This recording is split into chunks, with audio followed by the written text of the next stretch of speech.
The Persecuted Commoner actually has unlimited magic power. Volume 1 by Masquerade at Masquerade Audiobooks. Chapter 1, Devoid of Magic Power. Please, dear goddess, may this child be devoid of magic power. Is it better to have no magic power? In response to the words of his mother, who embraced him, the baby named Rest blinked with small eyes, appearing somewhat surprised. The location was the temple located in the center of the town. A wide hall with a red carpet running through the center, leading to a statue of a winged goddess. Rest was being held by his mother in front of the goddess statue. Isn't it better to have more magic power? Why would she wish for me to be devoid of magic power? Rest tilted his head in wonder just as he had settled down. Despite being less than a year old, Rest already had a firm sense of self. This was because Rest was a reincarnated individual with memories from his previous life. He recalled being a high school student in a country called Japan, and this was his second life. In his past life, Rest had not been blessed with a loving family. His father was a typical loser, drowning in alcohol and immersed in the swamp of gambling. His mother, another loser, abandoned parenting to indulge in relationships with other men. Living in an extremely unfavorable environment, it was almost a miracle that Rest survived until high school. However, Rest met an untimely death after a heated argument with his father, who tried to steal the tuition fees Rest earned from his part-time job. Due to the argument, he was stabbed to death with a kitchen knife. Cursing his excessively unfortunate life, Rest died easily. Yet, it seemed that gods really existed. Before he knew it, Rest had been reincarnated into a different world, being held in his mother's arms. It's good that I was born to a kind mother, but it seems my father in this life is still a loser. Hey, hurry up. I'm busy here. The irritated voice came from a man standing a little away from Rest and his mother. Dressed well, but with a nervous-looking face, the man with slicked-back hair and a stiff appearance was undoubtedly Rest's biological father. For Rest's father was a noble, and his mother was a poor commoner. The father had violated the maid working at his mansion through violence, resulting in Rest's conception. The mother, who gave birth to Rest, received only a meager sum and was driven out of the estate. She raised Rest as a single mother, working at a bakery to make ends meet. However, when Rest turned 1 year old, the man suddenly appeared. The father, a noble, arrived with the mother and child at the temple, insisting they undergo a magic power measurement from the priests. "Lady, is it all right?" The priest extended both hands in a seemingly considerate manner. "Please, present the child. It's all right, the goddess is watching." "Reverend, please, I beg you." Trembling, the mother handed Rest over. The priest took the baby gently. "Please, goddess, I pray that this child will have no magical powers. I hope that this child will have no magical powers." The mother who handed over her child clasped her hands together and prayed desperately. Seeing his mother like that, Rest nodded. "Okay, Mom." I gathered my strength a little and forcibly suppressed the magical power flowing from my body. I wonder if it's some sort of reincarnation benefit. Rest was born with enormous magical power, and he even learned how to control it. It's okay, so don't cry. Under the grace of the goddess, may I see through the power of the blessed child. Eli, Ella, Ildana. O great goddess of radiant light, I pray that a bright light may be poured into the future of this child. The priest chanted something like a spell while holding Rest. The goddess statue and Rest's body were enveloped in a faint light. I see. The light disappeared after a few seconds. The priest nodded gently with a gentle smile. It seems that this child doesn't possess any magic power. No magic power, you could say. What did you say? The father openly frowned. With a loud click of the tongue, he confronted the priest. Even if he's the child of a common concubine, he inherits my blood as a court magician. Could it be that you're lying at this woman's request? I swear by the goddess, there is no such thing. The priest asserted. The words "swear by the goddess" held great weight for him as a clergyman. The father, who had a doubtful expression, found himself unable to press further. So, no crops can grow in a barren field. What a waste of time. The father, with a disdainful gaze, alternately looked at Rest and his mother. If he had enough magic power, I was thinking of taking him into the mansion and raising him, but there's no use for trash without magic power. You can do as you like with that child. Thank you very much, we'll do that. HMPH. The father took a small cloth bag from his pocket and threw it on the floor. The sound of metal clashing, probably containing coins. "I'll give you that. I won't allow you to show up at my house, and I won't tolerate the child claiming to be my offspring. We won't see each other again. Farewell." Having said his piece, the father left the temple with large strides. Rest. The mother received her son back from the priest and hugged him tightly. "Thank you, goddess, thank you. The goddess is always watching. May blessings be upon that child." The mother, shedding tears of joy, looked down at the baby held in her arms, and the priest made the sign of the cross with a calm expression. "Is this okay, Mom?" Rest, who was tightly embraced, smiled slightly at his mother despite the faint signs of discomfort on his face. He released the magic he had been holding back. Power welled up from the depths of his body. If Rest were to undergo a magic power diagnosis now, the result would undoubtedly be completely different from before. "Dad seems like a noble, but I can't envision a happy future being taken in by that man. Even if we're poor, it's much better to be with Mom. In the previous life, he couldn't receive his parents' love. But in this life, he had a mother who prayed and cried for him. Although the father resembled the scum from his previous life, even so, it would be a much better life." Feeling the warmth of his mother's body, Rest closed his eyes comfortably, and so he drifted into a peaceful sleep. Chapter 2. Living in the Stable. "Nay, he. Is this a dream?" The sound of a horse neighing echoed in his ears. Startled by the low whinnies, Rest returned from the dream world to reality. The place where Rest had been sleeping was a small shed in the corner of the mansion's garden, specifically a stable.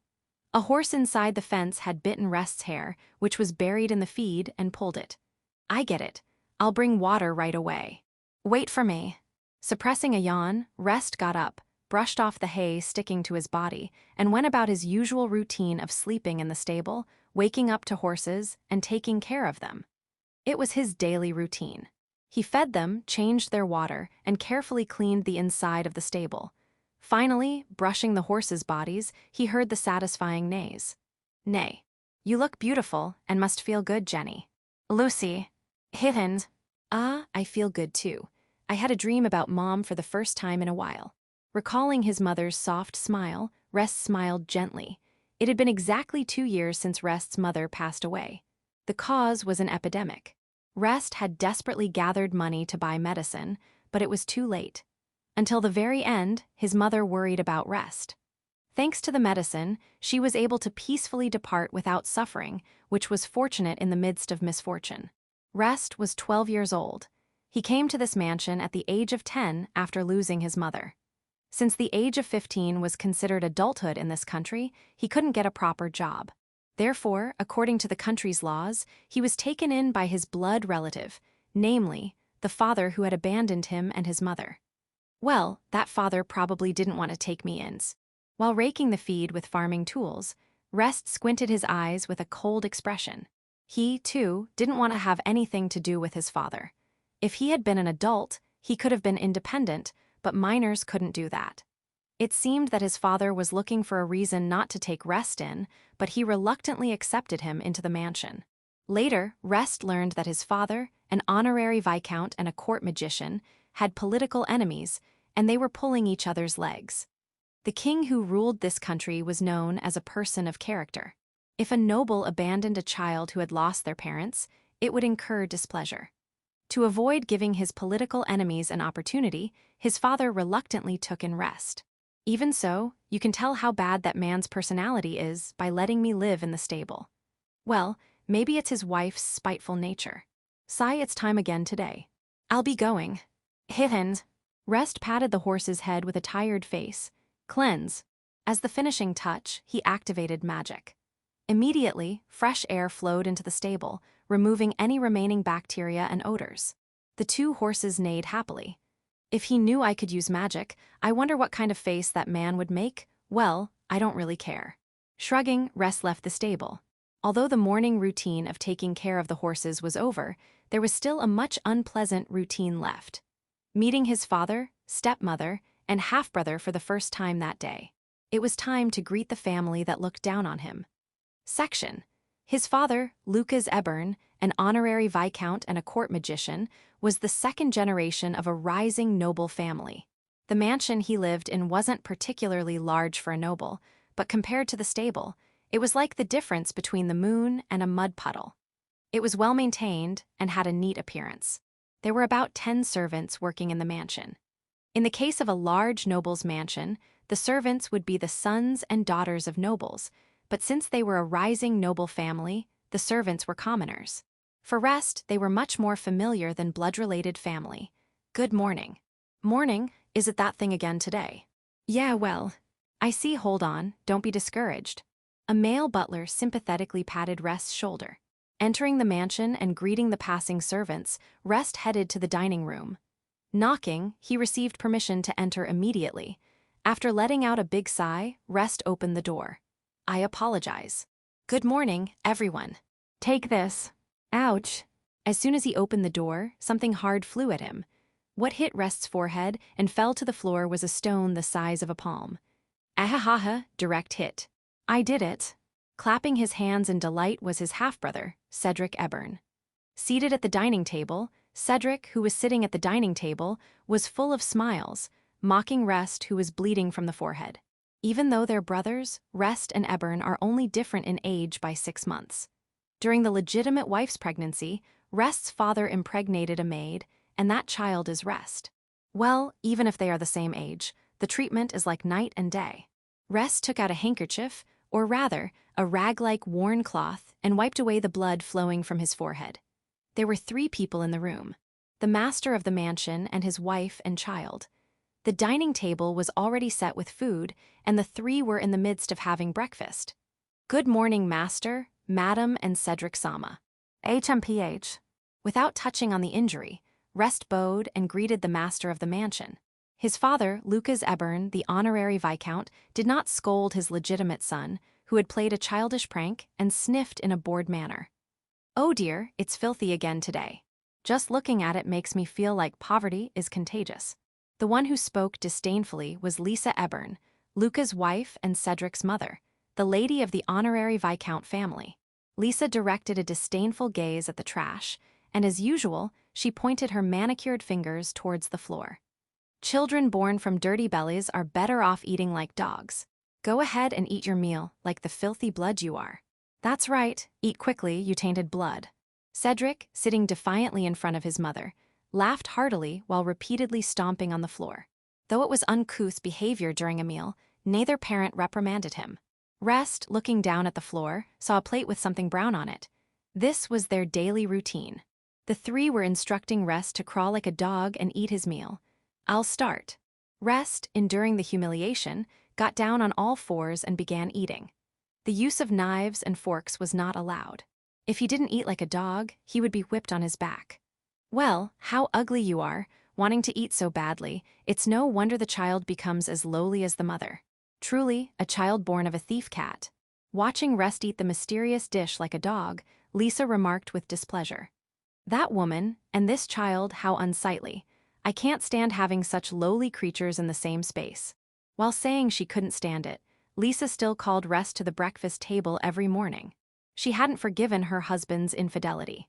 She despised Rest, the child born of the affair with a maid, and trampled on his dignity like this to vent her frustration. Allowing Rest to sleep in the stable was also Lisa's decision. Women's jealousy is ugly. If she has a complaint, she should tell her cheating husband. Suppressing his emotions, Rest mechanically ate breakfast, feeling disgusted with the woman who was supposed to be his stepmother. The one who cheated was his father, Lucas. He forcibly violated and impregnated Rest's mother, who worked as a maid. The mother was a complete victim, and there was no reason for Lisa to hold a grudge against her. Thanks for the meal. Well then, shall we continue with magic training today? Cedric, apparently done with his meal, stood up. As he was leaving the dining room, he stepped on Rest on the floor, almost casually. Hey, be my practice partner for magic again today. I'll be back after changing, so wait in the garden. Understood, Cedric Sama. As Rest groaned in agreement, Cedric left the dining room with a cheerful laugh. I apologize, sir, madam. Although it's in the middle of the meal, Cedric Sama has his training, so I'll take my leave. Do as you please. There's no helping it. If you defy our son, you'll have to face the consequences. Of course. I apologize. Rest quickly left the dining room. Honestly, thanks to Cedric, he was able to escape the uncomfortable breakfast and was grateful. Today, too, they were arrogant. What's enjoyable about this? Touching the scar on his forehead, Rest activated his magic. The still bleeding wound disappeared as he used healing magic to treat it. Just in case, I'll wrap it with a towel. To hide that he had healed the wound, Rest wrapped a cloth around his head. The people in this house were generally indifferent to Rest, and this should be enough to deceive them. Despite living together for 2 years, no one had noticed that Rest could use magic. Now, let's go. Rest sighed with weariness as he walked down the hallway and headed towards the mansion's garden to accompany Cedric in his training. Chapter 3, Target of Magic. Lucas Ebern, Rest and Cedric's father, is a court magician. He is one of the country's top magic users, and his talent has been passed down to his only son, Cedric. However, what's inherited is not just talent. The malice, the distortion of character, Cedric inherited all of it from his father without reservation. Ahahaha, run, run. Coo. At the Viscount family mansion, Cedric unleashes magic one after another. Fireballs the size of fists chase after Rest, scorching his clothes and skin. Look at that, what's wrong? Are you already tired? If you stop, you'll get hit, you know? Ahahaha. Cedric, with grating laughter, throws fireballs at Rest running through the garden. Cedric, the son of the court magician, aiming to follow in his father's footsteps, routinely turns Rest into a target for his magic. Children learn from their parents. Watching his father scorn Rest, watching his mother abuse him, Cedric found joy in tormenting his half-brother in the same way. With no one to stop them, the training, resembling attempted murder, escalates rapidly. Forgive me, please have mercy. He never gets tired of it. He really is the son of those parents. He'll never grow into a decent adult. While pitifully pleading for his life, Rest, running away, spews words of contempt in his mind. Are all nobles like this trash? The father who violated my mother, the stepmother oppressing me out of jealousy, truly, there's no one decent among them. Ha ha ha ha, the finishing blow. Try taking my newly learned magic thunderball. The lightning ball hit Rest's back. Electricity slashed through his body and Rest fell, unable to move. Ha ha ha, it's over, huh? It seems a commoner child, without magic power, is useless after all. Satisfied, Cedric proudly kicks the fallen Rest with the tip of his shoe. Clean up the garden. I won't tolerate slacking off. Haha, truly like garbage. I can't believe this is my brother. With scornful words to the end, Cedric strides away from the garden. Resto pretends to be unconscious for a while, but soon, when he sees the coast is clear, he gets up. Phew, finally it's over. Standing up, he immediately activates magic. Healing magic repairs his wounds, and the cleanse spell removes all the dirt and mud from his body. Though it seemed like he was bombarded with magic, the actual damage wasn't as severe as it appeared. He deliberately ran around excessively, pretending to be in pain. In reality, he minimized the damage by covering his body's surface with magic. Now it's lightning magic, quite versatile, he is. Cedric always uses Rest's body as a test subject whenever he learns a new spell. Being the son of a court magician, Cedric's magic abilities are undoubtedly genuine. He can use a wide variety of magic.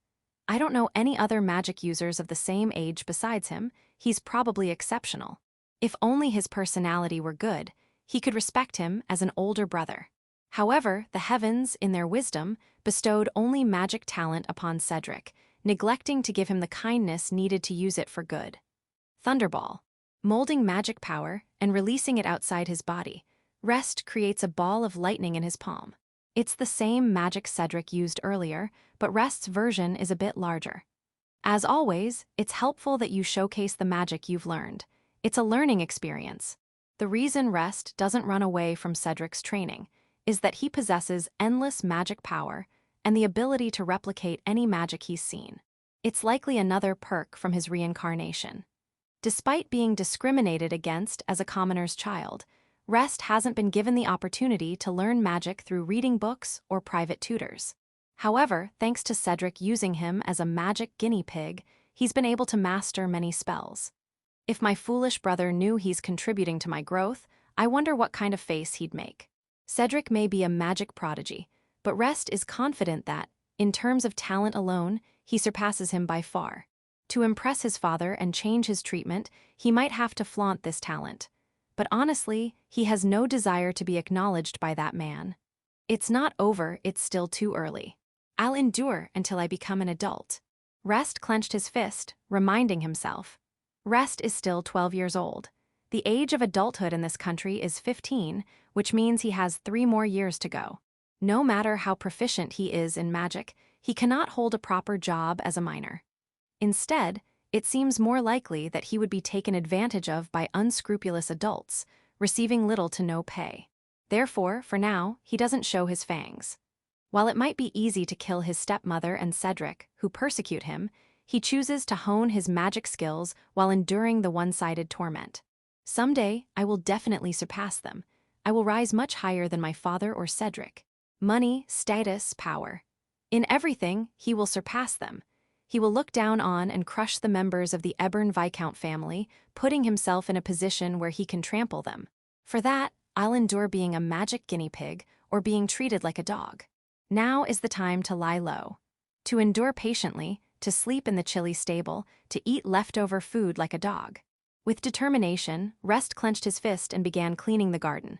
Chapter 4. Polishing my fangs. I'm back. He-hen. Returning to the stable, after finishing the training ground cleanup, Rest was greeted by the neighs of 2 horses. While stroking the head of the horse that nuzzled against him, he glanced around the stable. Oh, looks like there's a gift again today. I always feel sorry about this. In a corner of the stable, a wrapped bundle was discreetly placed. Unwrapping it and checking its contents revealed bread, cheese, dried meat, and ointment for wounds. This was a gift secretly sent to Rest by one of the estate servants who had worked alongside his mother. Rest's mother used to work as a maid in this estate. Exploited by the master Lucas Ebern, she was eventually cast out after becoming pregnant. However, among the long-serving servants, there were those who were familiar with Rest's mother. The servants who had been close to his mother sympathized with Rest's situation and often took care of him in secret.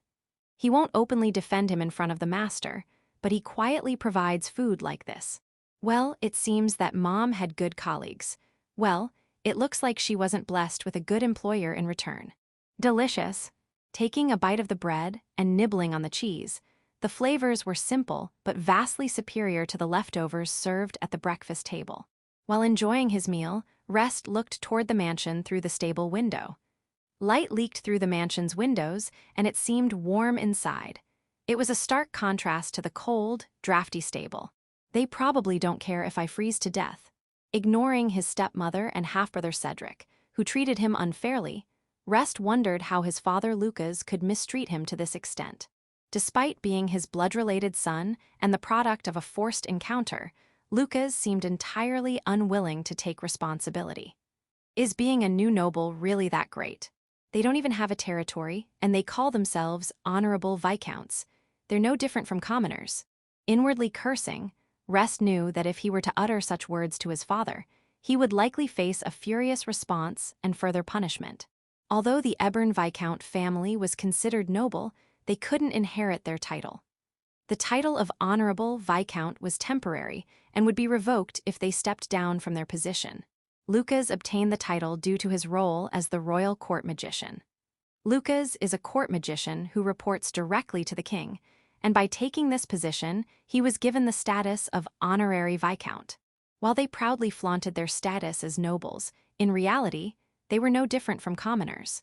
But if Cedric can receive the title of Honorable Viscount, they'll be officially recognized as a hereditary noble family. Honorable nobility, despite being temporary, could become hereditary if the same title was granted for 3 consecutive generations.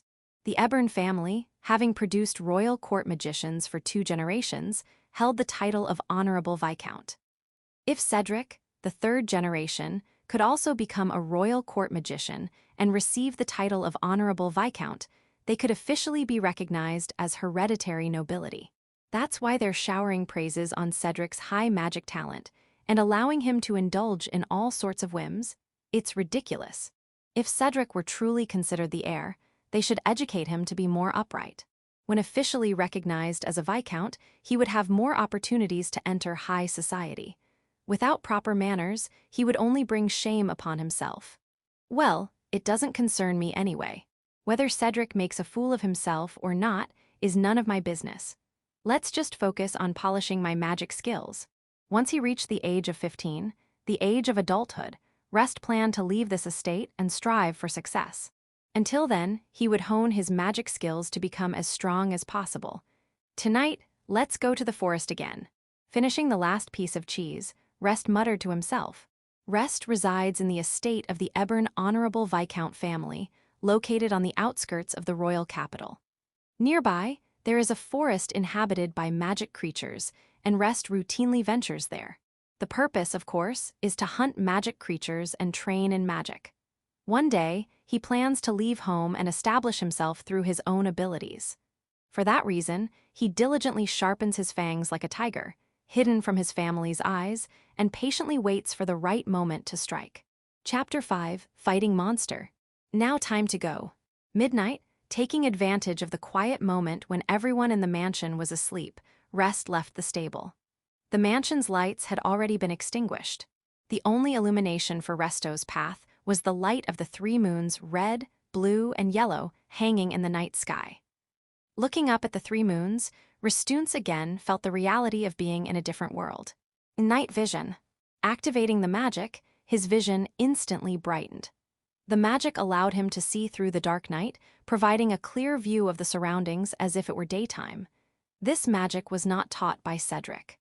While most of the magic that Rest has mastered, especially attack magic, was learned through training with Cedric, there are also several other spells that he can use. Night vision was taught to Rest when he was living alone with his mother. It was learned from a middle-aged man who would always sit in the back alleys, drinking. Rest doesn't know much about this man who taught him magic in exchange for bread. However, he was grateful to him because he was able to learn magic like night vision, unlock, and life search, thanks to him, in exchange for bread. It's probably better not to think about what kind of person he was. Now, where are the magical creatures? Rest reached the entrance of the forest. The densely growing trees blocked the moonlight, creating a dark abyss within the forest. If not for the magic, Rest wouldn't have been able to see a meter ahead, making walking impossible. Monsters, are they over here? Using life search, he searched for monsters. He discovered the presence of 3 monsters near the forest entrance. Quietly approaching, Rest observed a 3-eyed wolf feasting on something. The one being eaten is a goblin. The wolves were devouring a creature with green skin, resembling a monkey. It was a monster known as a goblin. Although a familiar creature in fantasy, the sight of a humanoid being devoured, exposing bones and internal organs, was not pleasant. Guru. One of the wolves engrossed in the goblin's meat raised its head, making searching movements as if sensing its surroundings. It might have noticed Rest from his smell or presence. Must strike first. Thunderball. Emerging from the shadow of the trees, Rest cast the recently learned magic. The ball of lightning struck one of the wolves, causing its large body to convulse violently. Grrr. Gah. Gah. Seeing their comrade in distress, the other 2 wolves leaped towards Rest. Calmly and without panic, he launched another lightning ball. Thunderball. Giant. The second lightning ball also hit a wolf. About to launch a third one, the wolf attacked him.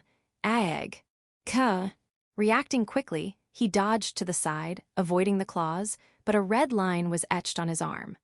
Although pain threatened to contort his expression, panicking now would play into the enemy's hands. Disarrayed emotions lead to disarrayed magic. Stay calm, stay calm. Thunderball. Grrr.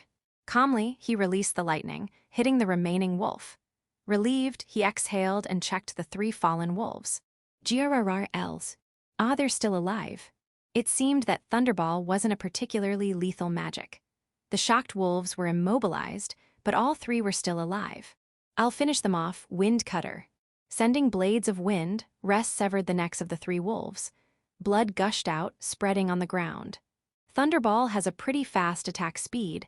It's not entirely useless. If I increase the magic power output, the power should increase too. Needs practice. Gah. Oh, you guys again. A different monster emerged from the bushes. A goblin with a body the size of a child. Whether it came to help its fallen comrades or detected the scent of blood, the goblin, holding a rusty knife-like object, glared at Rest. Jiggy, Jiggy. I didn't kill your friends. No need to glare like that. GRR. Moreover, your surprise attack has been exposed. Rest leaped to the side, and a goblin with a club, emerging from behind, swung it down to the spot Rest had been just moments ago. GGI. If I didn't have life search, it could have been dangerous. Time to return the favor. Using body strengthening, he increased his strength and kicked the goblin that had ambushed him. The goblin, intended to attack Rest from behind, was detected thanks to life search. The kicked goblin flew and crashed into a tree trunk. GRR. Water blade. Aiming at the first goblin, Rest released a blade of water. The goblin, trying to flee with its back turned to its fallen comrade, was cut in the back and fell. As a precaution, Rest cast another spell to ensure its demise. HMPH. G. Roman 2. Turning his attention to the goblin that had crashed into a tree, Rest delivered a follow-up. With his body magically enhanced, he stomped on the goblin's head, completely crushing it. The skull shattered, and the goblin's head turned into a mushy mess like a broken egg.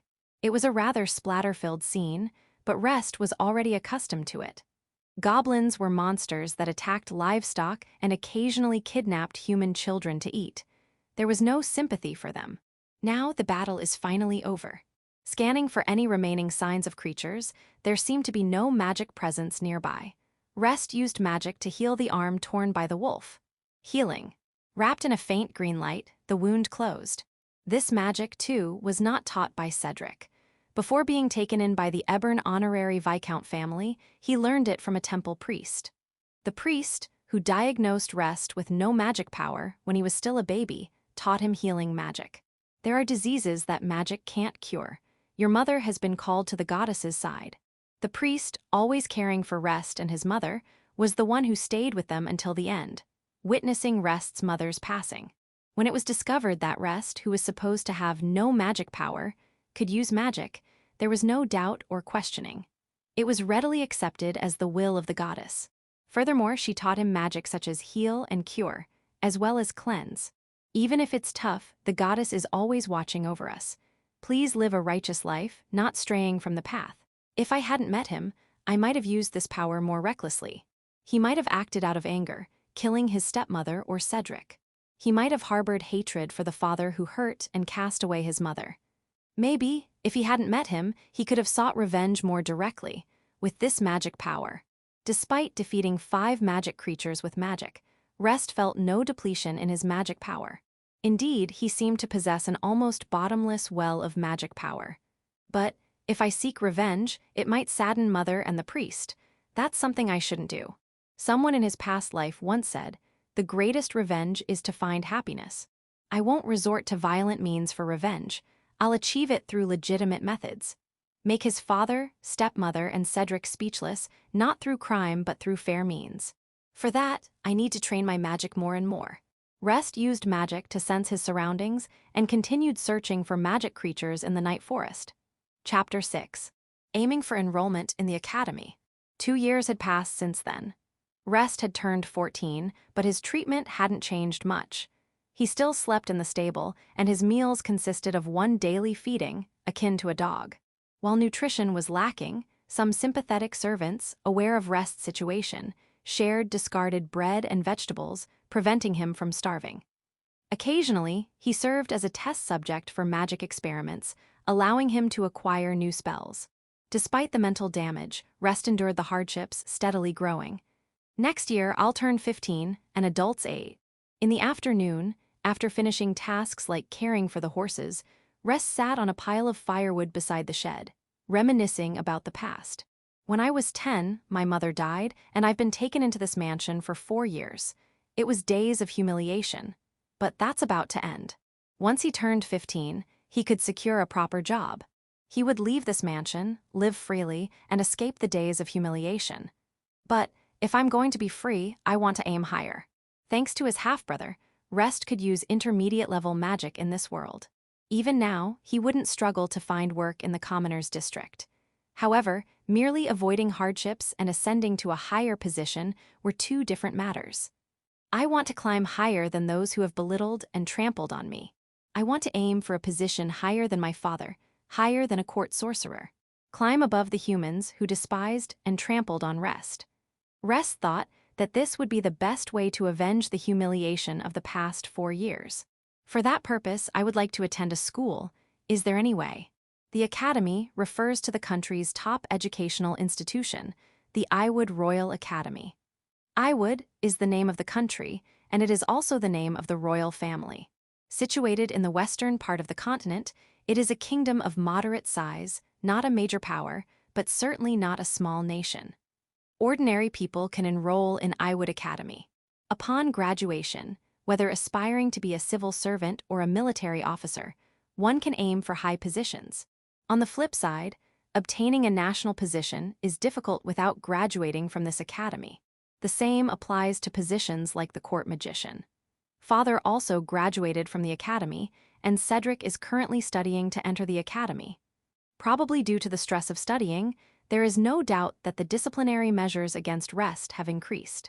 I can't enter the academy until I'm 15. If I use the noble route, I just need permission from the head of the family and take the exam. But for the commoner route, a letter of recommendation is necessary. The Royal Academy has separate entrance exams for the noble slot and the commoner slot. To take the exam as a noble, one simply needs the assurance of status from the head of the household and permission. However, to take the exam as a commoner, one needs a letter of recommendation from someone with social status like a noble. While Rest is technically classified as a noble in the family register, it's hard to believe that his father would grant permission. If he can't take the exam in the noble slot, then he'll have to take it in the commoner slot. He needs connections with someone who is either a noble or has an equivalent status. Is there someone suitable for that role? Since his mother's death, Rest had been confined to the mansion. While he occasionally sneaked out at night, he had no social interactions with other nobles, and he lacked connections. Somehow, he needed to meet someone with social status. Is there? No way. As he pondered, he suddenly heard voices. They were the voices of people conversing, distinct from the usual sounds in the mansion, and there were several children talking. One is Cedric, there are a few others, let's eavesdrop. Out of curiosity, Rest activated the wind control spell. This magic could manipulate the wind to move objects or attack enemies. It also had the application of bringing distant sounds closer. The voices seemed to be coming from the mansion's garden. All right, let's go on an adventure. Yeah, monster hunting. There's a perfect forest near the mansion. Let's go try our magic while practicing. I learned a new magic. I've been itching to try it out. But isn't it dangerous to go monster hunting just by ourselves? Shouldn't we take an adult with us? I agree. Monsters are dangerous and scary. What are you all cowards? There are 5 people talking. Cedric's friends, perhaps. Judging from the voices, it sounded like Cedric and 2 boys and 2 girls. He vaguely remembered Cedric mentioning that his friends would come over for breakfast. Anyway, monster hunting in the forest. The forest referred to was likely the one Rest used for magic training. Due to regular thinning, there were few monsters in that forest. Still, it wasn't completely devoid of them, and recently, powerful monsters had started inhabiting its deep parts. These creatures were highly intelligent and never approached Rest, so he generally left them alone. See, I knew girls are cowards. Next year, we're going to enroll in the academy. Both the magic and night divisions have combat training, and it's essential to practice fighting against monsters, right? If you're scared, why not just wait? We're going on our own. Well, we're not cowards. Hey sis, calm down. So are we going? It's okay, I'm coming with you. The conversation progressed, and it seemed like they had decided to go to the forest together. The 2 less enthusiastic girls were likely to join as well. Cedric will be an adult next year, so he'll probably be fine, but Rest pondered with his arms crossed. If only Cedric was entering the forest, Rest wouldn't interfere and would let him do as he pleased. Even if they were attacked by monsters, he would just laugh at their foolishness. But abandoning Cedric's apparent 4 friends was something Rest couldn't allow, especially the 2 girls. Ignoring the danger faced by unknown girls would leave a bad taste in his mouth. Oh well, I might as well follow them in secret. Today's work was already done. It wasn't for Cedric, but for the 2 girls accompanying him. Rest decided to follow them into the forest to provide some protection. He stood up from the pile of firewood and set off after them. Chapter 7, Cedric is Hated. The forest was located just outside the Ebern Honorable Viscount House. Though monsters inhabited the forest, none of them were particularly powerful. Regular adventurers would enter and thin out the population, and rest, for the sake of magic training, would occasionally hunt there. As long as they stayed away from the deep parts of the forest, it wasn't too dangerous for pre-adult boys and girls. All right, let's go, follow me. The group of 5 boys and girls entered the forest. Leading the way was a red-haired boy named Cedric Ebern, confidently wielding a short staff in his right hand. Following him were 2 male friends who were acquaintances from lower noble families. Then there were the 2 girls. A blonde girl with a ponytail named Viola and a silver-haired girl named Primula. Despite their age, they retained a youthful appearance and possessed radiant beauty. They appeared more dignified and aristocratic than the 3 boys. Naturally, as the daughters of Marquis, they were born into a much higher social standing than the 3 boys. Viola Nissan. It's all right, Primula, I'm with you.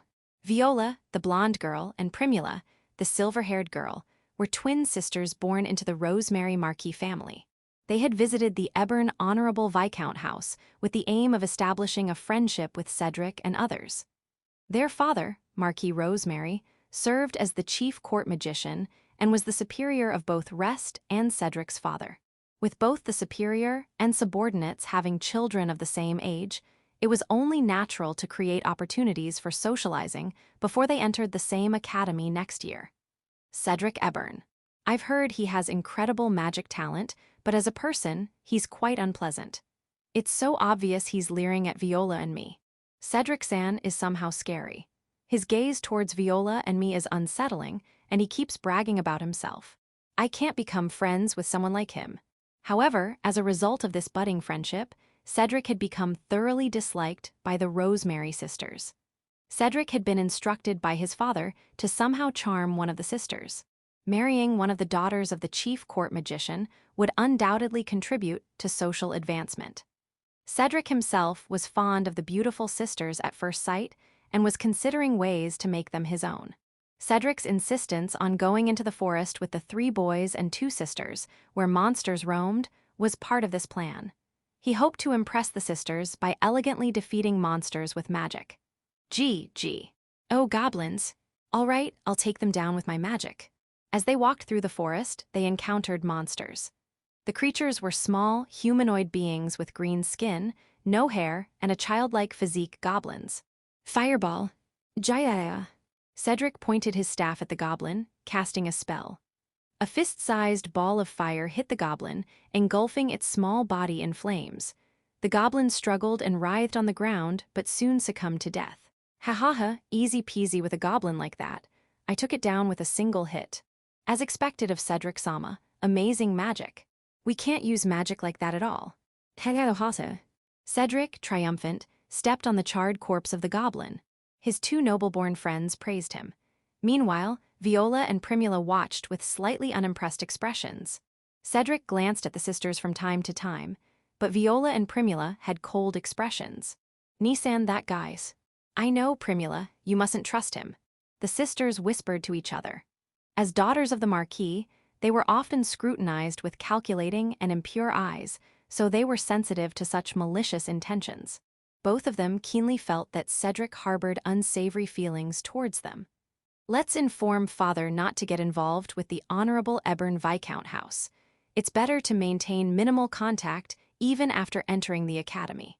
He seems to be skilled as a magician, but his personality is frightening. I don't want to get closer. Cedric's attempts to appeal to the sisters were completely backfiring. From defeating weak monster sand getting carried away to joyfully trampling on their corpses, everything Cedric did only made the sisters uncomfortable. However, Cedric, who had lived a self-centered life, remained oblivious to such reactions.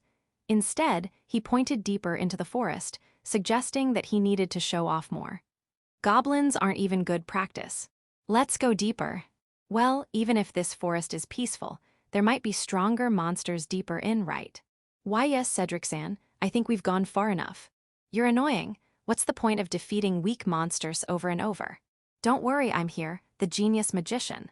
Cedric proudly sniffed and marched further into the forest, with his noble friends hurriedly following him. Sis, what should we do? Well, there's some truth in what he's saying. There might not be many strong monsters in this forest, so it should be fine. Even though they disliked Cedric, leaving him to go to a potentially dangerous place seemed morally questionable. The Rosemary sisters, feeling like guardians responsible for dealing with impulsive and cheeky children, followed the three boys. Chapter 8. The beautiful sisters are in trouble. Cedric and the Rosemary sisters, two sons of the Baron, continued deeper and deeper into the forest. As they ventured into the forest, the trees became denser and the surroundings grew darker. This area was untouched by woodcutters and hunters, allowing plants to grow freely. Hey, shouldn't we head back soon? We've had enough monster hunting, haven't we? Indeed, Viola, the older of the Rosemary sisters, spoke up, sensing that going any further would be troublesome. There are strong monsters deep in the forest. It'll soon be dark. Let's go back. No, we're almost there, just a bit further. Cedric-san, don't worry. Please, just one more. Let me fight one more monster. Cedric pleaded desperately. He still hadn't won the affection of the Rosemary sisters. He was convinced that if he defeated a stronger monster and showcased his magic talent, they would surely fall for him. Having been praised for his magic talent since childhood, Cedric, driven by his inherent arrogance, firmly believed in this. In reality, the contempt in the sisters' eyes mixed with Cedric's overbearing and selfish behavior. However, Cedric, who had never been denied by others since birth, didn't notice. Without heeding the sisters' advice, he continued stubbornly into the depths of the forest. Cedric-san, wait please. Don't leave us behind. The two friends chased after Cedric. The three young men advanced into the forest, receiving cold looks from the sisters. Wait a moment. Hey Nissan. Reluctantly, the sisters also followed the three. They had thought about leaving them and returning alone, but they were too slow to act. Once they reached this deep, it became dangerous for the sisters alone to exit the forest. Rosemary sisters should have decided to leave the forest on their own before it was too late. Oh, there's a wolf monster. A wolf about the size of a large dog appeared in front of them. The wolf had a radiant silver coat, an exceptionally beautiful creature rarely seen. Is that? Viola widened her eyes. She recognized the identity of the silver wolf monster. Haha, you've shown up, monster. I'll defeat you. W8, that monster is. Wind Cutter. Kine. Before Viola could stop him, Cedric unleashed a magic blade. The silver wolf's body was slashed, and it fell bleeding. Q. All right, the finishing blow. I'll take this one back and turn it into a stuffed specimen. Stop, you can't kill that monster. That monster is. Galia. A hair-raising scream echoed through the forest. The trees shook, and a heavy sound reverberated through the ground. Hick! What's happening? Suddenly, Cedric, who was about to deliver the final blow, fell on his back. His two friends also collapsed in a similar manner. Nissan, help! Primula, come over here quickly. Viola, leading Primula, tried to escape the scene. But before the sisters could run away, trees were toppled, and it arrived. It was a silver-coated wolf. Much larger than the one Cedric had defeated, it was the size of an elephant. Its golden eyes, like a full moon, caught the fleeing sisters, freezing them in place. White Fenrier. Viola muttered the name with a trembling voice. It was the name of a monster that was supposed to inhabit colder regions further north. Known as a powerful monster that even veteran adventurer parties or royal court magicians would struggle to defeat, the White Fenrier was renowned for its intelligence and ferocity. What Cedric had defeated was a young White Fenrier. Even in its juvenile form, it was about the size of an ordinary wolf, so Cedric didn't realize it was a child. Cedric-san. Faced with an unimaginable monster, Cedric panicked and tried to escape. In this situation, it was a reckless decision. The White Fenrier swiftly kicked the ground, lunging at Cedric and kicking him with its foreleg. Gyew! Cedric, sent flying like a ball, collided with a thick tree trunk. He slid down to the ground, losing consciousness. Cedric-san. The two boys screamed together as the foreleg swung again, slamming them into the decomposed soil. Nissan, what should we do? At this rate, we. Stay calm, Primula. We'll be fine. White Fenrier, normally a monster residing in much colder regions to the north, was observed more closely. It was dragging its hind leg and seemed to have various injuries. Probably they had fought enemies in the north, lost, and fled south. While White Fenrier is fierce, I read in a book that they are very intelligent and can understand human speech. It seems injured, so it might spare us. Rar. White Fenrier stared at the sisters with its golden eyes. Although it growled and intimidated, it didn't immediately attack. I'm sorry for hurting your child. We didn't mean to do that. We'll leave now and won't harm you or your child. So, will you let us go? After observing the sisters for a while, White Fenrier eventually raised its massive fangs overhead. Goo! Hey! The sisters huddled together and sat down. They couldn't even muster the consciousness to run away. The intimidation of a predator had rendered them motionless. Primula. Nisan. Calling each other's names, the trembling sisters embraced each other. They couldn't fight or flee, paralyzed by the looming threat of White Fenrier. White Fenrier approached them slowly, ready to crush them with its huge jaws. Wind ball. Jayahan. What? However, a powerful blow struck the side of White Fenrir's face, and its massive body tumbled to the side. The sisters, wide-eyed with surprise, turned to the direction from which the magic had come. Oh well, it can't be helped. My foolish brother, really. Emerging from the thicket of the forest was a boy of the same age as the sisters. Black hair and black eyes, wearing slightly dirty clothes but with well-defined features. Cedric caused trouble again, sorry about that. You don't need to worry anymore. Everything's fine. Saying so, the boy Rest smiled kindly at the sisters. Chapter 9, Driving Away the White Wolf. Cedric messed up. Without realizing it was a child, he attacked the White Fenrir's cub. Hey, is he an idiot? Watching from a bush a little distance away, Rest felt a chill down his spine. White Fenriers were fierce but intelligent. They wouldn't attack needlessly, and as long as you didn't encroach on their territory, there shouldn't be any danger. But I never expected someone to go out of their way to provoke a wolf like that. Rest didn't blame him for not knowing about White Fenriers. This was the dwelling place of monsters. They should have been more cautious. And the one causing trouble is Cedric, the guy who thinks he's the center of the universe. Rest had been observing them for a while now. Cedric was desperately trying to impress the sisters, even though it was clear they had no interest in him. Despite the obvious lack of interest from the sisters, Cedric remained oblivious. It was a pitiful sight, and Rest found it almost painful to watch. Nevertheless, I can't just leave it like this. The sisters were about to be attacked by the White Fenrier. Reluctantly, Rest decided to intervene. Wind Sphere. Grrr. He struck the side of the White Fenrier, which was about to attack the sisters, with a wind spell. Rather than killing, it was a blow meant to knock it away. The White Fenrier rolled to the side. Cedric caused some trouble, sorry about that. You don't need to worry anymore, everything's fine. Who are you? Hi. Viola and Primula stared at Rest in bewilderment. Rest, to avoid frightening them, placed his hand on his chest and gave them the most gentlemanly smile he could muster. My name is Rest. I'm, well, sort of Cedric's half-brother lying there. Brother, but I've never heard that he has siblings. Viola asked hesitantly. Rest frowned slightly and explained the situation. I was born as an illegitimate child, and my existence has been kept secret. I apologize for the trouble my brother has caused. Look out! Primula shouted. Immediately, the White Fenrir attacked. Alarg.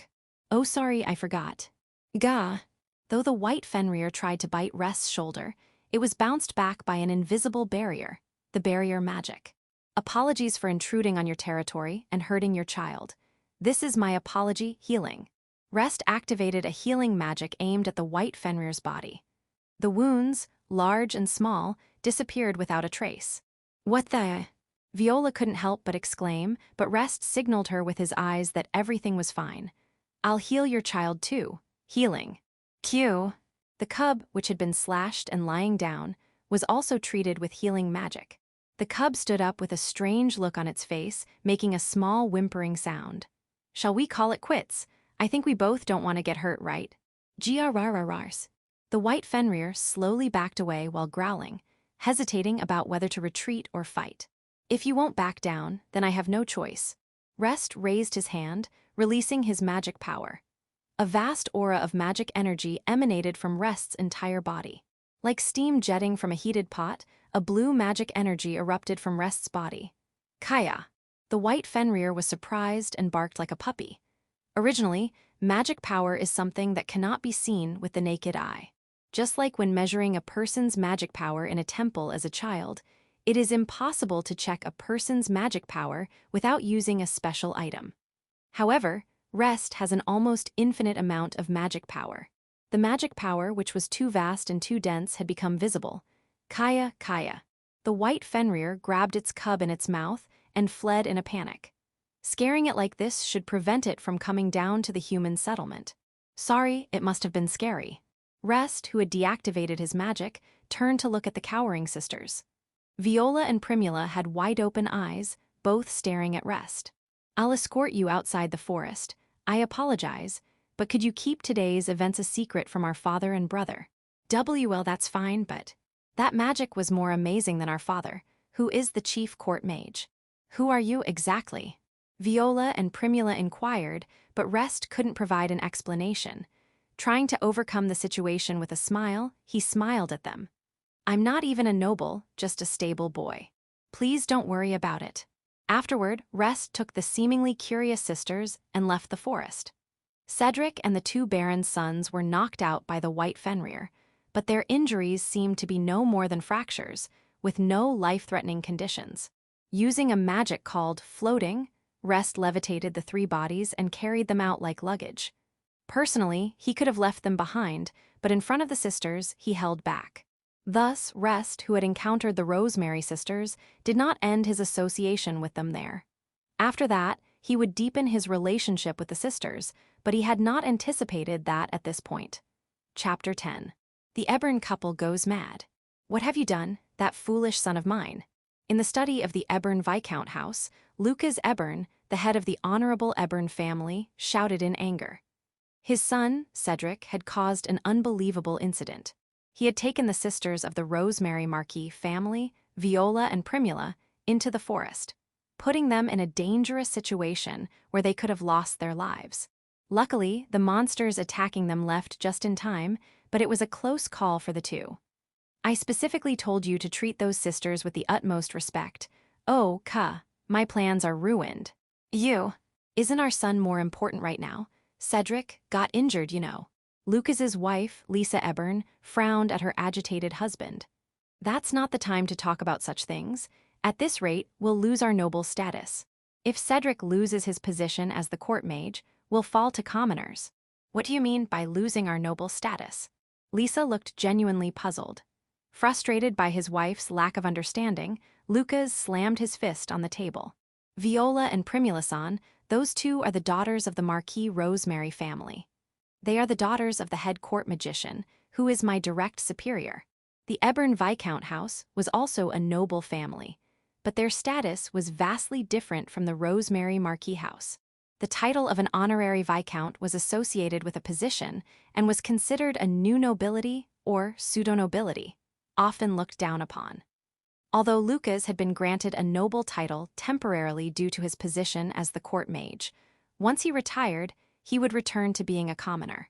If Cedric, Lucas's son, became a court mage, he should have been formally ennobled as a viscount, succeeding the title held by his grandfather for 3 generations.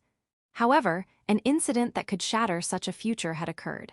If Marquis Rosemary wishes, he could easily dismiss me and drive us out of the court. If Cedric loses his position as a court mage, we will fall to commoners immediately. If only he hadn't invited the Rosemary sisters to their estate. The Rosemary Marquis house had 2 daughters, both known for their exceptional beauty. Lucas had planned to match either of them with Cedric and secure a powerful alliance. However, this plan backfired dramatically. By welcoming the Marquis Rosemary's daughters into our family and gaining Cedric's support, we might have even been promoted to counts. Yet, that foolish son. Even though he had pleaded with them to establish connections through attending the Royal Academy together next year, he had failed. He had explicitly instructed Cedric to make an effort to get along with the sisters, and yet Cedric had caused such an incident. When he went to apologize to Marquis Rosemary, he was utterly rejected. He was left with no options. He was not even given a chance to explain. This can't be, is this a joke? We're going to become commoners. Lisa finally seemed to grasp the situation and trembled in disbelief. This isn't what we agreed upon. Weren't we supposed to become viscounts or nobles?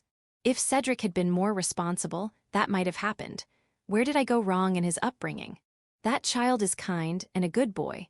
How could he possibly try to harm a woman like that? Lucas and Lisa had spoiled Cedric since childhood, rarely scolding him. Cedric's extraordinary magic talent might have played a role in that.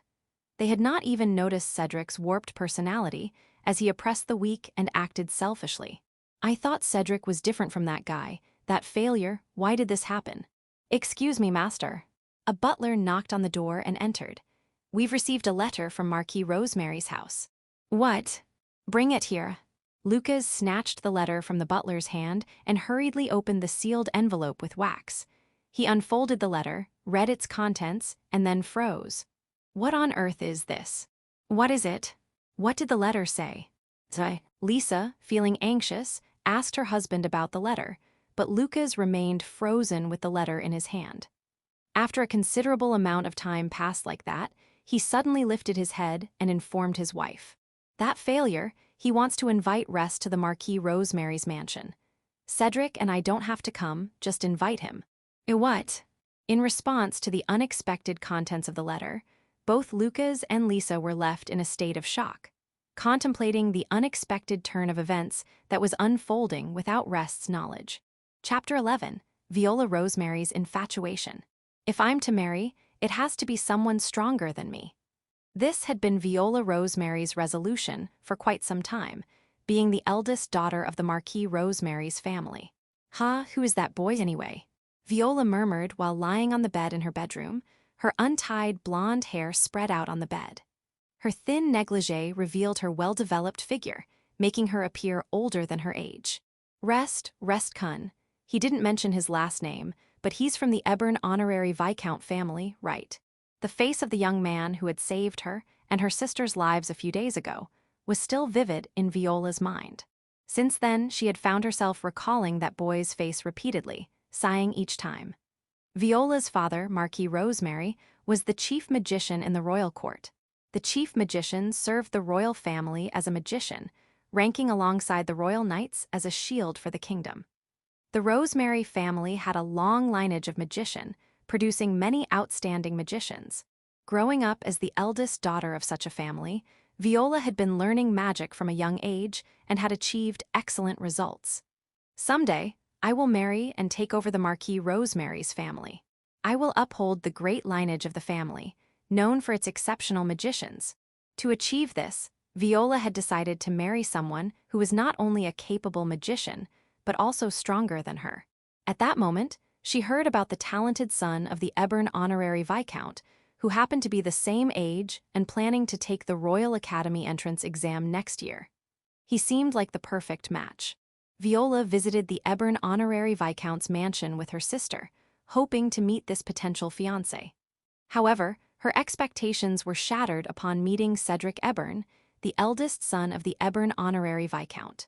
Cedric was arrogant, selfish, and self-centered, a child who had been excessively pampered.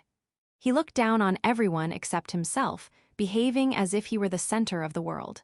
Whenever he spoke, it was only about boasting about his own excellence. He gazes at the faces and chests of Viola and Primula, his nose stretching out with a lovey-dovey expression. There is not a single admirable aspect about him. Viola and Primula were disappointed by Cedric's behavior. Although he was undoubtedly a skilled magician, I can't imagine marrying someone with such a horrible personality. Viola has decided to marry a magician stronger than herself, but the thought of choosing Cedric as her husband never crossed her mind. His magical talent is undoubtedly remarkable. Viola witnessed him defeating monsters in the forest, and she can assert that he is a more skilled mage than her. However, beyond that aspect, he lacks in every other area. If Cedric were to marry into the Marquis family, it is clear that the wealth would be squandered, leading to the decline of the household. He's no good, let's look elsewhere. In the forest, Viola quickly gave up on Cedric. Being a skilled magician is the minimum requirement, but personality matters too. Maybe there's a good young man proficient in magic, even if his status is lower. She thought it was unlikely to find such a person, but was surprised to discover a suitable candidate sooner than expected. My name is Rest. I'm Cedric's, technically his half-brother. The boy who introduced himself as Cedric's half-brother had saved Viola and Primula from the dire situation with the White Fenrier. Despite his worn-out clothes, he had a well-featured face, and above all, he showed genuine consideration for Viola and Primula. He is a gentlemanly boy who doesn't suit his appearance. Although it is my first time meeting him, I have a very good impression of him, and he was strong, exceptionally strong. Cedric was stronger than Viola, but the boy was even stronger than that. He blew away the White Fenrier, intercepted its attacks with barriers, and then emitted a vast amount of magic power to drive it away. Overwhelming talent. An undisputed strength that Viola had seen with her own eyes. At that moment, Viola became convinced that there was no one else but him who could be her partner. There's no one else. The only one fit to be my husband, to become the son-in-law of the Rosemary Marquis, is him. If Viola were to conceive a child with the boy who called himself Rest, the child born would undoubtedly become the next generation's greatest magician. Moreover, there was a possibility that an unprecedented sage, like those rarely seen in the kingdom's history, might be born. Primula also seems to be interested in him, but this is something I can't compromise on. For Viola, Primula was a precious and adorable younger sister.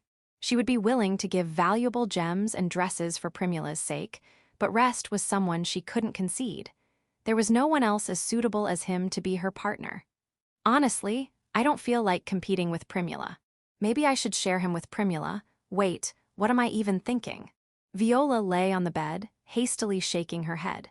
To make Rest her husband, she needed to first gain approval from her father. She had to express gratitude for saving her life and consider inviting him to her home. I should prepare tea and snacks. I wonder what kind of sweets Rest likes. Viola's heart danced with excitement as she pondered how to welcome Rest. Chapter 12. Primula Rosemary Longs for Love. Rest-kun, I wonder what you're doing right now. In a room of the Rosemary Marquis mansion, the second daughter, Primula Rosemary, sighed as she sat in front of a mirror. Various cosmetics were lined up on the vanity, and several dresses were neatly arranged on the bed. I've never worn makeup before, but for Rest-kun, I need to enhance my appearance even a little. Primula was the younger sister of the twins born in the Marquis family. She was usually timid and often stayed in her sister's shadow, but on that night, she was unusually practicing makeup. The purpose was to entertain the boy they had invited to the mansion, Rest. Since childhood, Primula had always harbored a complex about her older sister Viola. Viola possessed golden hair that flowed beautifully, a strong will, and exceptional magic talent. Her twin sister was both an object of admiration and a wall for Primula. As long as her sister existed, Primula could never be the first. She would always remain second. She could never surpass her sister. Such awareness always lingered in her mind. In reality, she might not have demeaned herself to that extent. The comparison between the beauty of roses and lilies is subjective and has no decisive answer. Primula didn't possess Viola's vibrant and powerful beauty, but she had an elegant and graceful charm. Their parents never made a clear distinction between the two sisters. Primula's complex was something she had attached to herself. While struggling with such thoughts, Primula, along with her sister, was invited to the Ebern honorary viscount's house. There, she met the introduced boy Cedric Ebern. Primula felt nothing but discomfort towards Cedric. He keeps staring at our breasts, it's disgusting. Viola, the older twin, had developed beyond her age, but in fact, Primula had a larger chest. Feeling conscious of Cedric's impolite gaze on her developed chest, Primula couldn't help but feel uncomfortable around him. As they progressed through the forest, her feelings of disgust towards Cedric grew. There's no way I can like this person, I don't want to be with him. If her sister wasn't there, she would have run away in a hurry. If I get married, I want a kind person. It's okay if he's not rich, it's okay if he's not cool. I want someone considerate who respects my feelings. Primula often thought about such things, but boys of the same age who met those criteria were not easy to come by. Moreover, most of the boys who appeared before Primula were children of nobles. Those born into privileged classes tended to be strong-willed and proud individuals. Although not everyone was like that, due to Primula being the daughter of a marquis, even those who weren't interested in power would shy away and not interact with her naturally. Sorry for what Cedric did. You don't have to worry anymore, everything's fine now. However, that boy suddenly appeared before Primula. He was a gentle-looking boy with calm and reassuring eyes who had helped them when they were attacked by the White Fenrier. Introducing himself as Cedric's brother, Rest expressed genuine regret for his brother's actions, but interacted naturally with Primula and her sister. Moreover, he healed the injured White Fenrier and its cub with healing magic, letting them escape without taking their lives. Primula, being the daughter of the court magician, understood how dangerous monsters were and how they needed to be hunted for the sake of people's lives. Nevertheless, she felt strongly attracted to the boy who saved her and her sister with compassion and allowed the White Fenrier to escape. A kind person, a very, very kind person. If someone like him could be by my side from now on, how peaceful could my life be? Despite being of the same age, Primula felt like she was dealing with someone much older. He was kind, calm, composed, and reliable. Rest, the boy, was the ideal man for Primula. Viola seems to be concerned about Restkun as well, but I can't lose in this matter. Primula had lived in the shadow of her strong sister for a long time. If she backed down now, she felt like she would spend her whole life in a place where the sun never shone. No matter how much I love my sister, I can't let go of Restkun. Absolutely not. If it couldn't be realized, then perhaps, Primula shook her head, dispelling any unsettling thoughts. I wonder what kind of dress Restkun would like. After finishing her makeup practice, Primula spent late into the night choosing a dress to show the boy she had started to cherish. A dress that would be the first glimpse of her affections. Chapter 13. Invited to the Marquis's residence. A few days after meeting the Rosemary sisters, in the afternoon, Rest was unusually summoned to his father's office. Hey, what's the meaning of this, you failure? That was the first thing he heard, a sudden barrage of insults. What are you talking about? A formal invitation has arrived from Marquis Rosemary's family. Not for me or Cedric, but for you. His father, Lucas Ebern, expressed his displeasure openly, glaring at Rest as if he could pierce him with his eyes. Where did you meet the Rosemary sisters? You didn't reveal your identity, did you? We just talked in the garden when they visited the mansion. Nothing out of the ordinary. Lucas raised an eyebrow, casting a suspicious look, but Rest had nothing to say. During their recent visit, Cedric had taken them into the forest. As a result, they were attacked by a powerful monster called the White Fenrier, and the sisters had a brush with being devoured.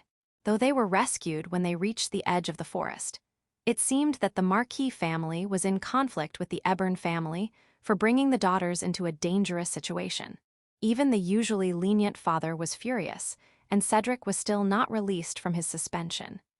Even without the recent incident, it's unheard of for someone like you, and lowly commoner, to receive an invitation from the Marquis family.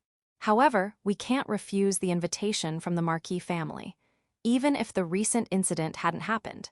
Is that so? Really, why should someone like you, with no magic power, be? Muttering complaints, Lucas eventually let out a deep sigh. Make sure not to be rude to Marquis Rosemary. Even if you have to lick their shoes, sell yourself with flattery, and apologize for Cedric's blunder. Following his father's instructions, Rest was led to take a bath. It was his first bath since coming to this mansion. While he had escaped to the forest and taken a water bath, a proper bath was a rare luxury. Moreover, after the bath, he was made to wear high-quality clothes that he had never worn since his reincarnation. It was treatment that you wouldn't expect for a child living in a stable. Perhaps his father felt indebted to the Marquis family, or maybe he wanted to hide the fact that he was mistreating Rest. Looking at it this way, I'm not bad either. I look just like a noble. Seeing his reflection in the mirror, Rest chuckled. Not look like, but he was a noble. He had become too accustomed to the smell of horse dung and had forgotten. Once ready, he was put into the carriage of the Ebern honorary Viscount's family and taken to the Rosemary Marquis mansion. His father and brother did not accompany him. Perhaps the invitation explicitly stated, "Don't come." Maybe they're being considerate, because I asked them not to inform my father and brother. The other day, he had parted ways with the sisters at the entrance of the forest. Cedric and the two sons of barons who were friends with him had fainted, so they probably weren't even aware that they had been saved by Rest. After a while, the carriage continued to run, and eventually, they arrived at the Rosemary Marquis mansion. "We've arrived, be careful." "Ah, thank you very much." Expressing gratitude to the familiar coachman, Rest got off the carriage. There, a large mansion awaited him. It was incomparable to the Ebern honorary viscount's residence. After all, it was a clear difference between an honorary viscount and a marquis with a territory. "Welcome, Restkun." "Welcome, Restson." "Wah." As soon as he got off the carriage, two girls ran towards him from the mansion. The girl with golden hair and a ponytail, Viola. The girl with silver hair that reached her waist, Primula. The sisters from the Rosemary Marquis family whom Rest had saved in the forest. "We've been waiting for you. Thank you so much for coming today. Normally, we should be the ones to thank you. We'll prepare tea right away." "What?" W8. Viola and Primula grabbed Rest's arms and dragged him towards the mansion. Rest turned around in a hurry, and the coachman from the Ebern honorary viscount's family looked at him with a surprised expression. However, he quickly averted his gaze from Rest, pretending to whistle. It seemed like he had decided to ignore what he saw. "I understand how you feel. It's not something you can report to your father." "Then let's go." Being pulled by the two, he went along with them. Being escorted by the two cute girls, Rest couldn't help but feel bewildered. Strange, did I do something to be so liked by these two? Certainly, he saved their lives. However, the one who caused the problem in the first place was Cedric, his half-brother. He only cleaned up the mess made by his family. Was it not strange for him to be so favorably regarded? "The maids are preparing tea in the garden. Please come this way. We also have delicious sweets. Come on, please."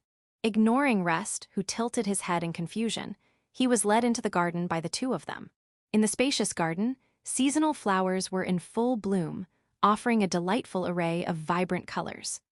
While honorary Viscount Ebern had flower beds in their estate, they were planted with high-quality flowers such as roses, making it seem rather ostentatious. It gave off the impression of a new, rich, lower-ranking noble, which ironically made it seem vulgar. "Please have a seat at this table here."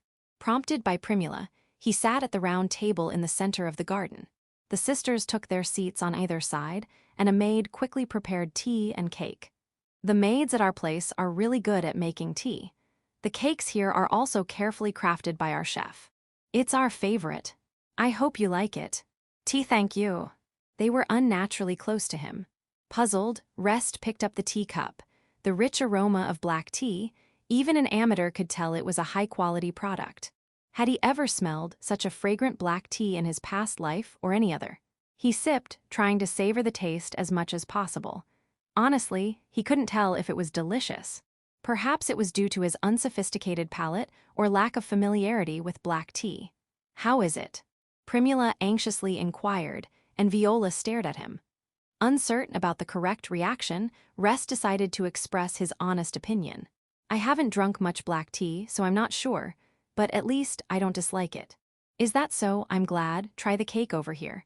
It's absolutely delicious." This time, he was recommended the cake. Surprisingly, Viola cut a bite-sized piece with a fork and brought it close, saying, "Ah, I can eat it myself." "It's fine, come on. With a hesitant open mouth, the cake was thrust into his mouth. In this situation, one might question if he could really taste anything.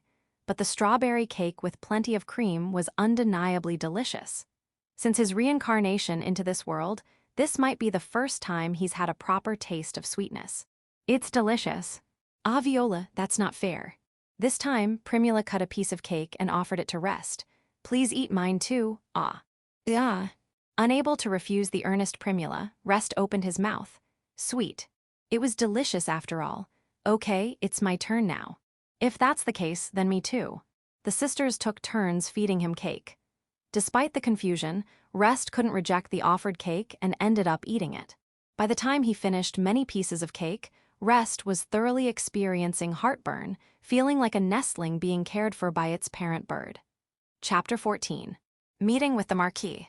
Rest was fed cake like a baby bird and enjoyed the tea party, but just as the small tea party was coming to an end, a man appeared. "Hey, you must be Restkun." The man wore a monocle over one eye and was well-dressed in a suit that exuded an air of sophistication. Despite his refinement, he had an indiscernible smile, and his ears perked up from the top of his head. A fluffy tail protruded from his rear, indicating he was some sort of beastman, perhaps a dog or fox. Viola referred to him as father, indicating that he was Marquis Rosemary, the owner of the mansion. "Oh, excuse my intrusion, I'm Rest." Rest hastily stood up from his chair, bowing his head firmly in greeting. Yeah, good job with the proper greeting. Quite different from your brother." "Brother, you mean Cedric?" "Yeah, I've talked to him before on the recommendation of Honorary Viscount Ebern, but he was a rude kid who couldn't even bow properly to those above him. I wanted to believe he had become somewhat decent after being scolded by his father, but my apologies for my brother's rudeness." "No, I'm not asking for an apology from you. I heard about the incident in the forest from my daughters." Marquis Rosemary sat down in the open chair. The maid immediately brewed tea for the master and placed it on the table. At the urging of Marquis Rosemary, Rest sat down on the chair again. "I was asked to set up a meeting with his son because the girls will be taking the entrance exam for the same academy next year. I reluctantly made time to meet him, but I never expected him to take my daughters into the forest without any guards. He's certainly an excellent magician, but when it comes to his son, he seems to lose his objectivity. Thanks to that, I almost lost my precious daughters." "Oh, don't make such a sorry face. You helped my daughters, right? As a father, I express my gratitude, thank you." Marquis Rosemary lowered his head. Rest hurriedly waved his hands. "Please raise your head. This problem was caused by own family. I haven't done anything to warrant such thanks." At first glance, Cedric seems to be entirely at fault. When the Marquis apologizes, it only makes me feel more sorry. No, that idiot, I mean, Cedric and my daughters who followed him are also at fault. Here's a reward for you. Please keep it." Rosemary-sama, raising his head, places a bag woven from high-quality fabric on the table. "After obtaining permission and checking the contents, I found 5 large gold coins inside. These are large gold coins. I've never seen them before." Instinctively, Rest gulped. He knew of their existence, but these coins were currency that commoners would never have the chance to see in their lifetime. The value of one large gold coin was equivalent to 10 million Japanese yen. In other words, there were 50 million yen in this bag. I can't accept such a large sum. Restraining the impulse to reach for it, Rest moves the bag containing the gold away. "Helping your daughters was just wiping up the mess of a foolish brother. I didn't do it for a reward. I'm not qualified to accept this." Honestly, Rest desires money. Considering that he will become an adult next year and strive for independence, no amount would be enough. However, even so, 5 large gold coins are a considerable sum. In this world, there is no such thing as a bank. Carrying around such a large amount of money is not feasible, and leaving it in the stable is also risky. Thinking about the possibility of theft or having it confiscated by his father, Rest couldn't bring himself to accept it readily. You don't have any greed. However, it would be troublesome for me if you didn't accept it." Rosemary-sama maintains a calm expression, but his gaze subtly exerts pressure. "If I can't properly repay my daughter's benefactor, it would bring shame to the Rosemary family. If you don't want the money, is there anything else I can do for you? Don't hesitate to ask. I'd like to repay the favor by helping you in some way." When you say that, when it comes to matters of personal honor, he can't just shake his head and dismiss it. As he racks his brain for something reasonable to request, he finds something just right that he'd like to have someone do for him.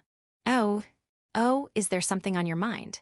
Well, in that case, there's something I'd like to ask for." Rest paused for a moment before talking about something he had wanted for a while.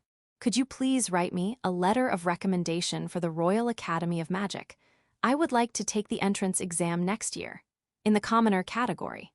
Marquis Rosemary listened attentively as Rest made his request.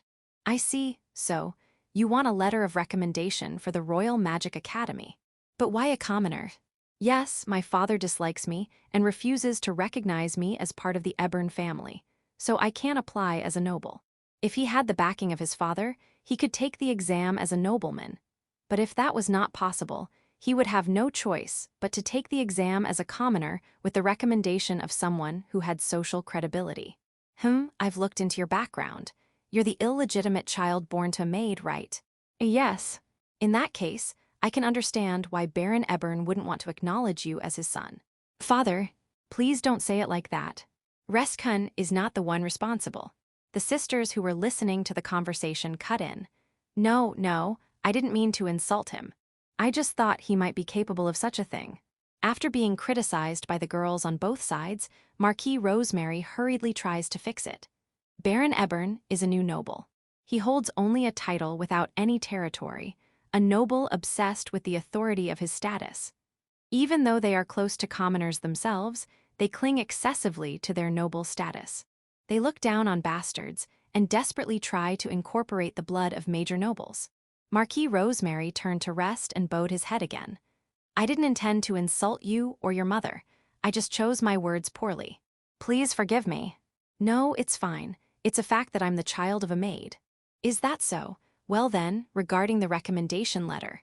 Please write it for him. My daughters are saying the same thing, so I'll write it. Despite his subtle expression, Marquis Rosemary agreed to write the recommendation letter. Thank you very much, this really helps. With this, the conditions for admission to the academy were met. Of course, he still needed to pass the exams, but Rest was confident in his magical abilities, significantly surpassing Cedric. However, before I write the recommendation letter, could you let me test your abilities? Father, what are you saying? That's right. It's your way of saying thank you for saving me and my sister, right? Marquis Rosemary suddenly imposed this condition, prompting protests from his two daughters. Of course, I want to express my gratitude, but writing a recommendation letter means that the Rosemary Marquis family will support you. If I recommend someone without sufficient strength, it would damage the family's prestige. But I hold the position of Chief Court Magician. I can't recommend you for entrance to the academy without verifying your abilities. Can you understand? Yes, I understand very well. Rest nodded. If he unconditionally recommended the benefactor of his daughters, it could be perceived as a conflict of interest. I understand. What should I do? It's simple. Marquis Rosemary raised his right hand, and an elderly butler stepped forward. This man is my trusted subordinate and an excellent magician. From now on, I want you to fight him. Fight? Yes, there's no need to force a win. Just show that you have enough strength for our family to recommend you. Understand? Yes, I understand. Please let me do it. If receiving a recommendation letter and taking a step closer to glory meant accepting this challenge, it was a small price to pay. Butler of Marquis Rosemary, the head court magician, a trusted subordinate, and someone with considerable strength. It would also be valuable experience in interpersonal combat. Rest accepted the Marquis's proposal with joy rather than hesitation. Chapter 15, The Rosemary Parent and Child Quarrel. Moving from the garden to the training ground within the Marquis's estate, Rest and the butler stood facing each other in a circular open space. The parent and child trio watched the battle from a little distance. On one side stood Rest, the young boy who was Viola and Primula's lifesaver and the target of their budding affections. On the other side was the butler working for the Rosemary Marquis family, a man named Dibble. He was a master of magic and an excellent warrior, one of the finest in the Marquis's forces. Although the two were about to engage in a battle, it was quite obvious that the butler would win. Regardless of how strong Rest might be, he was only a 15-year-old boy with inferior combat experience and abilities. Father, what are you thinking? This is too much, Father. Viola and Primula confronted their father, expressing their anger at his unreasonable demand. Why would you be so cruel to Restkun? Depending on your answer, we might not forgive you. Unforgivable, even if it's father. Calm down, both of you. I'll explain properly. Albert Rosemary, the head of the Rosemary Marquis family and supposed chief court magician, trembled as he faced the unprecedented anger of his beloved daughters. For Albert, a father or so he thinks who is trusted by his daughter, this is the first time he has experienced such anger from his daughters. Listen, this is necessary. As the head of the Rosemary family, I must assess his capabilities. Albert frantically tries to explain himself to the girls, who look angrier than ever. Albert wasn't deliberately being cruel by making Rest engage in a mock battle. This was genuinely required. Firstly, The Royal Academy was a facility designed to cultivate individuals involved in the country's administration, such as royals, nobles, knights, and bureaucrats. Initially, commoners couldn't enroll, but later the gates were opened, allowing commoners to enter if recommended by someone influential. If recommended by a noble, the person would be considered a member of that noble's house. In practice, Albert himself, during his student days, had recommended a similarly aged vassal, allowing them to enroll as an attendant. It's not about emotions. If he is to receive our recommendation, he must demonstrate suitable strength. It wasn't a matter of mixing personal feelings with professional ones. Albert wasn't jealous as a father for the special attention his daughters gave Rest. It wasn't a request for a mock battle out of cruelty.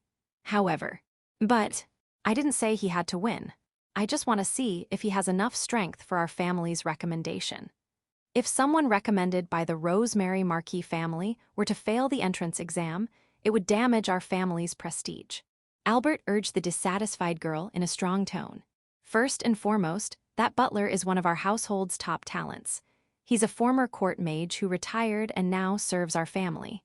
Even if he can use magic, there's no way he could lose to a child. It's not about telling him not to lose.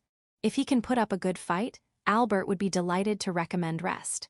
If he has the power to repel the White Fenrier, there's no need to worry. I'm sure he'll achieve a fitting result. In the midst of their conversation, a heavy thud echoed. Albert was surprised, and when the Rosemary sisters turned their gaze, they saw their trusted butler lying on the ground. Shall we consider this my victory? Not yet. I cannot show disgraceful behavior in front of my master. Then, shall we continue? Yes, please. The butler energetically leaped forward, and Rest intercepted him.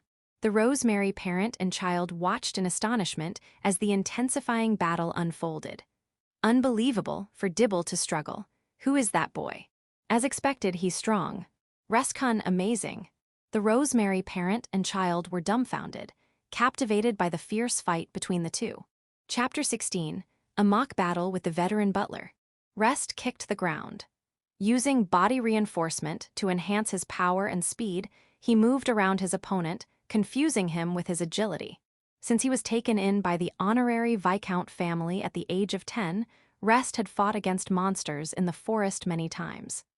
Body reinforcement was one of the magic he used the most, and it was safe to say it was his specialty. He's strong. While battling the butler of the Rosemary Marquis family, Rest was inwardly amazed. The fight had only been going on for 3 minutes. He had succeeded in landing the initial blow, but he attributed that to the opponent's carelessness, considering it a stroke of luck. Excellent body enhancement. I never expected a young man who hasn't even reached 20 to use this magic with such precision. Guarding against Rest's fist, the butler praised him. Despite appearing to be well over 60, the butler's movements were sharp and swift, matching the speed of Rest in his teens. I'm the one who's surprised. Despite how it may look, I was confident in my speed, you know. Rest releases an attack.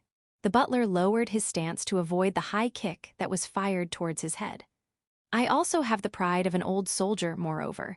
Rest Dono seems to have a considerable amount of magical power and regularly uses physical enhancement. However, you seem to lack experience in personal combat, don't you? Well, a bold and honest attack without mixing truth and falsehood. It's evidence that you haven't learned formal martial arts and have been fighting against monsters. If you had been skilled in martial arts, I would have long been defeated by now. He hit a sore spot. Even though it appeared that Rest was taking the offensive in their battle, the butler skillfully evaded his attacks. The difference in skill was clear. Maybe I should have properly learned martial arts. Cedric doesn't seem to have studied much either. The butler sent a sharp chop. Caught off guard, Rest prepared to defend himself, but he received a low kick to his left leg. Struck at his vulnerable point, Rest unintentionally let out a groan as if in pain. Faint, I see, so that's how it is. Hey, are you okay? No problem. His leg wobbled. He didn't think it was broken, but it seemed like he had taken a bruising blow. Without canceling body reinforcement, he simultaneously activated healing to recover his leg. Oh, skillful, aren't you? Being able to cast 2 spells simultaneously. Oh, even if it's like that. It's not common for young magicians. Inexperienced ones tend to obsess over using powerful magic, neglecting the precision and simultaneous activation of magic. It's lamentable that so many young people overlook the basics. In that case, is it okay if I do something like this? After healing his wound, Rest cast another magic. A sphere of lightning appeared in his palm. Lightning ball. Oh, lightning magic. The lightning approached the butler, but he knocked it away with a knife hand strike. He had undoubtedly touched the lightning, but there was no sign of him being electrocuted. Upon closer inspection, the butler had coated his arm with brown soil. Wrapping magic around your body like this is effective in close combat. I see, it's a valuable lesson. Once again, Rest attacked with lightning. Although the attack was dodged, he seized the opportunity to lunge at the butler. HMPH. Whoa! The butler exclaimed in surprise. Rest had coated his arm with soil, forming it into a sword, using the same magic the butler had demonstrated earlier. This is rude. You already had this mastered, huh? Well, how about that? I see. They clashed their arms, coated with soil. The sound of rigid objects colliding echoed continuously. After exchanging blows several times, the butler's fist hit Rest's shoulder. It seemed that he was at a disadvantage in a direct fistfight. In that case, how about this? Multiple lightning balls appeared around Rest. They rushed towards the butler. Take this. Of course, it didn't end there. While releasing lightning balls, Rest also attacked the butler with his arm clad in soil. Marvelous. Wonderful. Clashing the lightning balls with the soil-clad arm, the butler praised him sincerely. Body reinforcement. Lightning ball. Soul-clad earthware. A trio of magic was activated. Rest maintained 3 different types of magic simultaneously. A feat impossible without strong willpower to control magic power, finesse, and an enormous amount of magic energy. This, I must go all out or I'll lose. Just as Rest was about to deliver a decisive blow, the butler's figure disappeared. GRR. Immediately after, he was struck behind the head, shaking his brain. The sharp blow forced the cancellation of magic, and consciousness drifted away. I lost. What happened to me? Without understanding what had been done to him, Rest fainted on the spot. Chapter 17. The Earl is jealous. Struck by the butler's attack, Rest staggered forward and fell. An instant strike at an unbelievable speed, almost like teleportation. It was the butler Dibble's trump card magic high-level acceleration. Rest, son. Seeing Rest fall, the Rosemary sisters let out distressing cries. They rushed to him to examine his condition. Hey, Dibble, isn't this going too far? Yeah, there's no need to go this far. The sisters glared at the butler. Faced with their intense anger, the butler lowered his head without offering any excuses. I apologize, young ladies. Calm down, my daughters. What just happened was part of the mock battle. Don't blame Dibble. Father, more importantly, attend to his injuries. The sisters, looking flustered, began treating Rest. The butler raised his head, expressing gratitude towards his master, Albert. I don't mind. But what did you see in him from your perspective? I believe my opinion aligns with yours, sir. In response to Albert's question, the butler respectfully answered. That young man, Rest Dono, possesses the strength worthy of the Rosemary family's support. I guarantee it. I see that's right. Albert had thought the same. Rest, despite his age, displayed outstanding skills as a mage. While he might lack experience and knowledge, he would likely become a mage surpassing even Albert, the head mage of the Rosemary family. That young man will eventually become a great magician, leaving his mark in history. It might be worthwhile to consider him as a companion for one of my daughters, or even bring him into the family. The butler whispered quietly, ensuring they couldn't hear. That was also what you were thinking, right, sir? The Rosemary family has only 2 daughters and no sons. Eventually, one of the sisters will marry and inherit the family.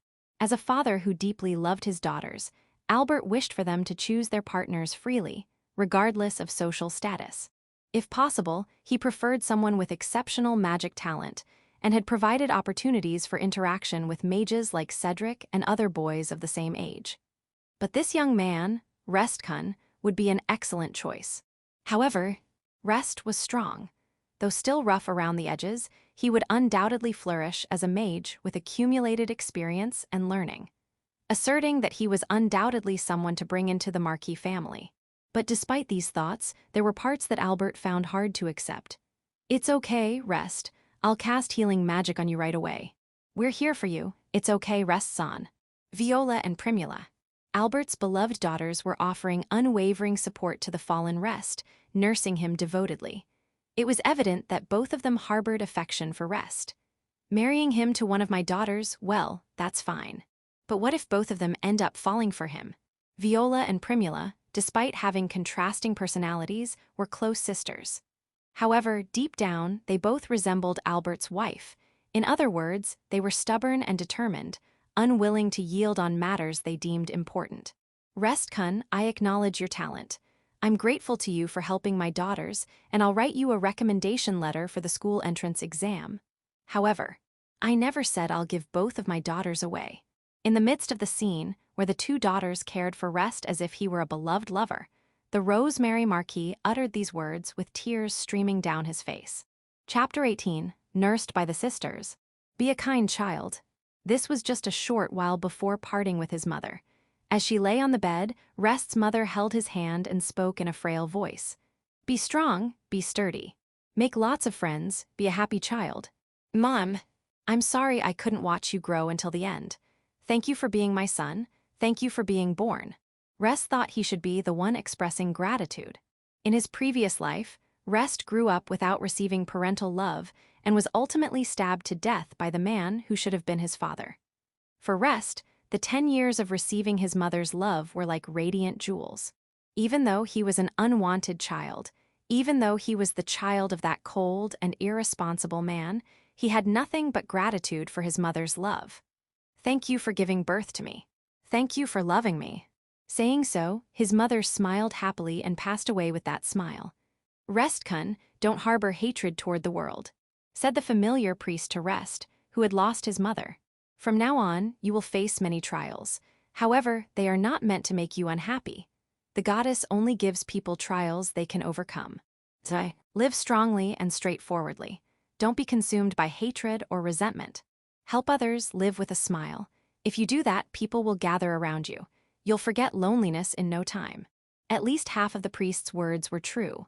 Soon after, Rest was adopted by his father, and many trials awaited him. Sleeping in a stable, eating leftovers, his life as a commoner was much harsher than when he lived as a noble.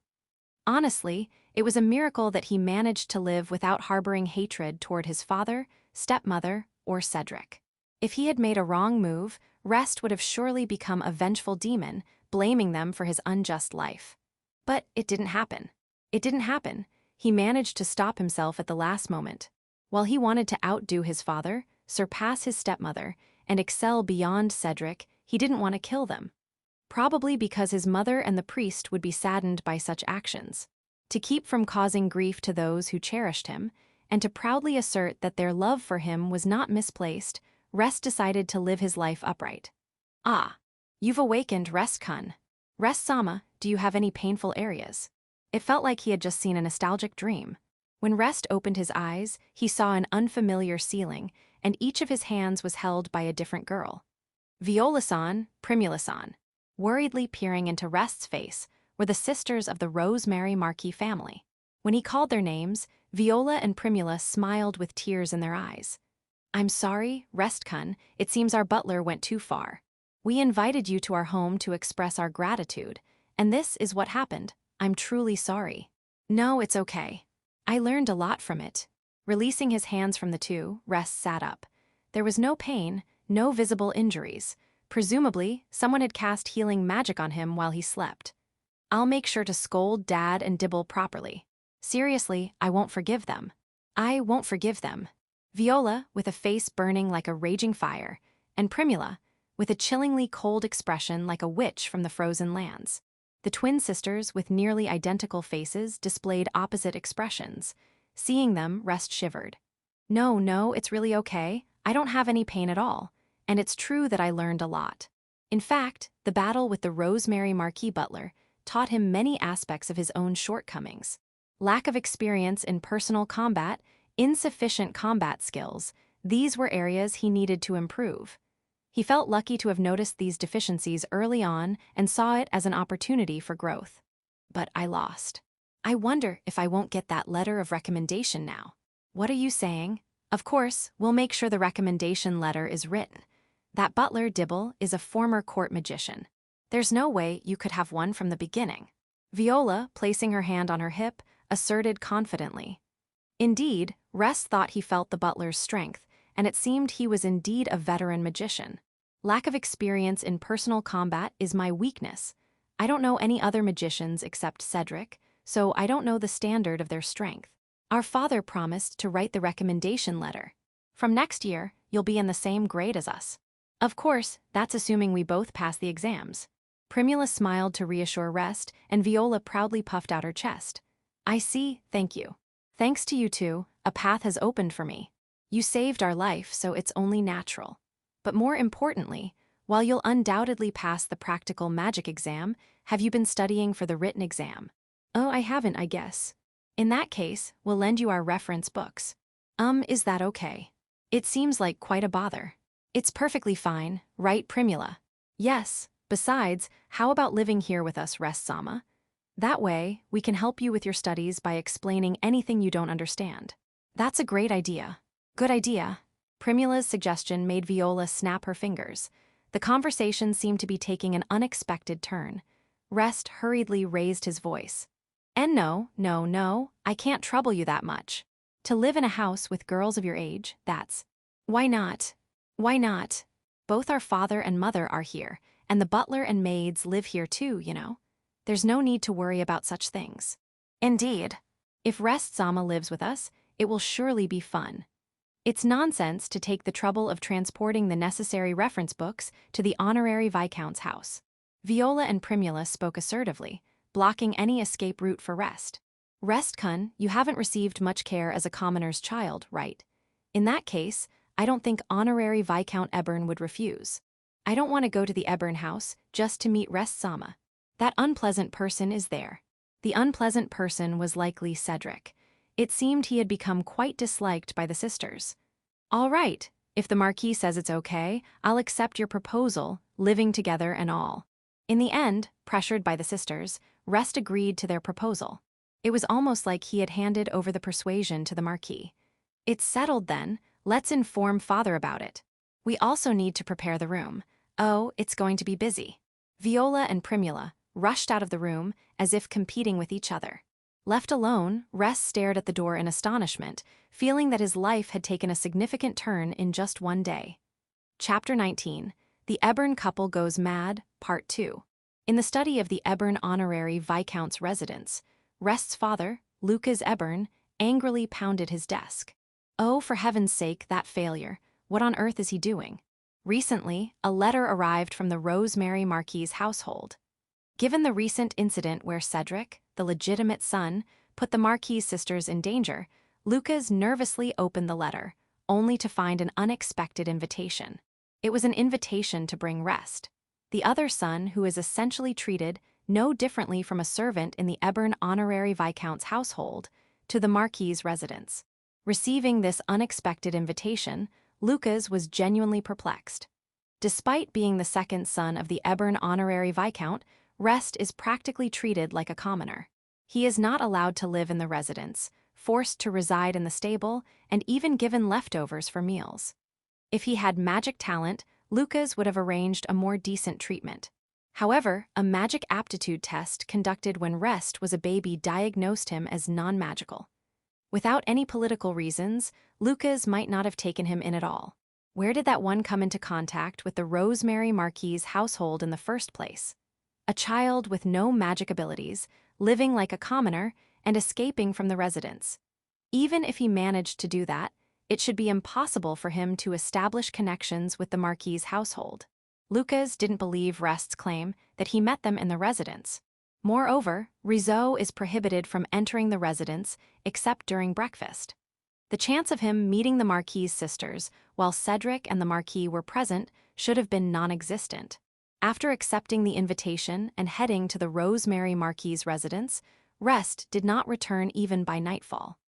The carriage that took him there returned to the Honorary Viscount's household, conveying the message. Rest-kun will stay overnight at the Marquis's residence. What in the world happened for that failure to end up staying overnight at the Marquis's residence?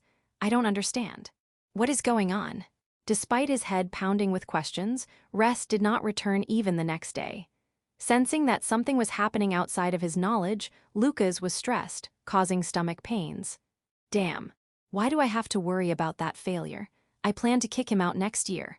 Sir, it's serious. Honey, something has happened. Why? Two people burst into the study without knocking.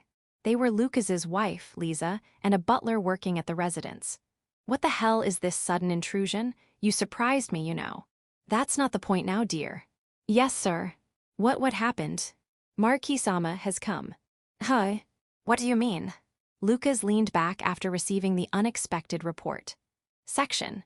When Lucas hurriedly went to the reception room, Albert Rosemary, the Marquis, was already sitting on the sofa, waiting.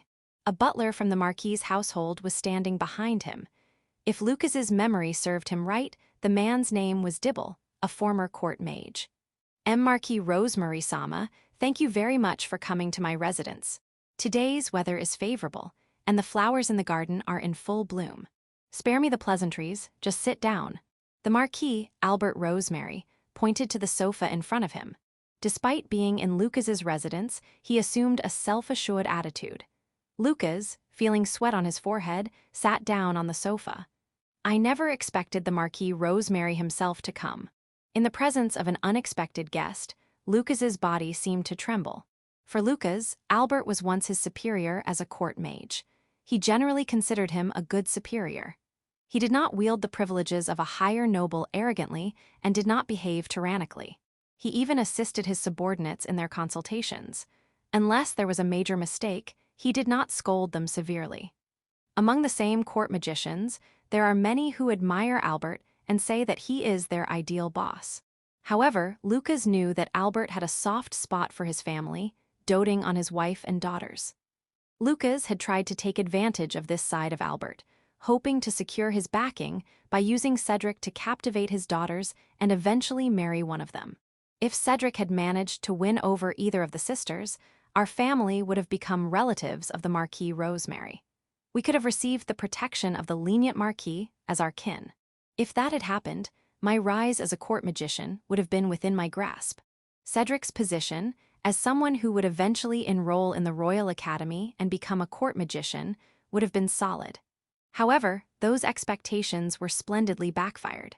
I thought that my proud son Cedric could surely win the hearts of the sisters. Instead, I ended up earning the wrath of the Marquis. I've come today to discuss your son.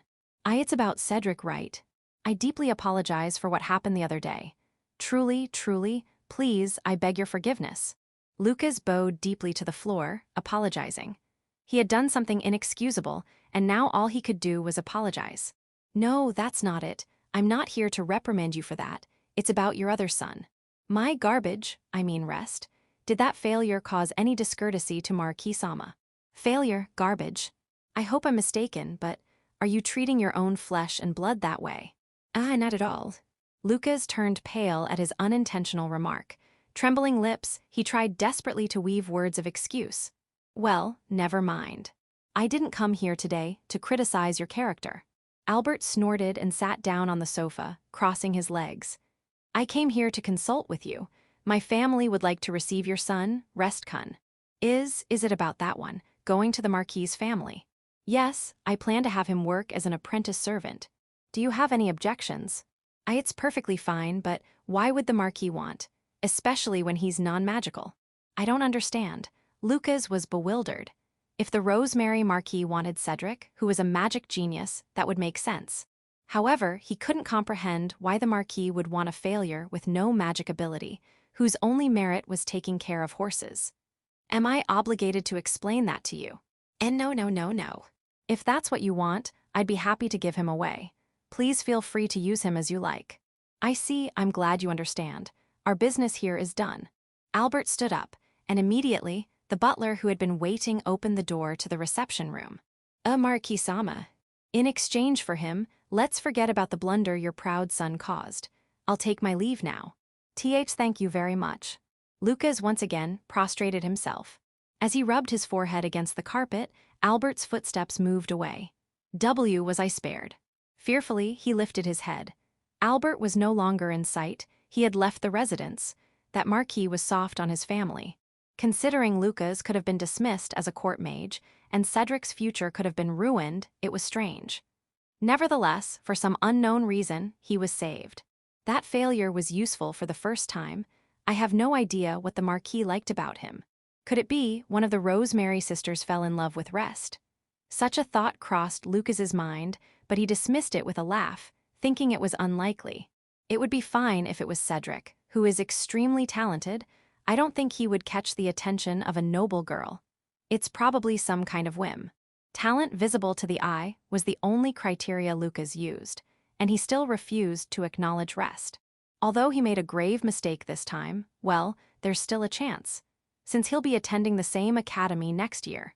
Despite making a potentially fatal mistake, Lucas hadn't given up on winning over the Rosemary sisters. The arrogant and narrow-minded father thought, there's still a chance. Even though luck wasn't on his side this time, Lucas believed that if Albert got to know Cedric better, he would surely appreciate him, and the noble daughters of the Marquis would also be impressed. Because Cedric was a genius. Because he inherited his talent perfectly, a splendid son unlike the failure who was a commoner's child. If he enrolls in the academy, I'll make sure to instruct him to court the Marquis's daughter, take time, be thorough. A fool doesn't learn from failure, because a fool doesn't learn. Despite the potentially catastrophic failure, Lucas had not given up on obtaining the Rosemary sisters, because, in his foolish mind, there was always another chance. Lucas chuckled slyly. Chapter 20. Marquis Rosemary's Distress. After the negotiation between Marquis Rosemary and the Ebern honorary viscount concluded, it was decided that Marquis Rosemary would take custody of Rest. On the way back, inside the Marquis's carriage, Albert Rosemary sighed. What a terrible sight that man presented. Yes, it was quite unpleasant. The butler, seated across from his master, responded. Lucas Ebern's disgraceful behavior during the recent negotiations was more than enough to leave the two astonished. I knew he was fixated on maintaining a noble status and looked down on commoners, especially with his strong emphasis on magic talent. However, I didn't expect him to treat his own son so harshly. Throughout the negotiation, Lucas continuously referred to Rest as that, or failure, or garbage. As someone known for loving his family and being lenient with them, Albert couldn't help but frown at such expressions. Yet, he indulges his arrogant and talented son. Honestly, I'm tempted to make him resign as a court mage. If you wish, we can proceed with that. There should be a pretext for it, shouldn't there? His eldest son had taken the Marquis's sisters out and exposed them to danger. Even if he made his father take responsibility, no one would blame him. No, let's refrain from that for now. If he loses his noble status, it will be difficult to arrange Rest as a fiancé for my daughter. The Rosemary sisters seem to have taken a liking to Rest, regardless of what happened with the Ebern honorary viscount family. To engage one of them, Rest needed to maintain his noble status. Until Rest graduates from the academy and takes up a position like a court mage, it won't be a problem. Until then, it's convenient for him to remain a noble. While there's an option to have him adopted by another family, it might not be done in time for next year's academy enrollment. Next year, Viola and Primula would enroll in the Royal Academy. Before then, Albert wanted to engage Rest to one of his daughters. Once enrolled, many boys would approach the sisters. Even without parental bias, the two were exceptional beauties with good figures and impeccable lineage. Next year, that idiotic prince will also be enrolling. Engaging Rest will be helpful in protecting the girls from him. The idiotic prince referred to Rodel Iwood, the third prince of the royal family. He had a personality that was overbearing, arrogant, and fond of women. Despite that, he wasn't completely inept. He had magic talent and was a troublesome man. The man, who is like a superior version of Cedric, of all things, ends up enrolling in the same school and being in the same grade as the Rosemary sisters. If only he would fail the entrance exam, but it won't be that convenient. He is exceptionally skilled. Most likely, he will pass. If Rodel enrolled in the same class, he would undoubtedly approach Viola and Primula. Until now, Rodel had caused various problems. such as trying to seduce a noble's daughter he met at a social gathering, causing trouble with her fiancé, and using violence on a young maid working at the royal castle, trying to forcefully take advantage of her. Although they managed to suppress the issues without much trouble, everyone knew Rodel was a notorious prince. The daughter of Duke Crocus, a fiancé of the same grade, is also planning to enroll. With the second prince in the grade above, major issues may not arise. For the safety of the young ladies, having a fiancé is preferable indeed. If there was a fiancé, even a prince wouldn't be able to forcibly court them. Even if they retaliated when pressured, the blame would fall on the other side. When Rest passes the exam safely, we'll proceed with the engagement immediately. Having my daughter fall into the clutches of that idiotic prince is unbearable. For that, the Ebern honorary Viscount family is necessary. I understand. The butler deeply nodded at Albert's words. However, he immediately questioned, but, Miss Viola and Miss Primula, which do you intend to engage with Rest? Regardless of which one becomes the fiancé, I don't think the other will be satisfied. Poked in a sensitive spot, Albert grimaced. In order to protect his daughters from the foolish prince, it would be better to have a fiancé, even if it was just temporary. However, there was one Rest and two daughters, Viola and Primula. No matter which daughter he chose as the fiancé, it was certain to cause problems. Nobles are allowed to have multiple marriages. How about both of them? No. No. Albert vigorously shook his head at the butler's suggestion. I know Rest is a good young man with magic talent, but giving both of my daughters is too much. Absolutely unacceptable. However, if you choose one, the other young lady will surely resent you. Can you endure that, sir? Imagining a scene where his dear daughter said, I hate you, father. Albert clutched his chest. It was unbearable. His heart felt like it would burst. In a way, if you marry both of them to Rest, you could keep them both at home without marrying them off, couldn't you? Well, that may be true, but however. Inside the moving carriage, Albert held his head in his hands. Until they arrived at the Marquis's residence, Albert continued to emit sounds of bitter anguish. Chapter 21, Adopted by the Marquis's family. Rest faced off against the butler in a simulated battle, following Marquis Rosemary's proposal. Despite his defeat, Rest received a letter of recommendation from the Marquis, leading to an unexpected stay at the Marquis's residence that day. The next day, as Rest pondered if it was time to return home, he was summoned to the Marquis's study. So, the Rosemary family has decided to take you in. What does that mean? In response to Marquis Rosemary's somewhat bitter words, Rest involuntarily raised his voice. Hooray! Beside Rest, Viola and Primula clasped their hands together and bounced up and down. The twin sisters, with different hair colors and personalities, synchronized their joyous reactions. Basically, we'll be living with Rest from now on. Rest-sama, would you like to play chess together? Or perhaps cards? Wait a moment, Primula. Rest-kun didn't come here to play, he's living here to study. Of course, I understand. However, wouldn't it be fine for the first day? After all, he got injured in the simulated battle yesterday. Well, that's true. Then, how about chatting in my room? There are many things I want to ask Rest-kun. Keho. While the girls were excited, Marquis Rosemary cleared his throat loudly. Rest-kun. Marquis Rosemary stared fixedly at Rest. You will be employed as a trainee servant in our house.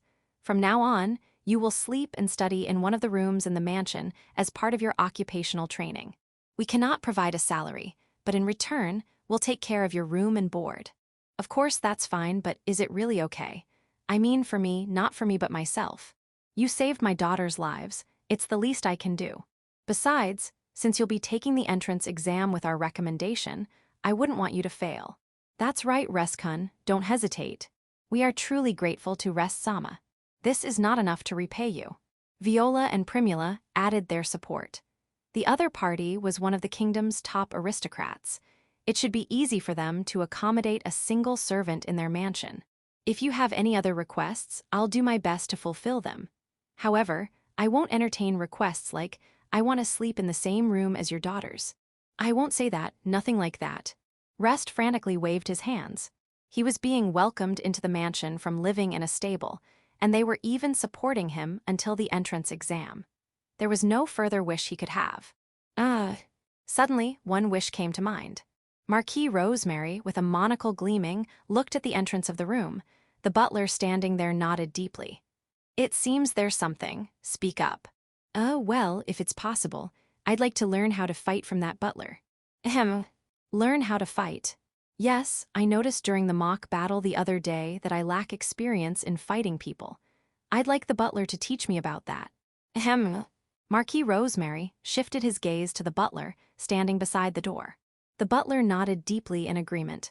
I also thought Rest Dono is worth training. If you wish, I would be happy to do so. Dibble says the same, and if it's between your studies, I don't mind. After all, the entrance exam includes a practical test. Thank you very much. Rest bowed his head to Marquis Rosemary and expressed his gratitude to the butler behind him. Now then, enough of the talk. We need to prepare a room for Rest-kun. Is it okay if it's next to my room? It would be convenient for teaching him. No, Primula, Rest-kun will be living next to my room. Sister, that's nonsense. Since I'm better at studying, it should be next to my room. Why? The Rosemary sisters took hold of Rest's arms, starting a dispute. Caught between the sisters, Rest looked perplexed. Rest-kun, you understand, right? If you lay a hand on my daughters, I won't tolerate it. Eek. In addition, the Marquis grabbed Rest's shoulder and, with a strangely forceful smile, warned him. What should I do? The sisters openly expressing their affection, the Marquis with bloodshot eyes due to jealousy. Surrounded by the three, Rest felt intensely bewildered, his eyes spinning. Although Rest had been mistreated in the Ebern Viscount's family, it seemed that excessive favoritism also led to distress. After a lengthy discussion, it was decided that Rest would sleep in a room on the same floor, but somewhat separated from the sisters' room. Chapter 22, The Rosemary Sisters Attacks Fiercely.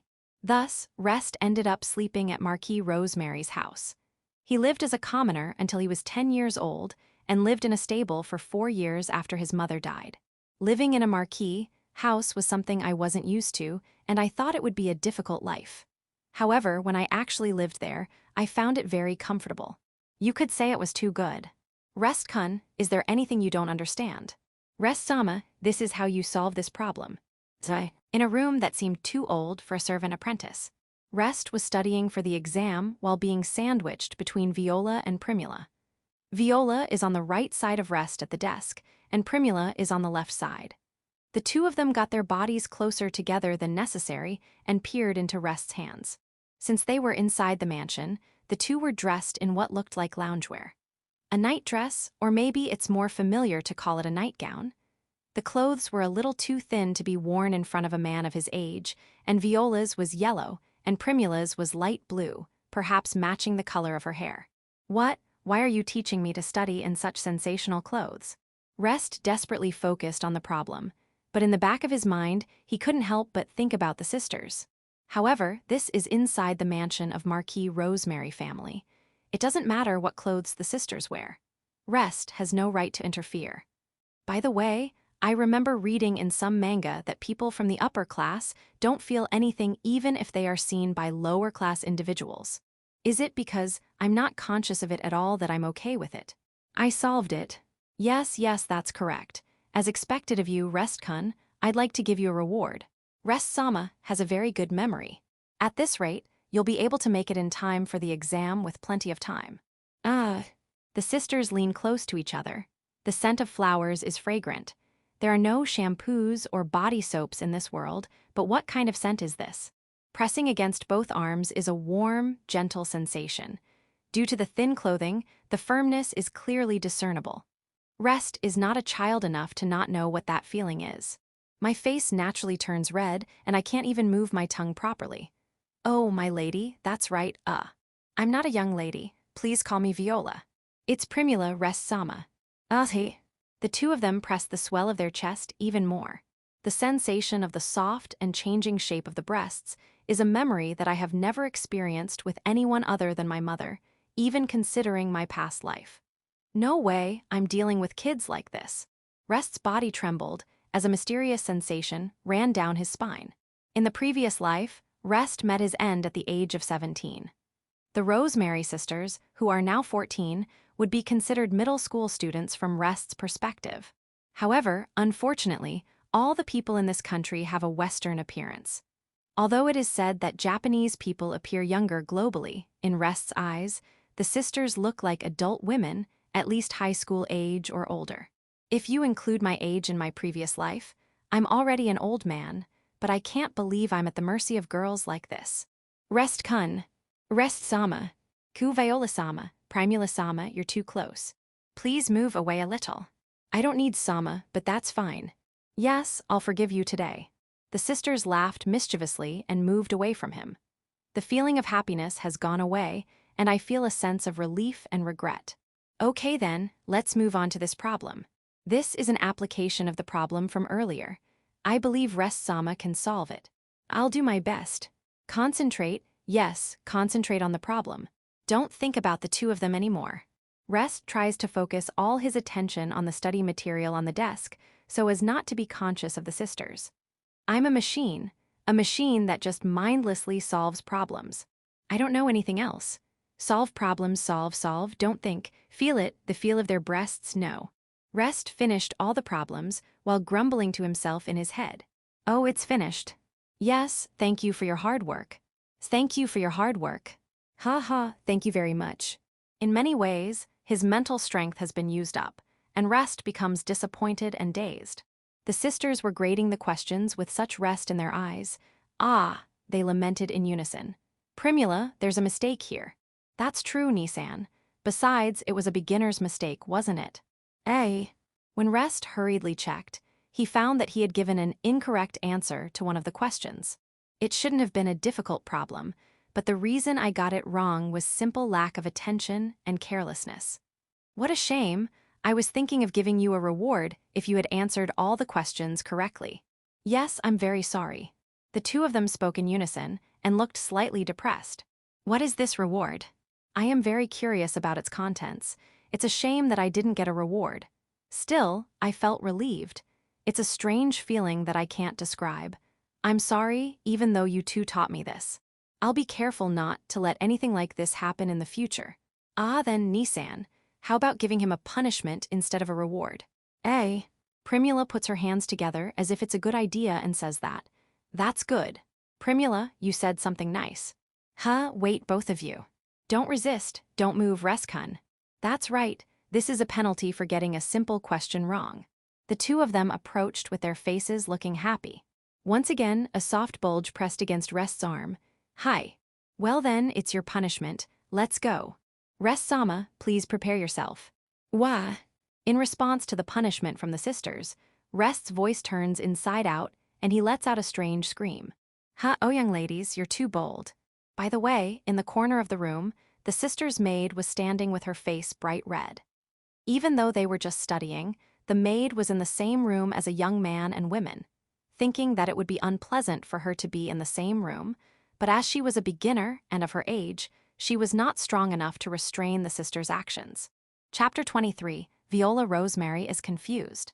I wonder what naughty things I'm doing. Viola Rosemary inwardly writhed as she leaned closer to Rest while teaching him a lesson. If I were allowed to, I would want to roll around on the floor in embarrassment. Viola seemed to be pressing her chest calmly, but in reality, she didn't have much leeway. She's just trying desperately to hold back her shame out of a sense of rivalry with her twin sister, Primula. Why is Primula so okay, being so close to a boy of the same age, and on top of that, wearing a really naughty outfit? Viola is wearing a yellow nightgown. It's something I use as loungewear, so it's not really a naughty outfit.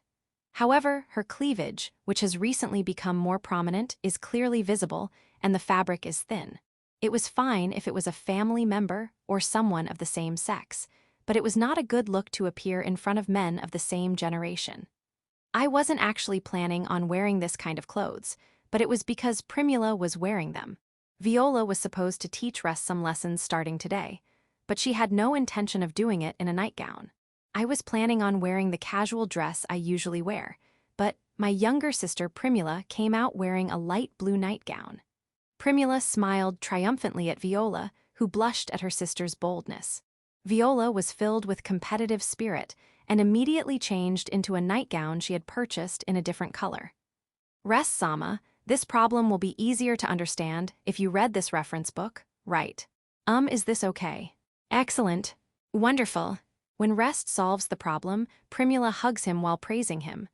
Viola immediately became competitive and joined her body from the other side. That's amazing, Rest-kun. That's how it is. Well, in the first place, Primula is cheating. She's usually quiet and always hides behind me, but why is she so aggressive towards Rest-kun? To Viola, Primula is a cute younger sister. It won't hurt if you put it in your eyes. It's the half of your soul that you can trade for your life. It was like a heart. Her younger sister was supposed to be the object of her protection, but now she stands in her way as a huge rival over a man. Wow, are you saying that you've grown without me knowing? Or maybe it's because Rest-kun is special. Even your breasts have grown so much. If this keeps up, Rest-kun will be taken away from me. The Rosemary sisters were almost the same except for their hair, eye color, and personality. But for some reason, Primula's breast size was slightly larger. Until now, Viola had never cared about this, but now she felt strangely aware of it. I feel like I'm inferior to her as a woman, which makes me even more anxious. Then, Nissan. How about giving him a punishment instead of a reward? When Rest made a careless mistake on a simple problem, Primula suggested something like that. Poo punishment? W8, Primula, what are you talking about? What on earth are you saying? That's good, Primula, you said something nice. Viola, feeling anxious in her chest, said the exact opposite of what she was thinking. When I saw Primula, whose eyes were wet with an expression so sexy that I couldn't believe she was 15 years old, I couldn't resist. Well then, it's your punishment. Let's go. Rest-sama, please prepare yourself. Wait, what can I do to a man who is neither my husband nor my lover? Hiya. Viola follows her twin sister and reaches out to punish Rest. In fact, Viola is so worked up that she rolls her eyes as if she's about to collapse, but she still runs her fingers over the body of the man she loves. Chapter 24, Primula Rosemary Can't Afford to Lose. I'm sorry, Nissan. It seems has become a bit mischievous. While teaching Rest, Primula Rosemary apologized in her heart to her beloved elder sister. They had a long history together, and Viola could understand everything about her. Viola appeared composed as she clung to Rest with ease, pressing her chest against him. However, Primula sensed Viola's lack of composure and inner turmoil. Nissan seems serious too. I expected her to wear a nightgown to compete with me, but I didn't think she would go this far. Clinging to Rest and nuzzling his cheek, Primula keenly felt her sister's determination. Both Rosemary sisters were in nightgowns. Although the loungewear they were using wasn't particularly revealing, it was still somewhat resistant attire to wear in front of boys. Surprisingly, it was the introverted Primula, not the lively Viola, who initially decided to wear a nightgown in front of Rest. I'm not as beautiful or charming as my sister. That's why I have to do my best to make Rest-sama notice me, even if just a little. Lacking confidence, Primula deliberately chose bold clothing. The effect was outstanding. Rest overtly reacted to the sisters' outfits and the chests pressed against him. Rest-sama, you're blushing so much, it's cute. Seeing Rest, who was red up to his neck, Primula's expression became one of admiration, as if she were appreciating a small animal. Primula had always been uncomfortable around men. As the daughter of a marquis with a delicate and ethereal beauty, she often received attention from men at noble gatherings. However, she had never felt anything other than fear towards them, even when a man like Cedric Ebern sent impolite glances her way. But why is Rest-sama okay? Why am I not afraid or uncomfortable with him? Strangely, there was neither fear nor discomfort towards Rest. Even the chest she used to dislike being looked at by men in the past, she didn't mind if Rest looked at it, and she was even happy that he noticed. Although there was still a sense of shame, the joy and superiority of being liked by a man she admired surpassed the embarrassment. I never thought having a slightly bigger chest than Big Sister would come in handy. While the sisters resembled each other in facial features, Primula had a larger chest. Although she felt embarrassed about it, she had never felt happy about it until now. But, from now on, this chest might become my weapon. It's probably the only thing that can beat Nissan. As she clung to Rest's arm, enveloped in a deep cleavage, he shivered and reacted. Indeed, he was cute. Primula deepened her smile at the corner of her mouth. Viola, burning with a competitive spirit, also clung to Rest. As expected of Nissan, but I can't afford to lose. Viola had always insisted on marrying a man stronger than herself. She openly spoke about sacrificing herself for the family's prosperity if it benefited the Rosemary family. Primula admired her strong-willed sister, but at the same time, she worried about her sister's future while feeling a sense of inferiority. I'm happy that Nisan found a man she likes, but I can't let go of Restson. Falling in love with the same person as her sister was a cruel twist of fate. If Primula were still her old self, she might have stepped back for the sake of her sister's happiness. However, experiencing true love had changed her perspective. Nisan, like the sun, marrying the man I love. I'll be forever in the shadows as the moon. Primula couldn't become mature enough to laugh and celebrate such a situation. She couldn't hand Rest over. She couldn't yield. 10 years later, 20 years later, she could only imagine Rest being by her side. She couldn't marry anyone else. She didn't want to have children with anyone else. As time passed, these feelings grew stronger, burning passionately in Primula's heart. This is the first time, this must be love. Outwardly composed, but internally flustered, she watched her sister perform a punishment on Rest.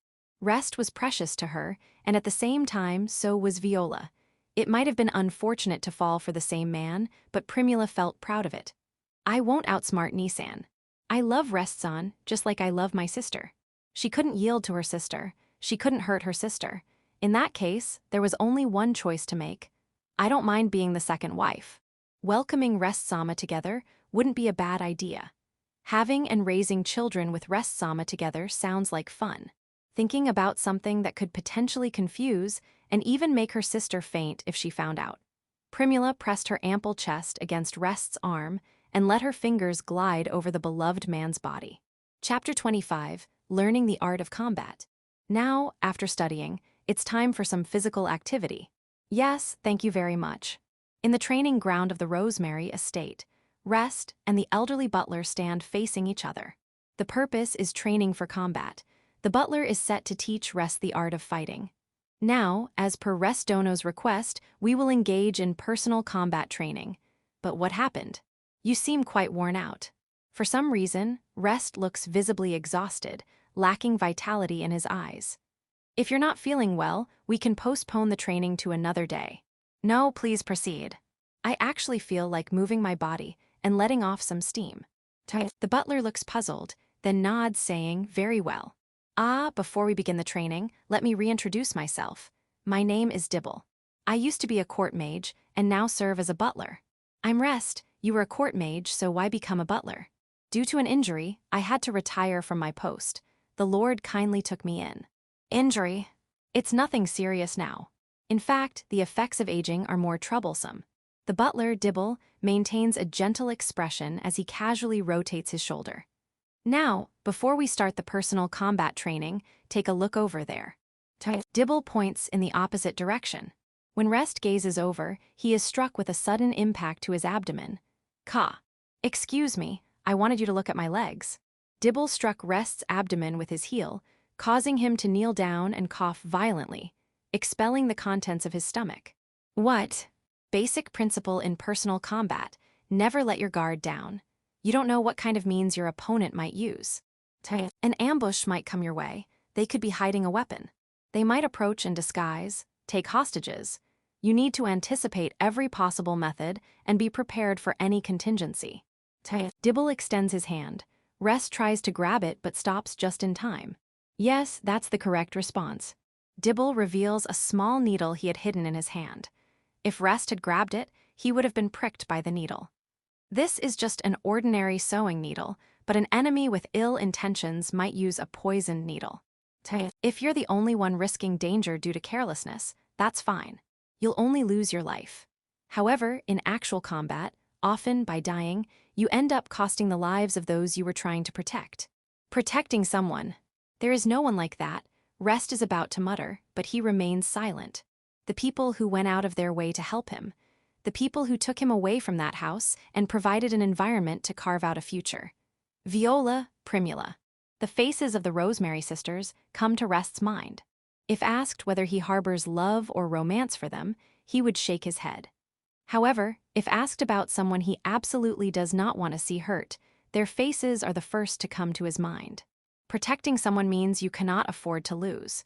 Use any means necessary, get as dirty as needed, be called a coward, all of it doesn't matter. Fight to win for the sake of those individuals.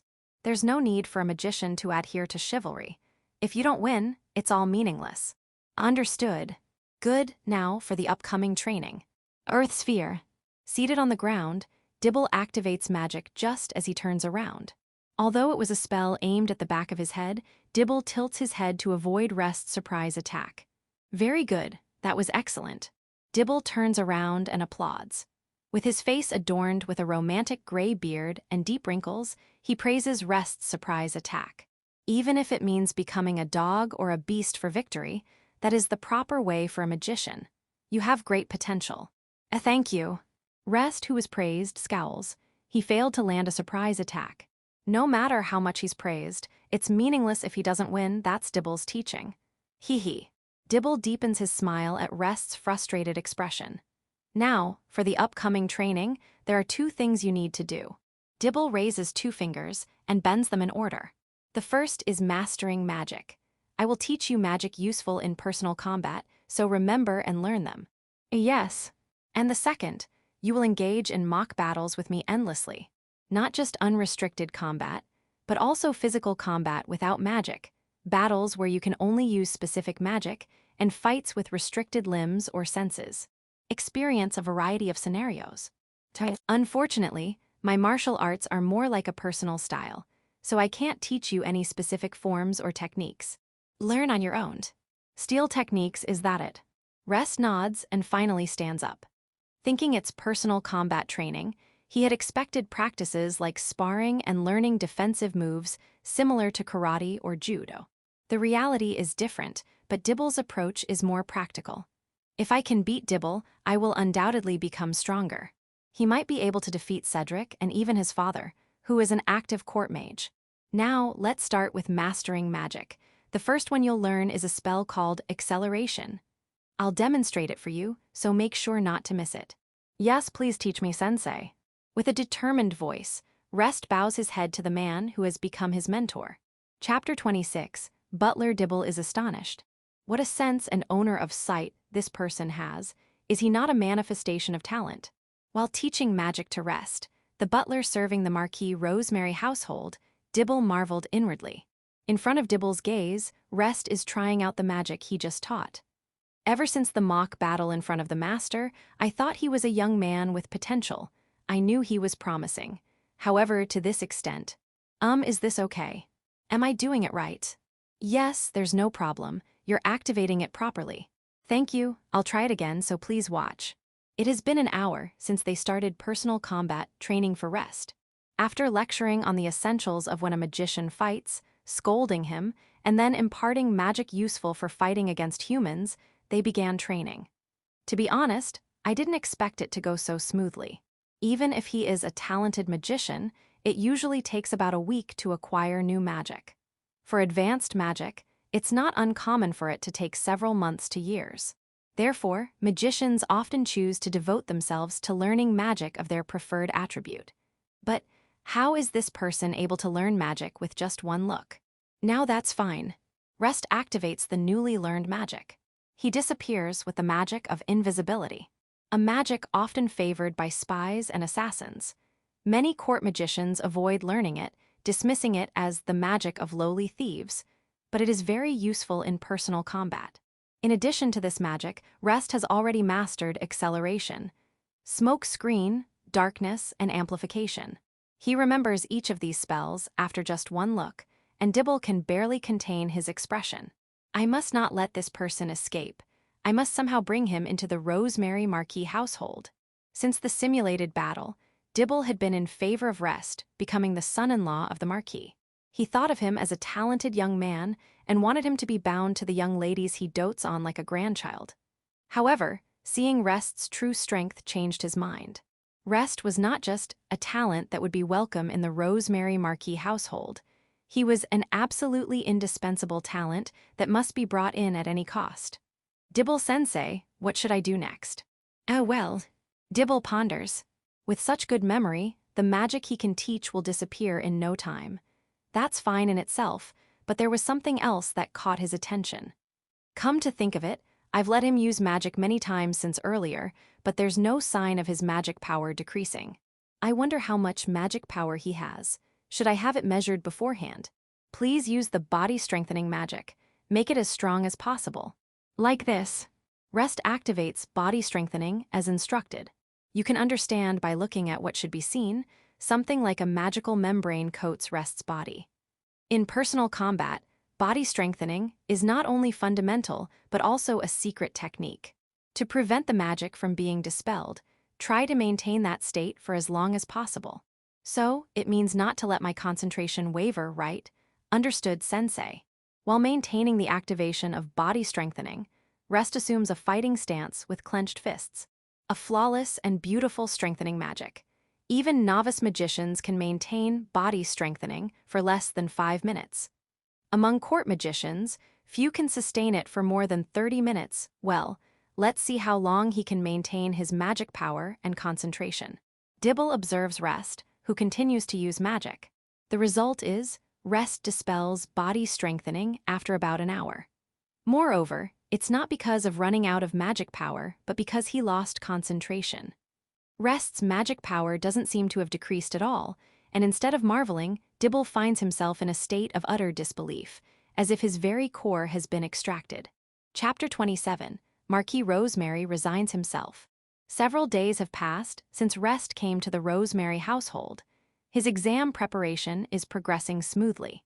Despite Viola and Primula's occasional tempting distractions, Rest, with strong mental resilience, has been able to acquire the necessary knowledge. Fortunately, problems like mathematics are easily solved with his knowledge from his previous life. The challenge lies in subjects requiring memorization, such as history, which can only be mastered through repeated drills.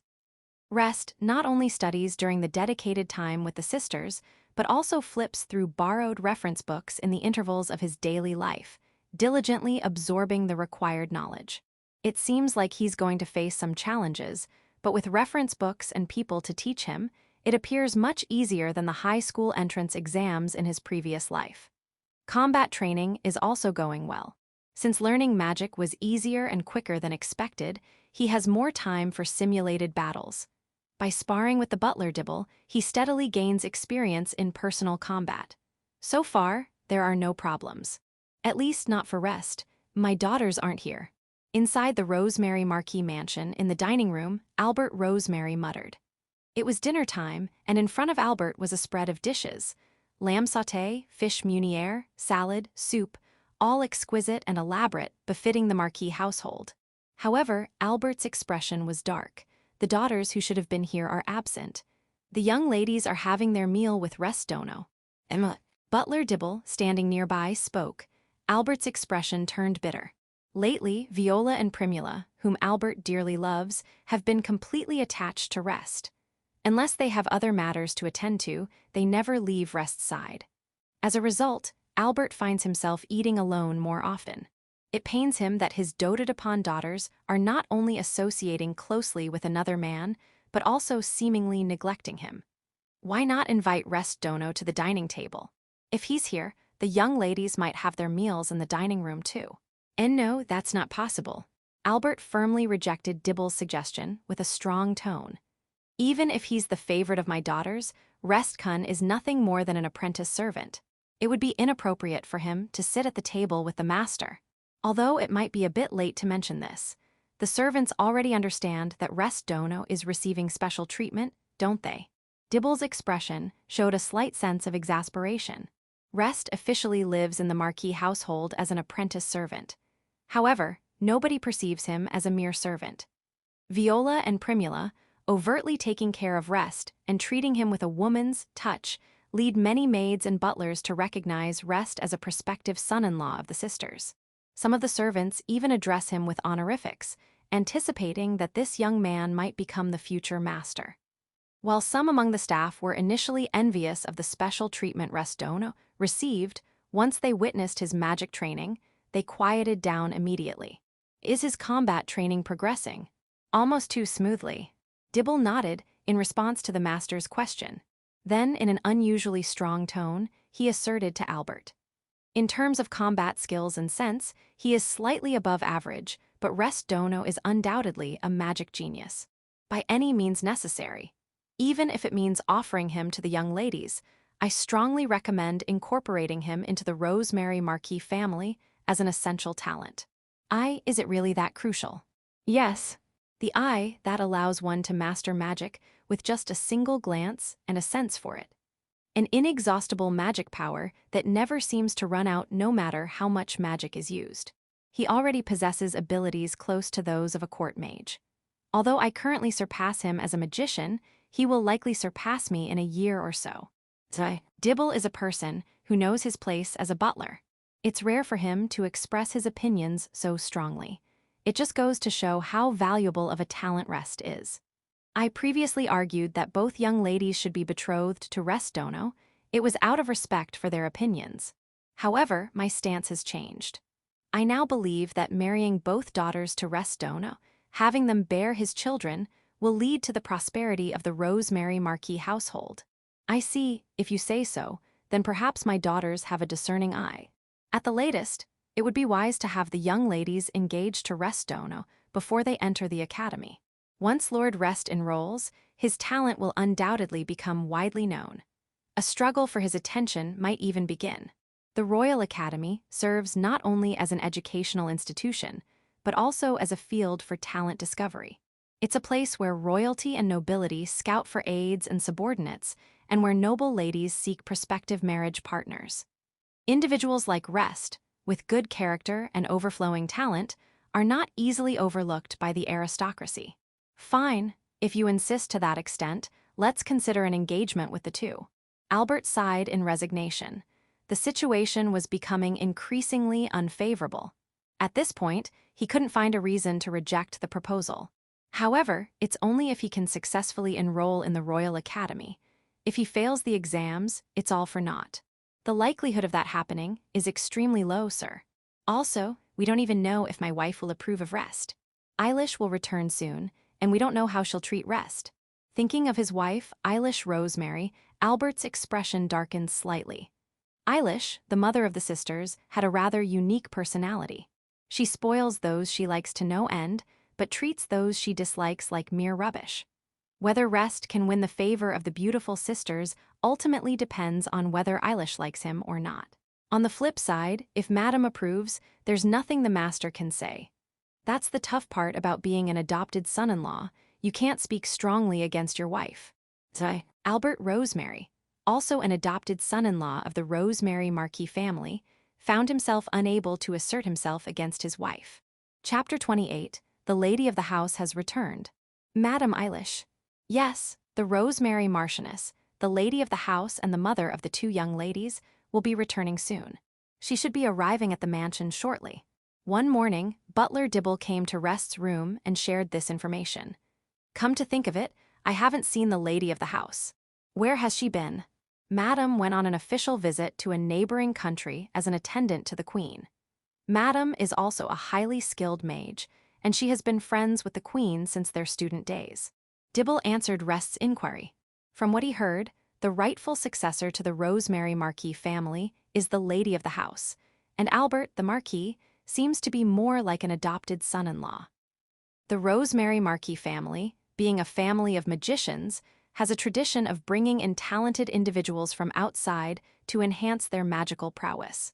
The family's notable feature is the high probability of giving birth to beautiful women. I wonder why. The way he phrased it, implying talent in magic, strangely catches my attention. Leaving that aside, I should probably greet her properly, the lady of the house. Of course, I've informed Madame about Rest Dono in letters. She has been quite concerned and looking forward to meeting you. I see, well, it makes sense. A teenage boy brought into the mansion from outside. As a mother, I'm sure she must be quite curious about what kind of man he is. All right then, I'll go greet her. I'm not familiar with the proper etiquette for noble ladies, though. Yes, Madame is a generous person who doesn't insist on formalities, so you need not worry. Oh, speaking of which. Dibble looked out the window. Following his gaze, Rest saw an elegant carriage arriving in front of the mansion. Pulled by two white horses, the carriage bore the Rosemary Marquis family crest on its side. Madam has returned. Shall we go to meet her in these clothes? Sure. Rest quickly put on the butler's uniform he received, checking himself in the mirror to make sure everything was in order. Though it was a butler's uniform, he was wearing it publicly because he officially lived in the mansion as a servant. Once dressed, Rest went to the mansion's entrance, where the Marchioness was just entering. The woman wore a light green dress, and her wavy golden hair extended down her back. Her facial features were youthful, and even from above the dress, it was clear she had a well-maintained figure. Is that the mother of the two girls? She looks like she's in her 20s at most. Eilish Rosemary, the mother of the sisters, and the sisters themselves bore strikingly similar appearances. Rather than a mother and her daughters, they gave off more of an elder sister or relative vibe. Welcome back, Mother. Thank you for your hard work on your trip abroad, Mother. Viola and Primula, who had come to the entrance before Rest, greeted their mother. Recognizing her daughters, Eilish's face lit up and she embraced them. I'm back, my adorable daughters. You look well. I've missed you so much. Welcome back, Mother. How was the neighboring country? We heard it's quite cold there. Yes, it's already snowing there. I can't compete with that. I never thought I'd be wearing a coat at this time of year. The family engaged in a cheerful conversation. Albert Rosemary, her husband and their father also approached. Eilish, welcome back. I'm glad you're back. Yes, I read the letters. Things seem to have gotten quite interesting. Eilish smiled at her husband and then smoothly shifted her gaze. The gaze, as if searching for something, captured was Rest in a butler's uniform, standing a little distance away alongside Dibble. Ahem. Oh, Mother, let me introduce him. This is Rest. He's the one who saved our lives. Rest, this is Mother. He lives in the mansion. It seems you two have started bringing men into the house. Must be the age for it, I suppose. With a smile, Eilish walked toward Rest, who was somewhat nervous, and he bowed his head. I am Rest. I've been taken care of by your daughters. Yeah, nice to meet you. Thanks for helping my daughters. I appreciate it. Yes, thank you. Eilish's tone was gentle, and there was an air of welcome as she spoke to Rest. I won't allow anyone to harass my daughters. It seems she won't say something like that. Relieved for the time being, Rest was immediately taken aback by Eilish's following words. Well then, I'll change, so wait for me outside. Hi. Shall we have a little fight? I'll beat you up, so be prepared. Eilish clenched her fist and declared, leaving Rest with a visibly tense expression. Chapter 29. A one-on-one showdown. Challenged to a fight by Marchioness Rosemary, Rest, who changed into more suitable attire for her, headed to the training ground in the garden ahead of her. While waiting for Eilish, along with Dibble, Rest looked up at the sky in bewilderment. Why did things turn out like this? I apologize on behalf of the mistress. Standing aimlessly in the training ground, Rest expressed his genuine confusion. Dibble apologized with an apologetic expression. The mistress is, well, how should I put it? She's straightforward, and she has the kind of temperament that can only be expressed through magic and fists. So she's a muscle brain type. Yes. Dibble affirmed Rest's words with a troubled expression. Eilish Rosemary, despite her beautiful appearance and the impression of a gentle young wife, was, in reality, quite martial. She had single-handedly annihilated a group of assassins who had targeted the royal family. Please don't misunderstand. The mistress doesn't dislike or want to drive you away, she just wants to communicate through fists. There's absolutely no malice or harm intended. Well, about the malice, what about the harm? I think I'd get hurt if I were punched, right? The mistress is a master of body enhancement and healing magic. She seems to struggle with long-range magic, but in close combat, she might be stronger than even the master or possibly the Knight Commander. The Knight Commander, you mean Marquis Catria? That can't be true, right? The captain of the Knights, Marquis Catria, was a very famous figure. Rest had often heard rumors about him even when he was living as a commoner. He was a hero who had made heroic contributions in skirmishes with neighboring countries and battles against barbarians, saving the country numerous times. Marquis Catria, standing at the pinnacle of martial prowess, and Marquis Rosemary, standing at the pinnacle of magic, were referred to as the two wings supporting the country. Am I going to be killed from now on? Please rest assured, the mistress won't seriously fight. She just wants to test your strength and nothing more. I kept you waiting. A dignified woman's voice resounded. When I directed my gaze toward the voice, there was Eilish dressed in what seemed like riding attire. Dressed in a snug-fitting jacket and trousers that clung to her body, her voluptuous figure was prominently displayed. Behind Eilish were the members of the Rosemary Marquis family, Viola, Primula, and Albert, following suit. Rest, Kun. Do your best. I'm sorry for getting you into this mess. Well, please don't get injured. We're cheering for you. The sisters rushed over, clinging to Rest. Both of them wore worried expressions and seemed extremely apologetic. Albert, when his eyes met Rest's, quickly averted his gaze. He seemed to be aware that his wife was acting recklessly and wore a guilty expression. We've asked her not to do anything terrible. It's useless no matter what we say. So please don't hate her, is what we want to convey. It's okay. It turned into quite a situation, but I don't feel uncomfortable about it or anything. To Viola, whose expression darkened, Rest shook his head. To reassure Primula, he smiled. You should be cautious of men approaching your daughters. It's only natural. This is a good opportunity to confirm the results of Dibble Sensei's close-range combat training. I'll serve as your opponent. Rest Kun. Rest Sama. Both of them looked up at Rest with moist eyes, embracing him tightly. Well, it's close, but... While appreciating their gaze, he wanted them not to be too close. After all, the parents of the two, especially Albert, were here. So, shall we start? Both of you step back. Eilish addresses Rest and the others. Viola and Primula, seeming reluctant, release themselves from Rest's arms. Well then, I appreciate your cooperation. Yes, likewise. I hope it doesn't turn into just my solo performance. Eilish smiles with a translucent beauty. Feeling an inexplicable chill behind that captivating smile, Rest steps back a few meters, facing her. Except for Dibble Sensei, this is the first time I've fought against someone. And she might be stronger than the strongest knight captain in the kingdom. Why do I always end up fighting opponents who are stronger? This is only the second time Rest has dueled someone in this training ground. He braces himself and readies his fist against the Marchioness. All right, let's begin. Albert signals and the battle commences. First, a warm-up punch. As soon as the battle starts, Eilish's beauty stands before him. For a moment, he becomes entranced by her subtly smiling face. HMPH. What? The next moment, an incredibly powerful punch pierces Rest's body. Chapter 30. The Marchioness was a gorilla. This is absolutely ridiculous. Rest instinctively crossed his arms to block Eilish's blow. Despite combining the body-enhancing magic, physical strengthening, and sturdy, he was struck by an incredible impact. Rest couldn't withstand it, getting blown away and stumbling backward. Well, your reaction isn't bad. The output and activation speed are impeccable. I'm impressed that you can do a duet with such youth. That's thank you. Eilish, without launching a follow-up attack, rotated her arms. If it were an ordinary warrior or mage, the fight would have ended with the initial strike. The sensation in both my arms is gone. They're not torn, are they? Although the arms he used for defense weren't broken, they were numb to the point that he couldn't move them of his own will. Without dispelling the strengthening magic, he used healing to mend the damage to his arms.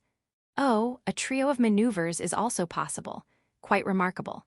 Even so, why can you exert so much power with just physical strengthening? It was a genuine question. While Rest was simultaneously activating multiple spells, Eilish only used physical strengthening.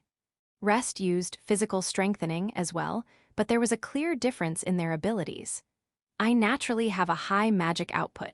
It's a talent. In exchange, I'm not good at long-range attack magic. I wonder if it's the price for not being able to have everything. While Rest possessed an almost bottomless magic power, the magic output, or magic power put into one spell, was not exceptionally high. It wasn't low by any means, but compared to the extraordinary talent of copying any magic after seeing it once and having an infinite magic power, his output seemed rather ordinary. I see, certainly, you can't have everything. In that case, how about something like this? Rest conjured about a dozen fireballs around him and launched them at Eilish. A good attack. I like it. Although he shot the fireballs, adjusting their positions and timing to make them unavoidable, Eilish dodged them with agile steps and an unbelievable physical ability. Without slowing down, she swiftly closed in on Rest. Smoke screen. However, Rest scattered white smoke around him. Both Rest and Eilish disappeared into the smoke, quite literally enveloped by it. You're good at this. Eilish's fist, swung down while she spoke, sliced through the air. Due to the sensory enhancement magic, Rest could see Eilish's movements within the smoke. As she approached, he pressed his palm against her abdomen. Just like this. Thunderpalm shock. He. Eilish's body twitched slightly. The spell Rest used was a magic meant to subdue the opponent with an electric shock without causing lethal damage, a technique he learned from Dibble for close combat. It hurts, doesn't it? But you're underestimating non-lethal magic. Despite hitting Eilish's abdomen directly, the effect lasted only for a moment. Don't touch another woman's stomach while you have Viola and Primula. Bad boy, you deserve punishment. While still holding Rest's arm, Eilish swung his body and threw him. Rest bounced off the ground several times, rolling to the edge of the training ground. Rest Kun. Rest Sama. You're not getting away. Our fight isn't over yet. Eilish shouted, preventing the girls from rushing over. As she said, the battle wasn't finished. While healing his body with recovery magic, Rest stood up from the ground. This is absurd, really. Being able to stand up like this was thanks to the training from Dibble. Thanks to the experience in combat against humans, he managed to minimize damage by taking evasive actions. If she could avoid all those fireballs earlier, it's pointless to shoot long-range magic. I don't want to shoot off a bad gun, causing the mansion to catch fire. If that were the case, should he use strengthening magic and engage in close combat? Rest grimaced at the thought. He had a hunch that this fight would not be easy. That varied use of magic, are you under Dibble's tutelage? Eilish asked. While focusing on healing, Rest nodded. Yes, Dibble-sensei has taught me various things. He had taken disciples in the past, but it seems none lasted. Is he a strict person? Not exactly gentle, but if you want to get stronger, it's only natural. Yeah, good attitude. Eilish directed a calm smile that was unusual during a battle. He's incredibly skilled in using magic, but due to his limited magic power, he couldn't master advanced magic. I'd like to see what would happen if someone like you, with a haphazard amount of magic power, mastered his fighting style. I see. Rest clenched and unclenched his fists. During the conversation, the damage had completely healed. Not only did his magic power not decrease at all. I'm back to square one. It seemed Eilish magic power had decreased slightly. I might even have an advantage over her. Yet why? Rest felt no advantage at all.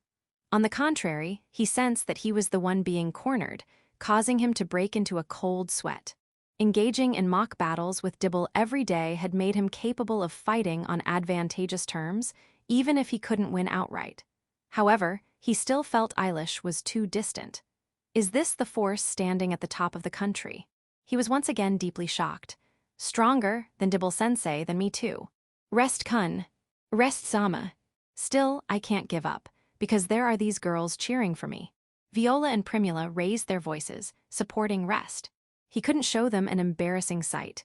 Even though he said he would borrow their chests, he had to give it his all. I'll go all out to the point of killing. Ah, it seems you've made up your mind. Good eyes.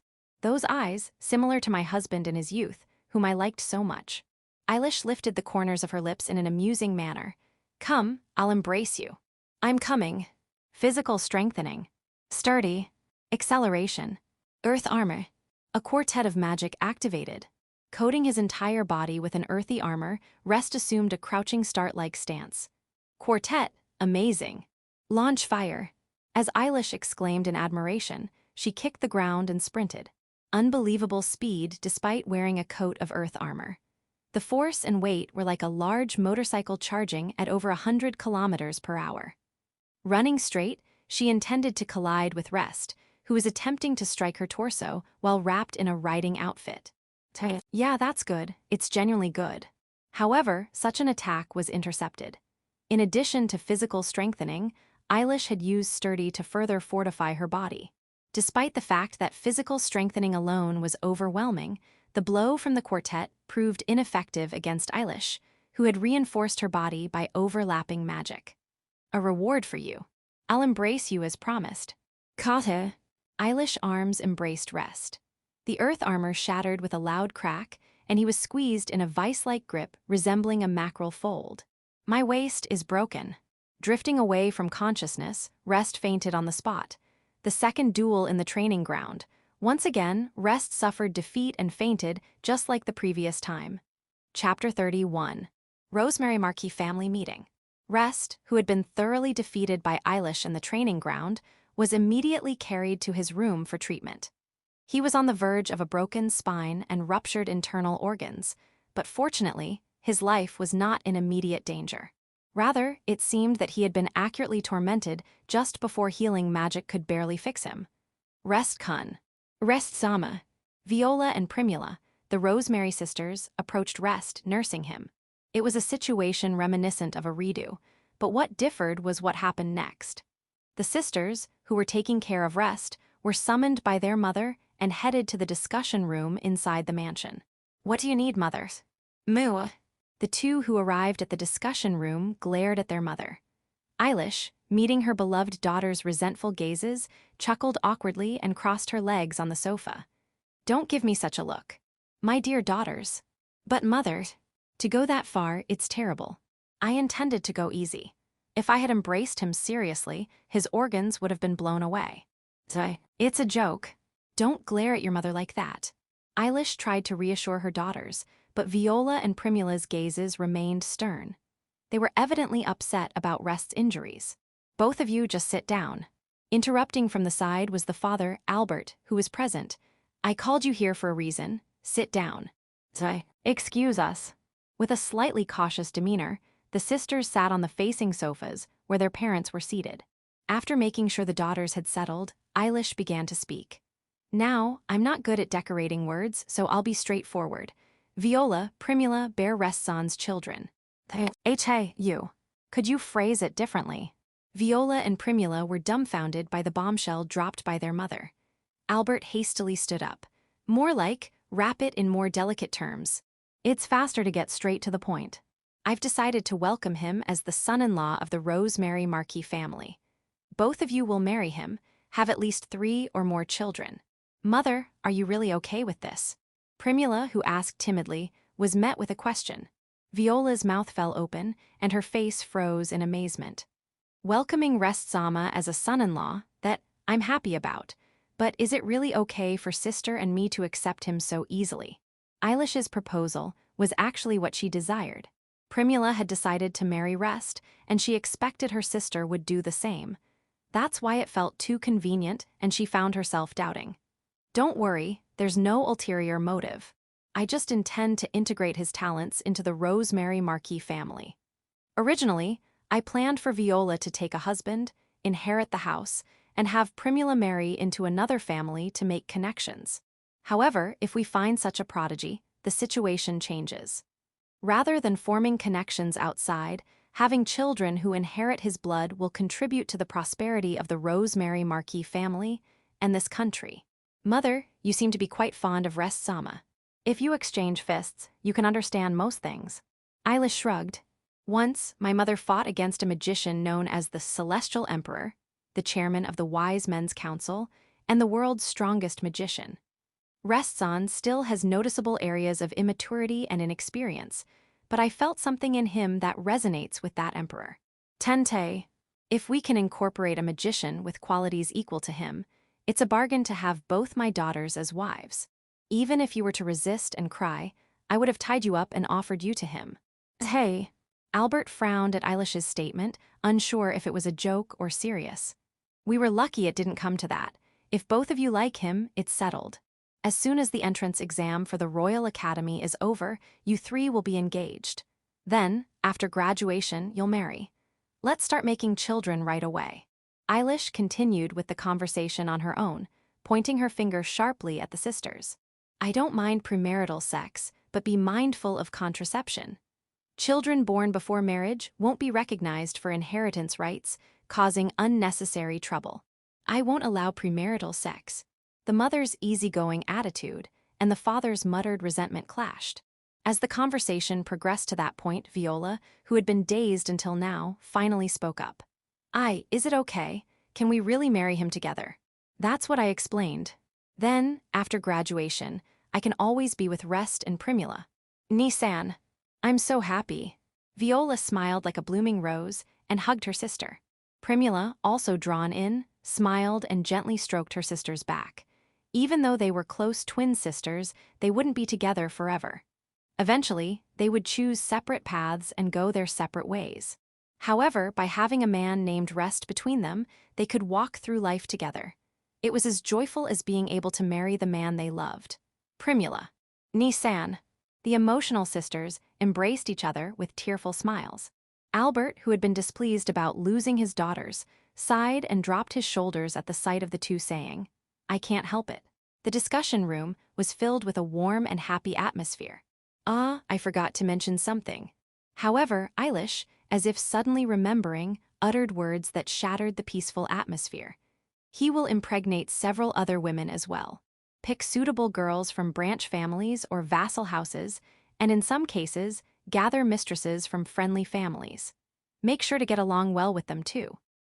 Despite everything being settled amicably, her statement ruined everything. Angry voices between parent and child echoed from the discussion room, and the heated argument continued until late into the night. Chapter 32, Harbinger of Storm. Oh, come on. I don't acknowledge you as my mother anymore. I'm going back to taking care of Rest Sama. Viola and Primula left the discussion room with loud, angry voices. The parents left behind fell into silence for a while, but eventually, Albert spoke up. You're quite forceful in trying to push it through. Unusual. Whether or not to add a third wife or mistresses to Rest, solely for the purpose of having children. The result of the heated discussion reached a stalemate. While it was decided that Viola and Primula would marry Rest, the issue of adding a third wife or mistresses was put on hold. Eilish, as a compromise, agreed not to marry Rest off to any woman not approved by the sisters. It's not unusual at all. I'm a forceful and terrible mother. That's not true. It's rare for you to prioritize the family's development by ignoring Viola and Primula's opinions. Eilish was a strong-willed mother, but she rarely imposed herself strongly on her children. Despite appearances, she was a sweet mother.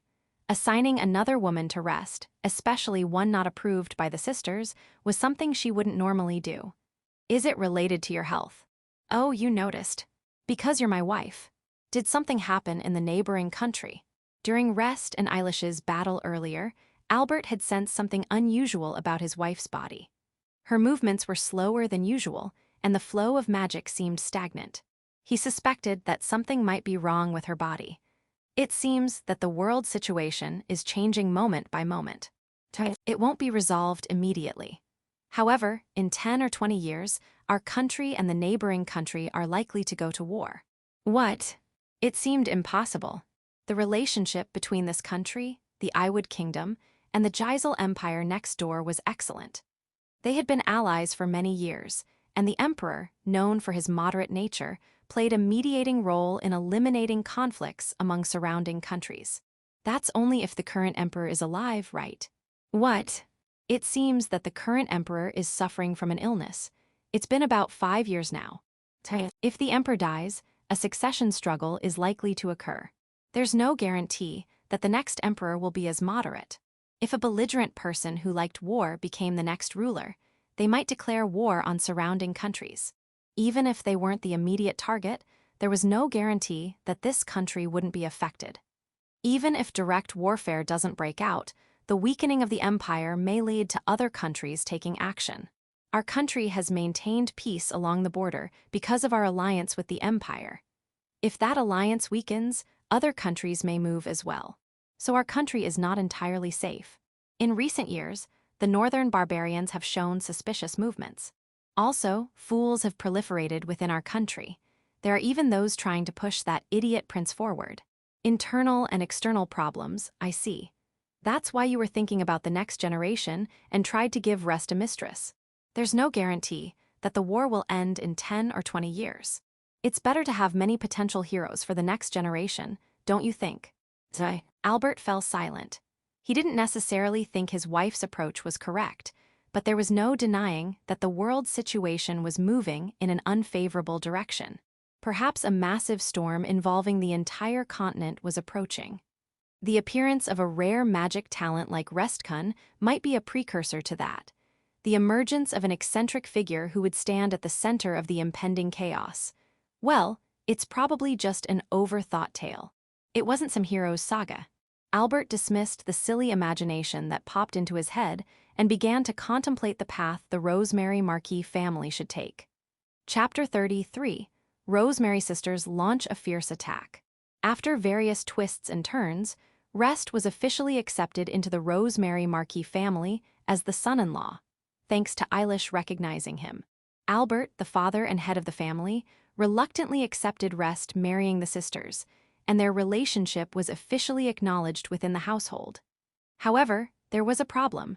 Rest himself was unaware that he had become the fiancé of the sisters. Rest thought he was taken into the mansion as an apprentice servant, having saved the sisters' lives, and nothing more. Although he felt uneasy about the sisters getting unusually close, he didn't think of it as an expression of affection. Rather than being dull, it's likely due to the lack of experience in being loved. In the previous life, without receiving love from parents, one studied desperately for their own life, worked part-time jobs, had friends but no romantic experiences. In the current life, things are a bit better, but romantic experiences are still non-existent, with only a few friends from the commoner era, including the mother and an acquaintance priest. The idea of being loved by strangers was not something that crossed one's mind at all. That's why the Rosemary sisters launched a fierce attack. Trying to make Rest see them as women, they chose an aggressive approach. What is it, Restkun? What's happening? Isn't this situation a bit strange? Rest grimaced at the unimaginable situation he found himself in. The three were in the Rosemary Marquis family's bathroom, which meant they were in the bath area. Rest had only wrapped a towel around his lower body to cover the essentials. While the sisters weren't completely nude, they wore thin robes that resembled bathing suits. These damp robes clung to their bodies, outlining their curves seductively. That's odd, this is definitely strange, right? Rest was internally in turmoil. Viola and Primula were thanking him for saving their lives, and he understood that. However, this was going too far. While it would be fine if they were just helping him study, washing his back was clearly beyond the scope of gratitude. Is the pressure okay? Hey. Whispering these words, Primula pressed her body against him. Soft bulges were pushed against his back, changing shape with a squishing sound. What was this weight against his back? Although he had experienced having pressure applied to his hand during study sessions, this felt completely different. Naturally, now that Rest was naked, and Primula only wore a thin robe, the sensation was almost as direct could be. Could it be that she's also wearing underwear? I'll wash you too. Now, a flustered Viola approached. While slightly smaller than Primula, her well-rounded chest pressed against him. Wait, both of you, why are you doing this? Why, don't you get it yet? Do you not understand our feelings? Hi. Viola and Primula asked with moist eyes. Even for someone who saved our lives, we wouldn't go this far for just anyone. We won't do this for anyone who's not special. Hey, Restkun, do you really not understand our feelings? With their bodies pressed against him and their warmth transmitting, Rest finally realized. The proximity of the two bodies, the transmitted body heat, was he really unaware that young women of their age would be this bold? Could it be? Finally, or rather at last, a puzzle piece clicked into place in Rest's mind. Are the two of them? No way. Even Rest, who had been oblivious, had figured it out. Viola and Primula might have romantic feelings towards him. Why? I haven't done anything to make them like me. He hadn't done anything significant. He had just slightly helped them in the forest. And yet, had that alone made them fall for him, even though my parents didn't love me in my previous life? In this life, he lost his mother early and was abused by his father, stepmother, and half-brother. Did they fall in love with me like that? Restkun. Rest-sama. Thank you. Rest expressed his gratitude. He thanked them for harboring feelings for someone like him. However, the response he received from the sisters behind him was a slightly sulky tone. Isn't a thank you a bit off? Yeah, the words we want to hear aren't those. Even Rest, as oblivious as he was, could understand. What they sought wasn't gratitude, but a response to their affection. Well, I'm sorry. Hey.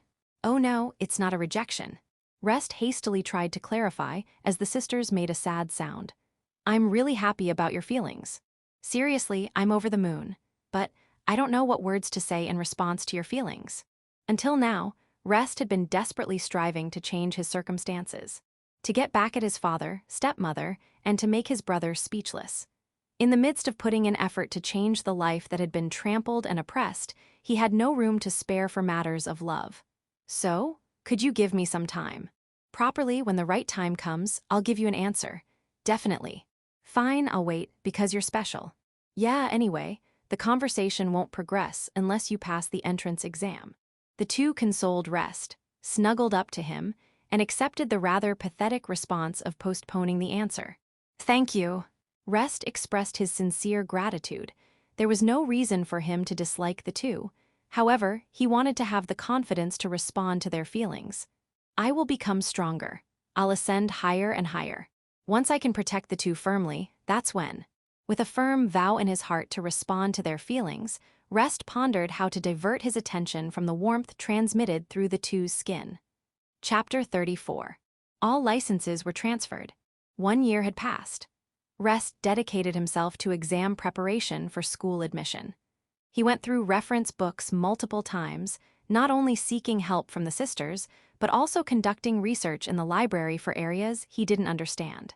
Simultaneously, he engaged in daily sparring with the butler, Dibble. He had already mastered most of the magic that Dibble was proficient in. Viola and Primula occasionally joined the training, and even Lady Eilish would join in, making it a game of cat and mouse.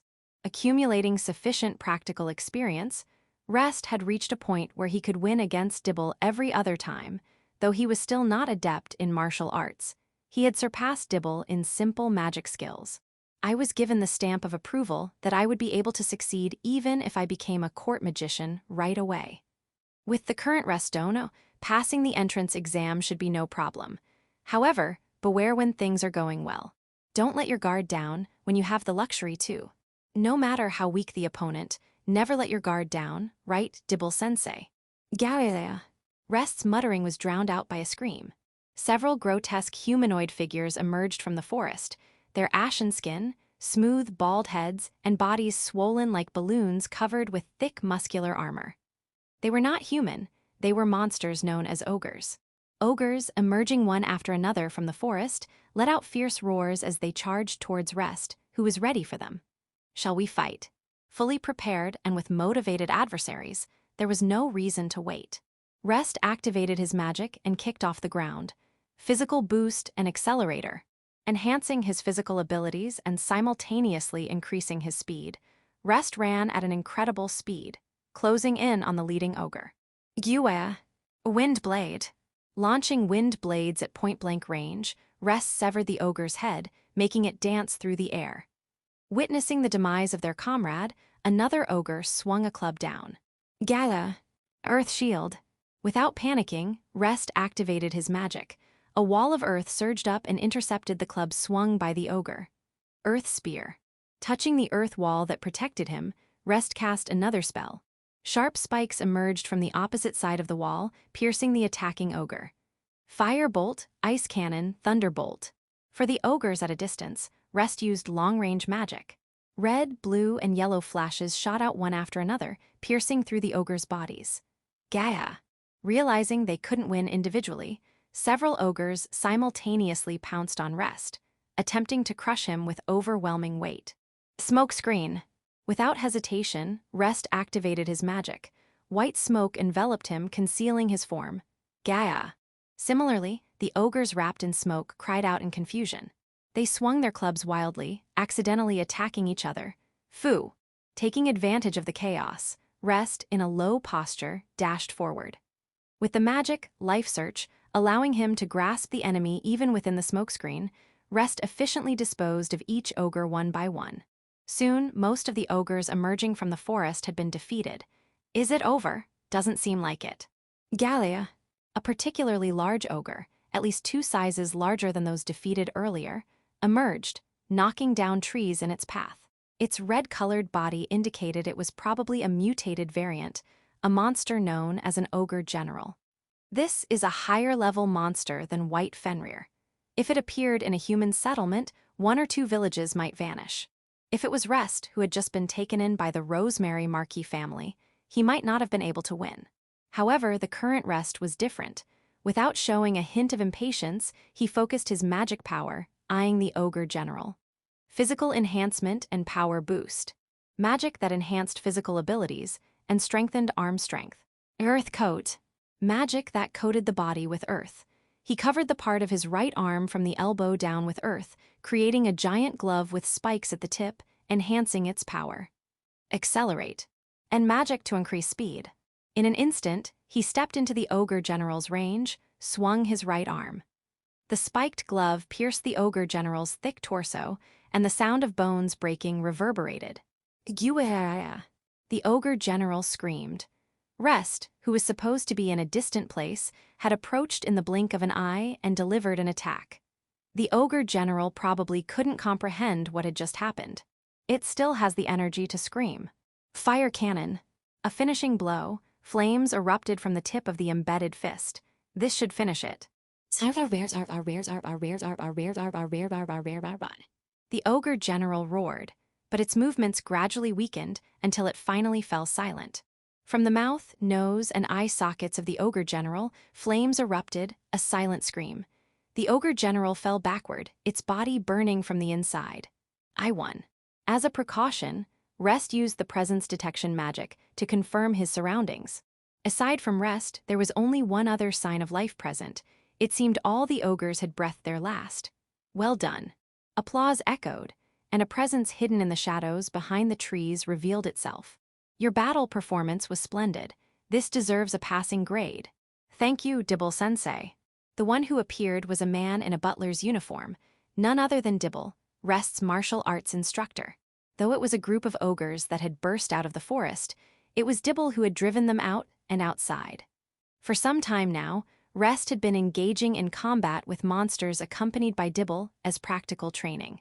The monsters he fought were all formidable adversaries. Based on information procured by the Rosemary Marquis through connections with court mages, they frequently embarked on expeditions. Mastered skills. There's nothing more I can teach you. Dibble smiled satisfactorily and voiced his thoughts. Next week, you'll have the school's entrance exam. From now on, meet many people at the academy, gain experience, and train yourself in your own way. I'm truly glad I could teach you. It's my line, Sensei. I'm glad to have learned from you. Rest held back the tears, sniffling slightly. Since coming to the Rosemary Marquis family, he had encountered nothing but positive experiences. He vowed to repay this kindness for the rest of his life. Well then, let's return. The young ladies are waiting. Yes, I think the two of them have finished their exams and returned by now. The entrance exams for the Royal Academy were held a week earlier for nobles than for commoners. Today was the day of the girls' exams, and they should have returned to the mansion by now. There should be no problem for the two of them, but I'm worried. Let's return quickly. Yes. How about a competition to see who can get back to the mansion faster? I'd appreciate that. Rest and Dibble enhanced their speed with magic and swiftly ran towards the town. Before the forest, there were numerous ogre carcasses scattered about, to be cleaned up later by servants from the Marquis's residence who would arrive afterward. Chapter 35. The sisters' entrance exams are over. Returning to the Rosemary Marquis's mansion after defeating the monsters, Rest and Dibble found Viola and Primula waiting in the entrance hall. The two girls brightened up with radiant smiles upon seeing Rest. Welcome back, Rest. Welcome home, Rest-sama. Are you injured? I'm back, Viola Primula. Rest greeted the welcoming sisters with a smile. They rushed over, grabbing Rest's hands. A year had passed since Rest came to this mansion, and he had turned 15. However, the relationship between Rest and the sisters had not undergone significant changes. Excessive physical contact continued from both sisters, but they maintained a balance without crossing any boundaries. The only noticeable changes were Viola starting to address Rest informally, and Rest no longer using polite language with the sisters. How was the exam for both of you? Was it difficult? We aced it, no complaints.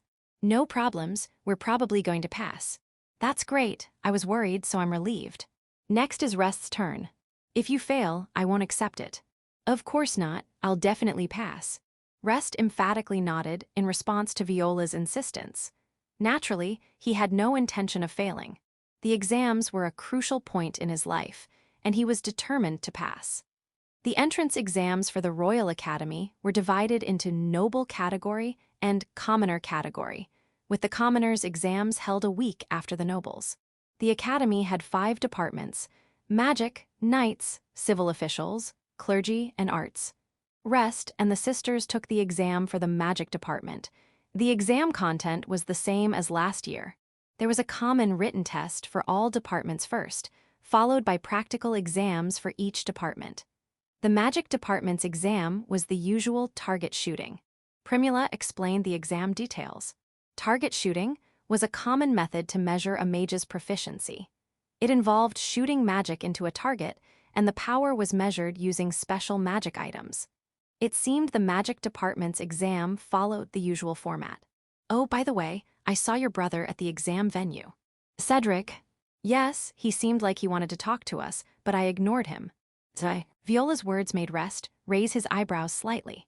Although it was natural for Cedric, being the same age, to take the exams, Rest hadn't heard his name since coming to the Marquis's residence and had forgotten. A year has passed since we last met. He made quite a mess back then. I hope he's reflected on it and groaned. It seems his practical exam results weren't great. He was making a scene, saying, "This is a conspiracy," and demanding a redo. He also said, "This is some kind of plot." It was quite embarrassing, to be honest. He doesn't seem to have grown at all. Well, to be honest, it was expected. Rest chuckled at the discomfort evident on their faces. It appeared Cedric had caused trouble at the exam venue, possibly due to poor practical exam results. While surprising, it wasn't entirely unexpected. Not to mention that he made a fuss not only about the written test, but also the practical exam. That's Cedric. Considering his talents, Cedric should have been one of the top mages in their age group. Excluding outliers like Rest, who possessed infinite magic power, Cedric's talent had been acknowledged by the Rosemary Marquis. That's why Cedric had been introduced to the sisters. It must be really difficult to have a brother like that. It's a shame for a family like that. I've thought about wanting an older or younger brother before, but I don't want someone like him. The sisters' evaluation of Cedric is harsh. Considering that they once nearly died because of Cedric, it's only natural. Depending on the results of the written test, with that attitude, he might fail. I see. If Cedric were to fail, it would mean the end of his goal to become a court mage. Unless there was a compelling reason, the royal palace would not appoint someone who hadn't graduated from the Royal Academy. If that happens, the Ebern honorary viscount's long-cherished dream of becoming a full-fledged viscount will also be shattered. Father would be furious. The Ebern family had consecutively held the title of honorary viscount for 2 generations. If Cedric, who had been praised as a genius, became a court mage and attained the title of honorary viscount, he was supposed to officially become a viscount. If the son, who was believed to be a guaranteed success as a court mage, were to fail, it would undoubtedly drive their father mad. And when I, who was thought to be a failure with no magic power, pass the academy, how much regret will they feel? While Rest didn't necessarily want revenge against his father and brother, he welcomed the idea of them regretting their actions. He wanted them to howl and dance in embarrassment. Suddenly feeling more motivated, I've got one more reason to pass. Regardless of Cedric's success or failure, Rest was determined to pass. He firmly reinforced his determination. Chapter 36, Cedric struggles with the written exam. Cedric Ebern has been praised as a magic genius since his early childhood. He possessed significantly more magic power than other boys and girls of his age, had a good memory for magic, and was doted upon by his parents, who believed he would undoubtedly become a court mage. However, being overly pampered from a young age resulted in him growing up as a selfish individual without knowing how to care for others. Nevertheless, his magic talent was undeniably genuine. His self-esteem was further fueled by the fact that his half-brother of the same age had no magic power. In the midst of abusing his brother due to his father's disdain for the incompetent son and his mother's resentment towards the child of an affair, Cedric lost any hesitation to hurt others. If Cedric had indeed become a court mage and obtained the title of viscount, an arrogant and wicked aristocrat would have been born, causing inconvenience to many. However, It seems that there is such a thing as divine judgment in the world. On that day, a judgment was about to be passed on Cedric. Section, damn it all, why is this so difficult? Royal Academy, Entrance Exam Day. In the auditorium, Cedric Ebern, facing the written exam questions, was inwardly cursing. The spacious hall was filled with many children of nobles, all gathered to take the exam. Today was the exam for the noble class. The people around him all had a good appearance, exuding an atmosphere of good upbringing. There were both newly rising nobles like Cedric and the offspring of clearly distinguished upper-class nobles. Damn it, I'm sure this question was in the reference book. Ah, damn it. I can't remember. The sound of pens around him fueled Cedric's impatience. However, no matter how impatient he became, it wouldn't make the questions any easier. The answer sheet on his desk was almost half blank, and the time for the exam to end was approaching. For a magic genius like me to struggle like this, it's all because of that incompetent failure. He was taken in by the Marquis's family, and I couldn't concentrate on my studies. In Cedric's mind appeared the face of his half-brother, Rest. Since childhood, Cedric had frequently used Rest as a test subject for his new magic, or, if he was stressed, as a means of stress relief, even abusing him when something unpleasant happened. Originally, Cedric had talent in magic, but he wasn't good at subjects other than magic, such as history and mathematics. After Rest was taken in by the Marquis's family a year ago, Cedric lost his routine of relieving stress by tormenting his brother. Since then, he couldn't concentrate on his studies, leading to him attempting the entrance exam unprepared. Why was that scumbag taken in by the Marquis family? He's probably being made to do some lowly work. Just thinking about that failure being near Viola and Primula makes me irritated beyond measure. Cedric had met the Marquis sisters some time ago and had taken a liking to them at first sight. He had dreamed of making one, or ideally both, of the beautiful sisters his wife in the future. He loved them as they were beautiful as flowers. However, since the incident where he led the sisters into the forest and exposed them to danger, he hadn't faced them again.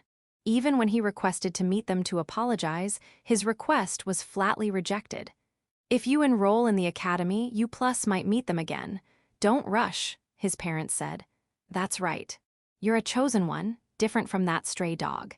If you show them your good side, they'll surely come to like you, they reassured him.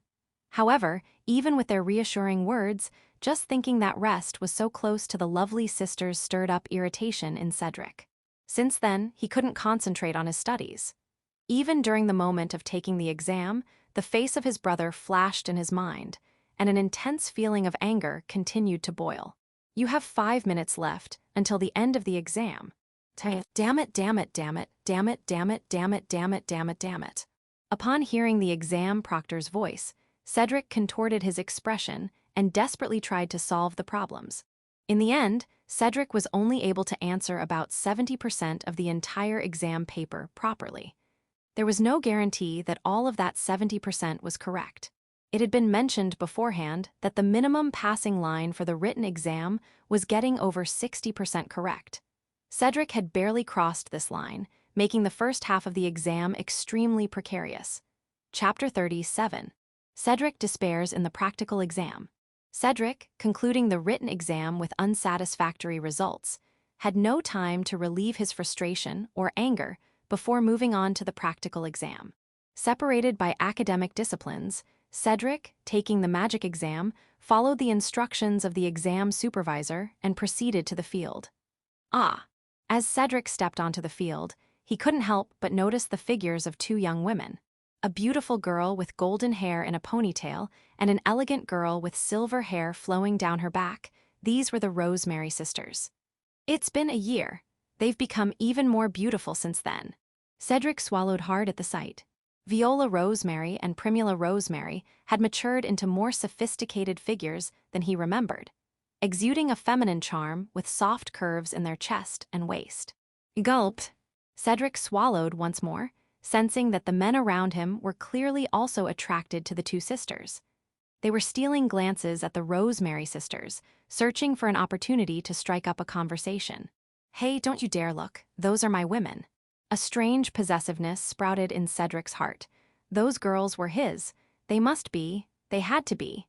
As a chosen individual like himself, the beautiful sisters were undoubtedly suited for him. I should talk to them. Yes, there's a topic. Apologize for that incident a year ago. Cedric extended his upper lip, intending to approach the sisters. However, at that moment, they noticed him and shot piercing gazes that seemed to pierce him. Caught in their intense stares, Cedric involuntarily halted. Viola, the elder sister, glared at him with angry eyes, while Primula, the younger sister, cast a look of contempt as cold as ice. Both expressions were filled with disdain.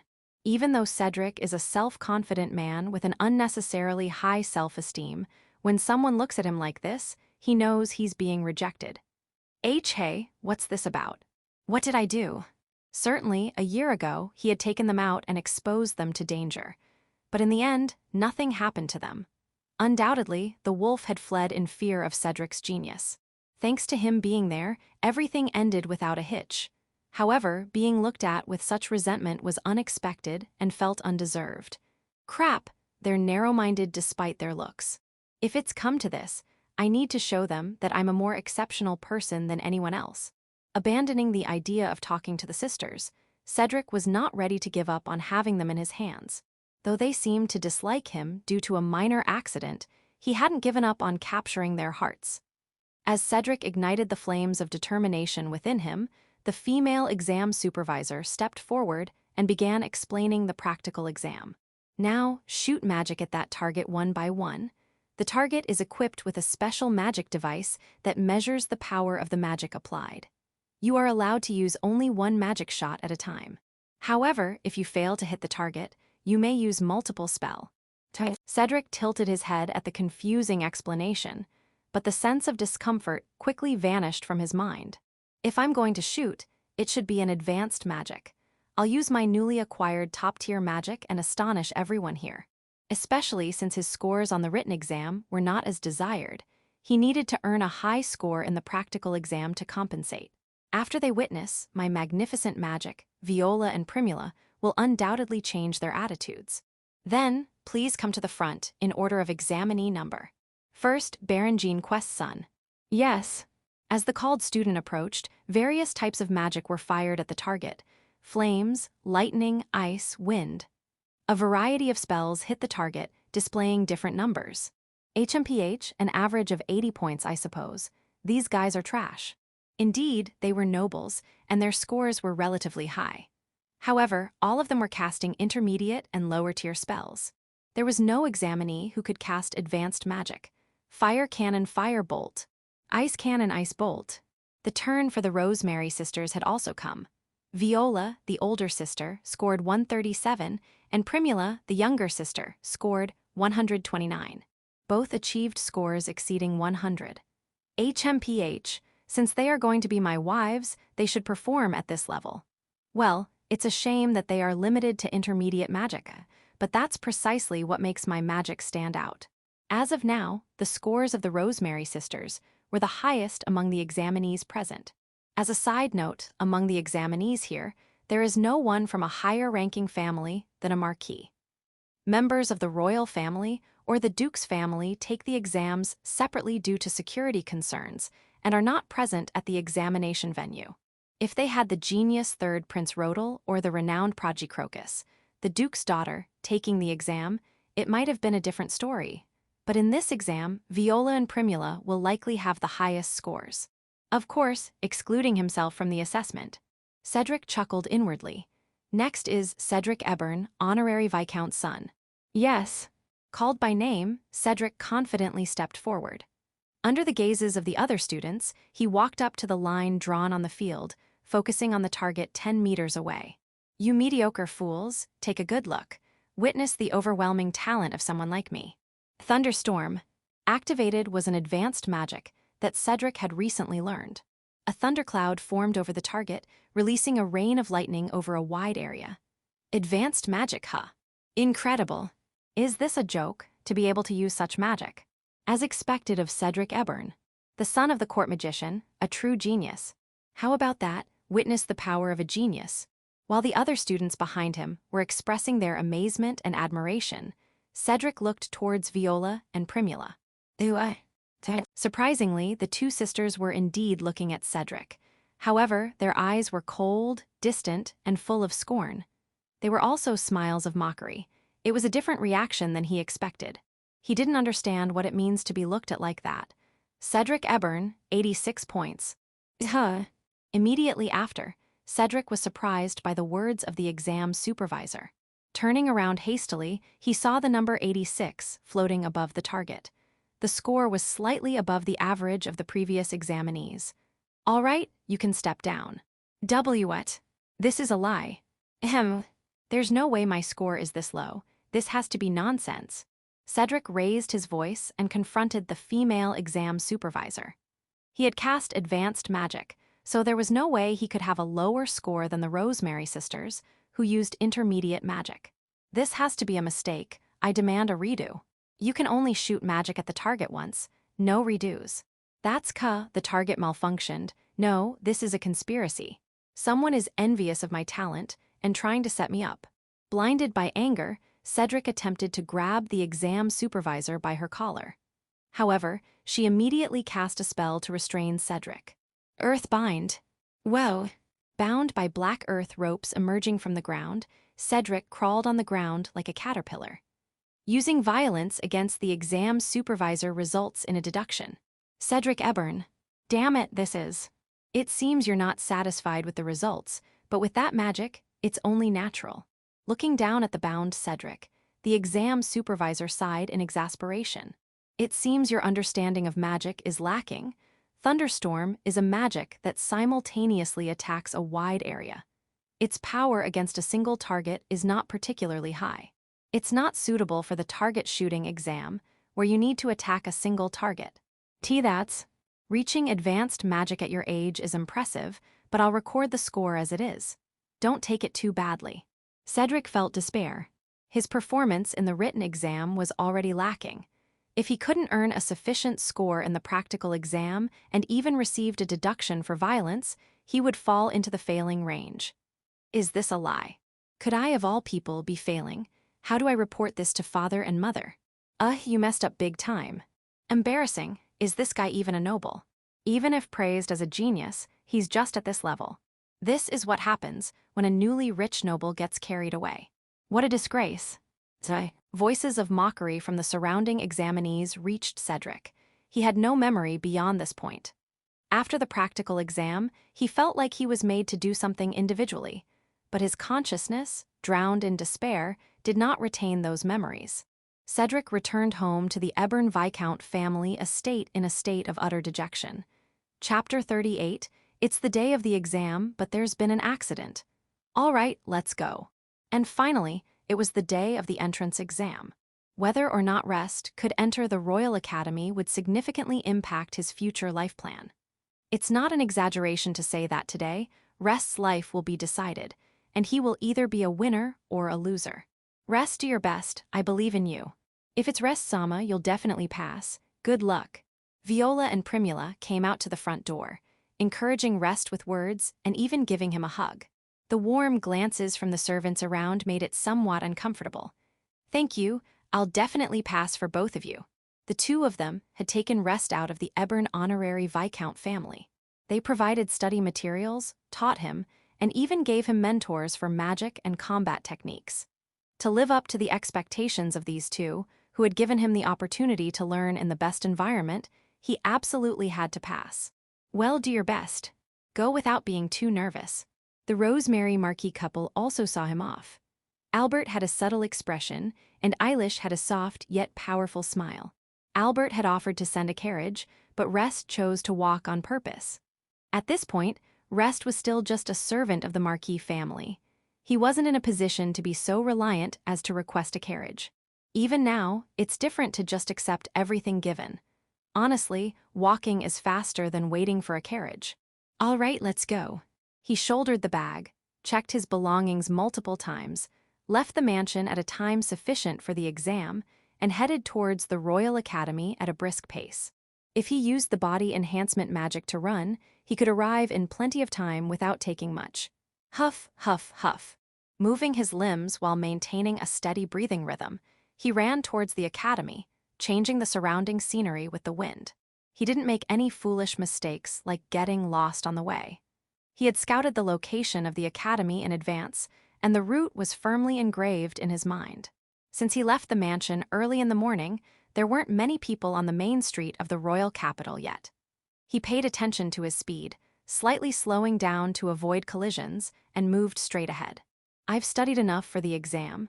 I easily passed last year's past questions. I've been trained by Dibble Sensei in magic, and I've been praised as someone who can become a court magician right away. I even prayed for success at the temple. I went to bed early yesterday, and I got enough sleep. It's okay. There shouldn't be any problems. No problems, there's no way he would fail. He will definitely pass, he was confident of that. It's strange, no matter how much I study, the anxiety doesn't disappear. Come to think of it, the entrance exam for high school was the same. Remembering his past life, Rest chuckled while running. Born into an unfavorable family environment, Rest, with the help of a scholarship, entered a school where he could receive tuition and desperately studied. He worked desperately, so much that he even got hematuria urinating blood from overworking as a junior high school student. Even with such life-threatening efforts, the anxiety couldn't be dispelled during the exam. Just like this moment. It's because I worked hard, because I put in effort, that's why I'm worried about whether I can produce results. Feeling anxious is unavoidable. That's why he will definitely produce results. Just like the high school entrance exam went well, this time too, he will undoubtedly pass. Effort never betrays people. I can do it, I can do it. Rest reassured himself in this way while running, but there was one important thing he had forgot. Effort never betrays people, that is undoubtedly a fact. It is the truth. However, the gods love mischief, and they love giving people trials. Just like Rest, who, after struggling and entering high school, was stabbed to death by his father over tuition issues. Or like Rest's mother, who worked diligently for her child, but lost her life due to illness. In people's lives, sometimes there are unreasonable injustices that effort alone cannot overcome. Rest was sprinting through the main street of the royal capital when he suddenly felt something and looked up. The reason was unknown. It was an intuitive feeling. Kaila. And involuntarily, he widened his eyes. At the same time, the scream of a young woman echoed through the morning royal capital. Why is there a person? Someone was falling from the sky. Though it was from a distance, it seemed to be a young woman. The location where Rest was passing happened to be just below the clock tower, the symbol of the royal capital. He didn't know the details, but it seemed that the woman had fallen from the clock tower. Hiya. So someone help me. With the force increasing due to gravity, the woman was falling headfirst towards the ground. At this point, the residents of the royal capital finally noticed her existence, but apart from Rest, who had noticed the fall in advance, they only had shocked expressions and no one was rushing to help. Damn, why today of all days? Misfortunes seldom come alone. Especially when things are going well, one must stay vigilant. Realizing the truth in the wisdom of his predecessors, Rest slid into the falling woman's landing spot. Chapter 39, Beautiful Girls Fall from the Sky. Having slid into the falling point of the woman from the clock tower, Rest realized her momentum was strong. Even if he used body enhancement to catch her, the impact couldn't be completely neutralized, and both of them would suffer damages, possibly even fractures. In that case, quartet. 4 magic spells were simultaneously activated to reduce the woman's falling force. First, wind control, and then levitation floating. Wind was released from below towards the falling woman to reduce her momentum. Simultaneously, a magic to make things float was cast. He didn't apply too much force. Excessively strong magic output could damage her body upon impact. Just to ease the momentum and water sphere amplification. The water attribute lower-level magic water sphere, combined with amplification to increase magic power. A large sphere of water, big enough to envelop a human body, formed, expanding around Rest's body. Whoop! All right with this. Having successfully reduced the woman's momentum with the 2 spells, her body plunged into the water. The water acted as a cushion, further dissipating the impact. Rest, who had been waiting in the water, caught her body, which had lost most of its momentum.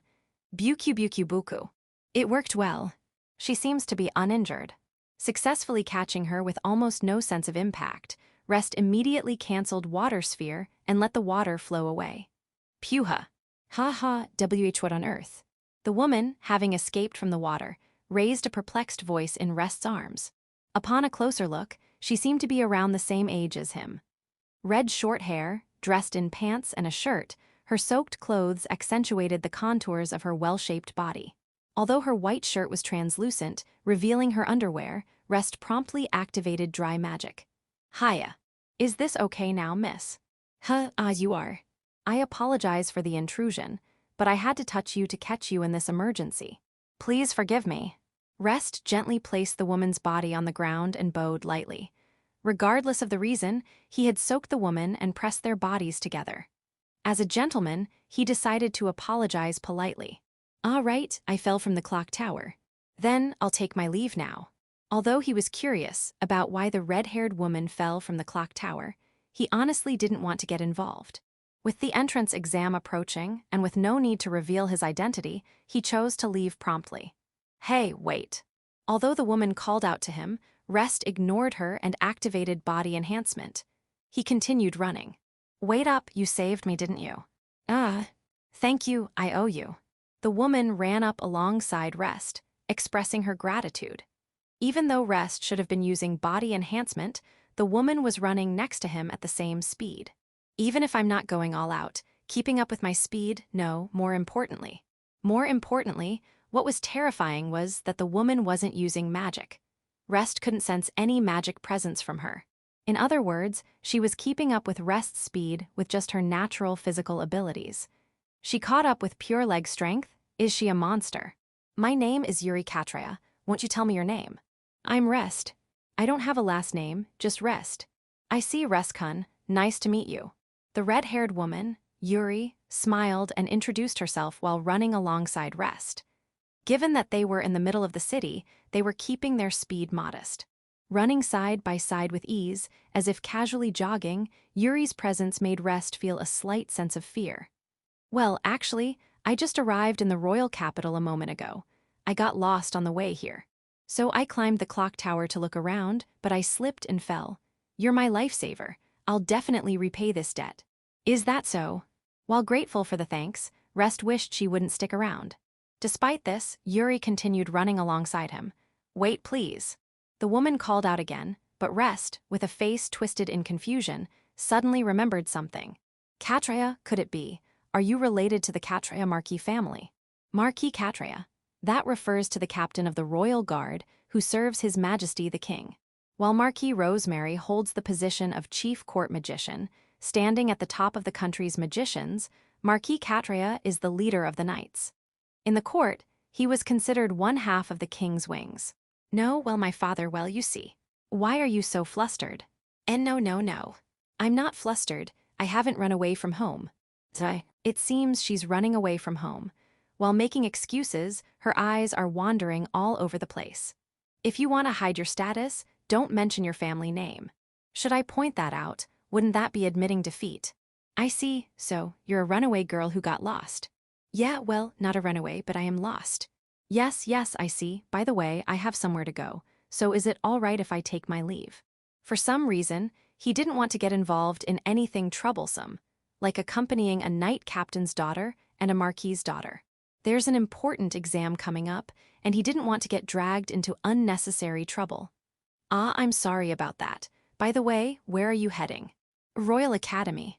I have an entrance exam to take. Royal Academy. Yuri blinked. During such exchanges, they arrived at the gate of the Royal Academy. The academy, established by the royal family, was covered by a brick wall, and a knight in armor stood in front of the gate. Beyond the gate, a majestic building of white stood, and young people who seemed to be exam takers were entering the school building. Oh, I've been helped again. Yuri raised her voice. Actually, I was planning to take the entrance exam for this academy too. Thanks to you, I've been helped again. Thank you so much. Is that so? After a long silence, Rest nodded with a complex expression. A marquis's daughter, the daughter of the captain of the royal guard, taking the exam as a commoner. No matter how you look at it, it smells like trouble.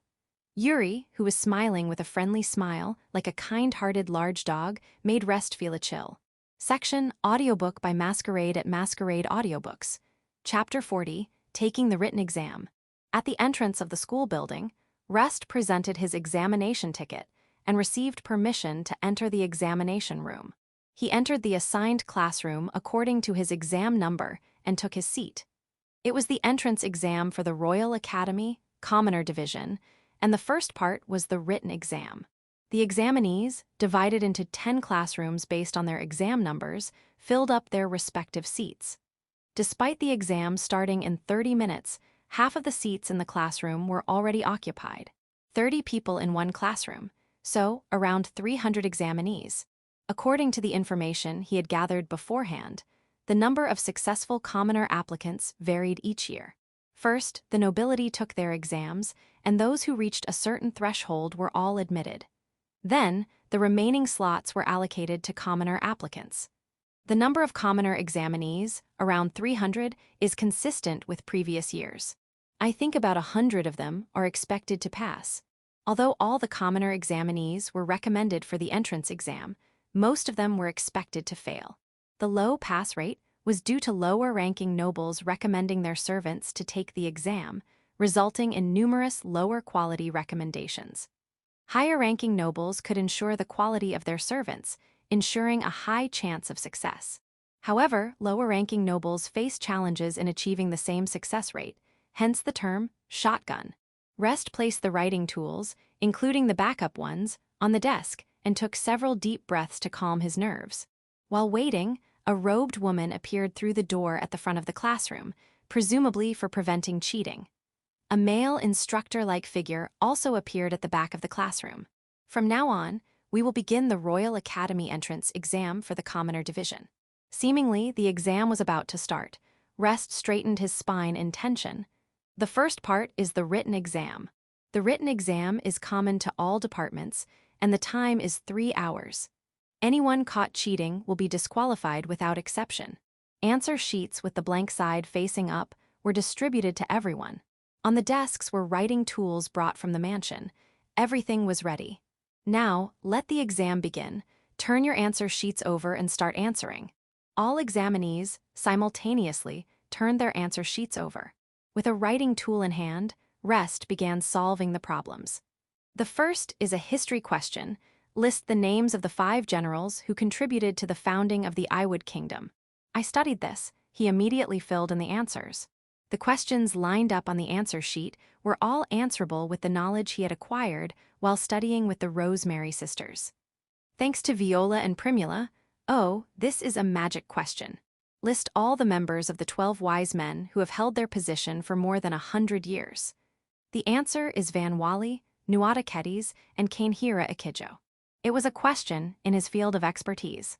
Although somewhat challenging, he smoothly filled in the answers. About 2 hours after the start of the exam, he had solved about 90% of the questions, if not all correct. The passing standard for the written exam is said to be over 60%. With this, passing is guaranteed. Rest, when you finish, make sure to review it properly. Rest-san, please check if the entries are not misaligned. Complacency is the enemy. Yesterday, Viola and Primula's words flashed back. Rest smiled wryly and muttered, "Got it," in his mouth, starting the review. He thoroughly checked the entire answer sheet in the remaining time, ensuring there were no errors in his name or exam number. This part was no different from tests in his previous life. It was crucial to double-check everything when he was confident of passing. That's it. The exam is over. Eventually, the time arrived, and Rest let out a deep sigh. Immediately, the examiners began collecting the answer sheets.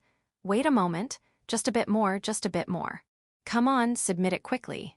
Persistently, someone continued writing on the answer sheet until the very end, much like in tests from his previous life. There were even examinees who, despite being scolded by the examiners with threats like, "Submit it quickly, or you'll fail." There's a sense of accomplishment. I did what I could. Oh, I forgot to write my name. Hey, give me back my answer sheet. A pitiful cry echoed from a corner of the classroom, but Rest closed his eyes as if unaffected. Chapter 41, the practical exam begins, but after the written exam concluded, there was a short break before the practical exam. The practical exam took place separately for each department. Rest was taking the exam for the magic department. Following the instructions of the examiners, they moved to the school grounds. Ho ho ho, now we'll conduct the practical exam for the magic. Greeting the 100 or so examinees who had moved to the grounds was an elderly man in splendid robes. He had a long white beard and his head was bald. Although he appeared to be over 70, his posture was firm and he exuded a sharp and robust impression. My name is Reincarnator. I am the acting head of this academy. Reincarnator, why is a sage and the head of the academy? One of the examinees exclaimed, unable to contain their surprise. Reincarnator, Rest was familiar with that person. There was a description of him in the books he had read during exam preparations. A member of the Council of Sages, the world's preeminent magical society, and the strongest magician in the country. Despite being of commoner origin, he was influential not only among the nation's elites, but also had connections with royalty from other countries. He held the title of Honorary Duke, making him one of the most powerful figures, second only to royalty. Originally, another faculty member was supposed to supervise the exam, but that person had urgent business and had to leave the capital. Apparently, something like, my cute sister got a boyfriend. No time to be supervising exams. Well, that's the situation. Quite troublesome, I must say. Reincarnator stroked his beard while laughing, but his eyes showed no amusement. It seemed he was quite upset with the subordinate who abandoned their duty. Well, regardless of who the supervisor is, the tasks remain the same. Let me explain the content of the practical exam. Pointing with the staff he held, the headmaster indicated a spot a little distance away. White lines were drawn on the ground, and a circular target-like object was set about 10 meters away. Now, stand on that line and attack the target. The target has a function to measure the power as a numerical value, and the displayed number becomes your score. This was the same as the information Rest had heard in advance. It was the same as in previous years. However, you can only attack once, but you can use multiple spells. Consider carefully what magic you will use. Most of the examinees tilted their heads in confusion at the headmaster's explanation. It was an incomprehensible explanation. You could use multiple spells, but you could only attack once. Oh, I see. However, Rest nodded inwardly. In other words, it's acceptable to combine multiple spells to attack.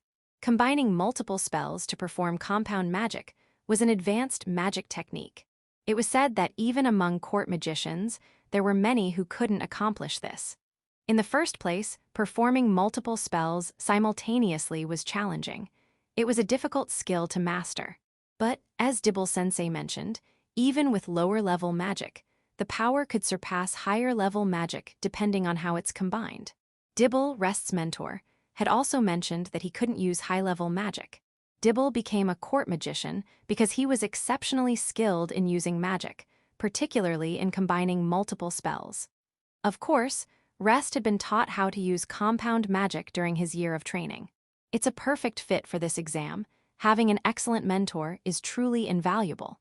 Now, each of you will cast magic in order of your examination number. First up is Jack from the Rossend village. Why yes. A modest-looking boy stepped forward, and after taking a deep breath, activated his magic. Wind Blade. Released was a lower-level wind attribute magic. The wind blade shot straight toward the target, hitting it accurately. 57 points. A white number appeared on the target. The floating letters in the air were likely an application of illusion using light magic. Next, Circe from the royal capital. Yes. A examinee called out by the headmaster stepped forward, and one by one, the examinees cast their magic. Judging from the scores of more than half of the examinees, the average was around 60 points. Most of them used lower-level magic, but a few cast intermediate-level magic. Next, Yuri Katraikun. Yes. With an exceptionally lively response, the girl Rest had met before the exam, Yuri, stepped forward. Despite mentioning the prestigious Katraya Marquis family associated with knights, it seemed she chose the magic department, contrary to Rest's expectations. Her physical abilities were on par with mine when he used body strengthening without magic earlier. Could it be that she's also skilled in magic? Hey, Katria. Oh, from the Marquis family. Why did you choose the magic department? No, why are you even taking the exam as a commoner? A murmur arose among the other examinees. Rest felt like pointing out that if she wanted to keep her background a secret, she shouldn't have mentioned her family name. All right then, here I go. Stone Bullet. Yuri waved her hand to activate the magic. She used Stone Bullet, a lower-level magic that involved hurling pebbles at the target. Ha! Yuri focused for quite a long time, and slowly, very slowly, stones began to materialize in the air. It took more than 5 minutes, but eventually, she created a small stone that could fit in her palm. Seriously. Rest unintentionally muttered. It was clear she didn't have enough magic power. To create such a small stone, Yuri had exerted all the magic power from her entire body. Not only the quantity of magic power, but the activation speed and output were also below average. With this performance, there was no way she could pass the entrance exam for the magic department. If anything, entering might bring more difficulties. With this situation, it's impossible for her to pass. Rest shook his head sympathetically. However, right after that, something unexpected happened. All right, here goes. No way. Seeing an unbelievable sight, Rest's voice trembled. Yuri grabbed the small stone generated in the air and threw it with all her might. The thrown stone made a sharp cutting sound as it hit, creating a significant crack in the previously unbroken target.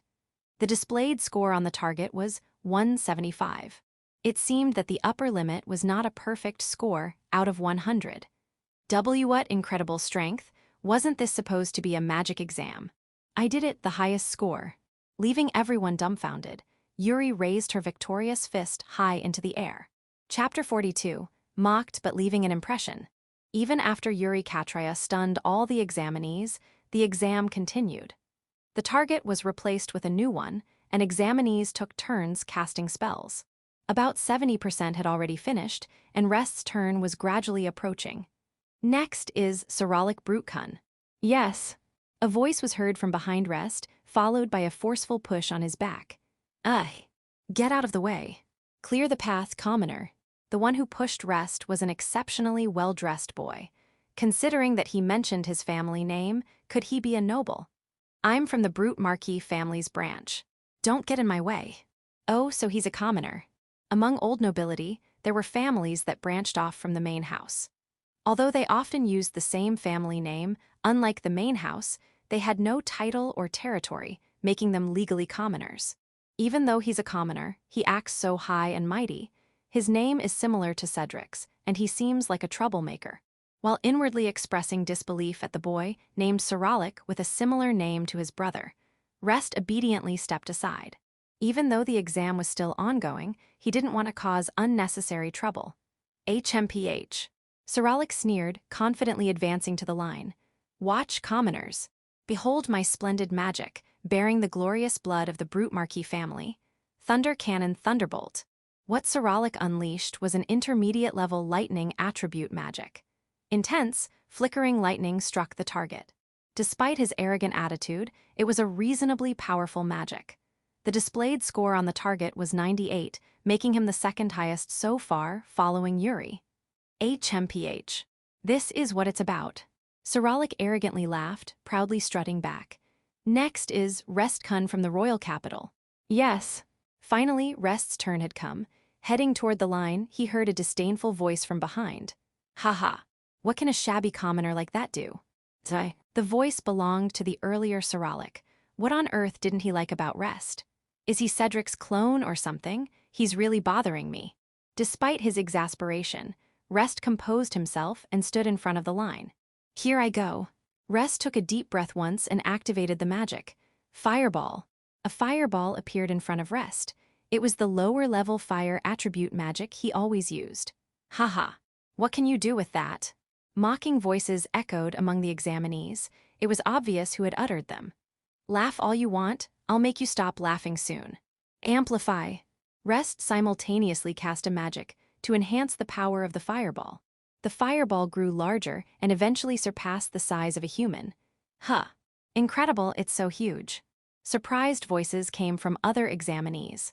Though he didn't check, Saralic must have been dumbfounded too. But this is not the end. Compression. Rest compressed the enlarged fireball. Most onlookers wouldn't understand what was happening, but compressing the flame increased its power. This magic is proven effective against magic like fireballs, and the finishing touch is acceleration, a magic to increase the speed of an object. It was often used to enhance one's speed, but it could also be applied to magic attacks. Rest directed the highly reinforced strike, enhanced to the utmost by the quartet at the target. Launch. The accelerated and penetrating fireball raced through the air. The fireball, flying at nearly the speed of sound, hit precisely, causing a massive explosion at the center of the target. Huh. Incredible, what power. No way to a commoner like him. That's what you get for underestimating me. After the flames subsided, all that remained were the scattered remnants of the destroyed target. Although the target was completely broken, only the numbers indicating the power were left. The displayed number was 387. It was undeniably the highest score in the main exam. Was acceleration unnecessary? It seems like it was more than enough to pass, without adding unnecessary speed. Lies, there's no way such power can come from a lower-level magic. It must be cheating. Without time to revel in victory, protest voices arose from the examinees. As expected, it was Cyrillic. Cheating, invalid, there's no way I could lose to a commoner like him. Be silent, you there. Though Cyrillic vehemently protested, the supervising school director scolded him. Magic becomes stronger the more you compress it. Even with lower-level magic, if you enhance it with other magic, you can exceed the power of higher-level magic. Moreover, using magic with a quartet, even among court mages, there are only 5 people who can do it. It's quite an impressive feat. Rather than belittling those superior to yourself, try to learn and emulate. It will be beneficial for you. Cyrillic fell silent, looking frustrated. It seems his argument was recognized as invalid. I did it, Dibble-sensei. Relieved by the satisfying exam result, Rest heaved a sigh. Chapter 43, Befriended by a Large Dog. After finishing the practical exam, the Magic Academy examinees moved from the field to the auditorium. They were waiting for their turn for a brief interview. Hey, that guy. Yeah, it's unbelievable. Over 300 points. Could he be from a noble family? An offspring of a renowned mage, maybe? Seems like I stood out a bit too much. Well, I didn't plan on holding back. The topic among the examinees waiting in the auditorium was inevitably Rest, who had scored the highest in the practical exam. While the average score for other examinees was around 60, Rest scored 387, over 6 times the average. Damn, why did it have to be me? I, who carry the noble blood of the illustrious House Brute, losing to a miserable commoner. As most examinees looked at Rest with a mix of awe and interest, only Cyrillic glared at him with hatred. It seemed he was incredibly frustrated by his defeat, as if he wanted to curse Rest with his gaze. Jealous and sore loser, just like my foolish brother, I wonder if similarities in names also lead to similar personalities. Perhaps name analysis might actually be accurate. If he ever had children, Rest decided he would carefully choose their names. Wow, that was amazing. How did you achieve such power with Fireball? Amidst this, Reincarnator sat next to Rest and spoke in a friendly manner. Perhaps it was due to their encounter before the exam, but her attitude was strangely familiar. You seem to have activated multiple spells. Is there a secret behind it? Well, yes, that's right. That's incredible. It's an honor to take the exam with a mage like you. Are you, by any chance, a descendant of a famous magician? Despite being a first-time meeting, she was intrusive without reservation. Nevertheless, for some reason, Rest didn't find it unpleasant, probably because Yuri exuded neither malice nor hidden motives. Innocent, or rather, carefree, not much like a noble girl. Although she claimed to be the daughter of House Catrea, was she truly a Marquis daughter? Even among Marquis daughters, she was different from Viola and Primula. Catrea-san, why did you apply to the magic department? Hi. What do you mean? Well, honestly, it seems like the night department would be more suitable for you. Running alongside Rest, who was using physical enhancement without magic reinforcement, and scoring over 100 points by throwing stones during the exam, it definitely seemed like her physical abilities were superior to magic. The influence of House Catrea is strong in the night department. There are people there who used to be my father's subordinates, so it might be awkward, and there's a possibility of being deliberately failed due to considerations. Well, there are various reasons. I see. I apologize for prying into your affairs. If there's an opportunity, let's talk more openly. I'd be happy if you could tell me the secret of your strength at that time. Yes, if the opportunity arises. Will such an opportunity arise? If they enroll in the academy, there might be time to deepen their friendship, but neither of them knows if they will pass. I have passed, probably without a doubt. He had correctly answered over 90% of the written exam. In the practical exam, he achieved the highest score among today's examinees. There was no reason for him to fail. But what about her? I can't shake the feeling that she might fail. Attacking targets by throwing stones doesn't seem like a method to pass. Since she created stones with magic, would it barely be considered a magic attack? Well, normally, I think it would be deemed unacceptable. Next is Yuri Katresan. Please move to the room in the back. Ah, it's my turn. See you later. Yes, later. Yuri's turn for the interview had come. She waved to Rest with a smile and left the auditorium. She seemed oddly friendly. Was there an event that brought us closer like that? He helped her when she fell from the tower, that's all. When he saved Viola and Primula from the wolves, it was the same. Perhaps those events were significant for girls. Yuri Katrea seems to have some circumstances. It might be best to report to the master. What should I do about Viola and Primula? For some reason, he was afraid to talk, but keeping silent and getting caught later was also frightening. If he were to tell them about being befriended by helping Yuri, how would Viola and Primula react? Angry? No, I haven't done anything to make them angry, right? Probably. Despite having an interview coming up, Rest shivered at the unknown chill down his spine. Chapter 44. Spilled True Feelings. And now it was Rest's turn for the interview. After leaving the auditorium, Rest followed the examiner's instructions to move to a separate room. In the room, about 10 tatami mats in size, there was a chair placed in the center, and at the front table was the academy director, whom Rest had met earlier. Verlaid Hearn was sitting there, welcoming Rest with a gentle smile. Now, have a seat. Yes. He had thought there would be 2 or 3 examiners if it was a typical interview, but unexpectedly, there was only the academy director. This is actually making me more nervous. Even though I've learned all the etiquette in the Marquis's house, I need to be careful not to be rude. You don't have to be so stiff. While we call it an interview, I just want to hear your story for reference. Whether he sensed Rest's nervousness or not, the academy director spoke cheerfully. You won't fail based on the content of this interview, so relax and answer as you please. Ease your shoulders and relax. Understood. Now, for the first question. Why did you decide to enroll in the Royal Academy? If it were an ordinary interview, he would answer that he wanted to improve his abilities or acquire skills for societal contributions, something safe and neutral. However, strangely, I feel like I'd be seen through if I try to cover it up.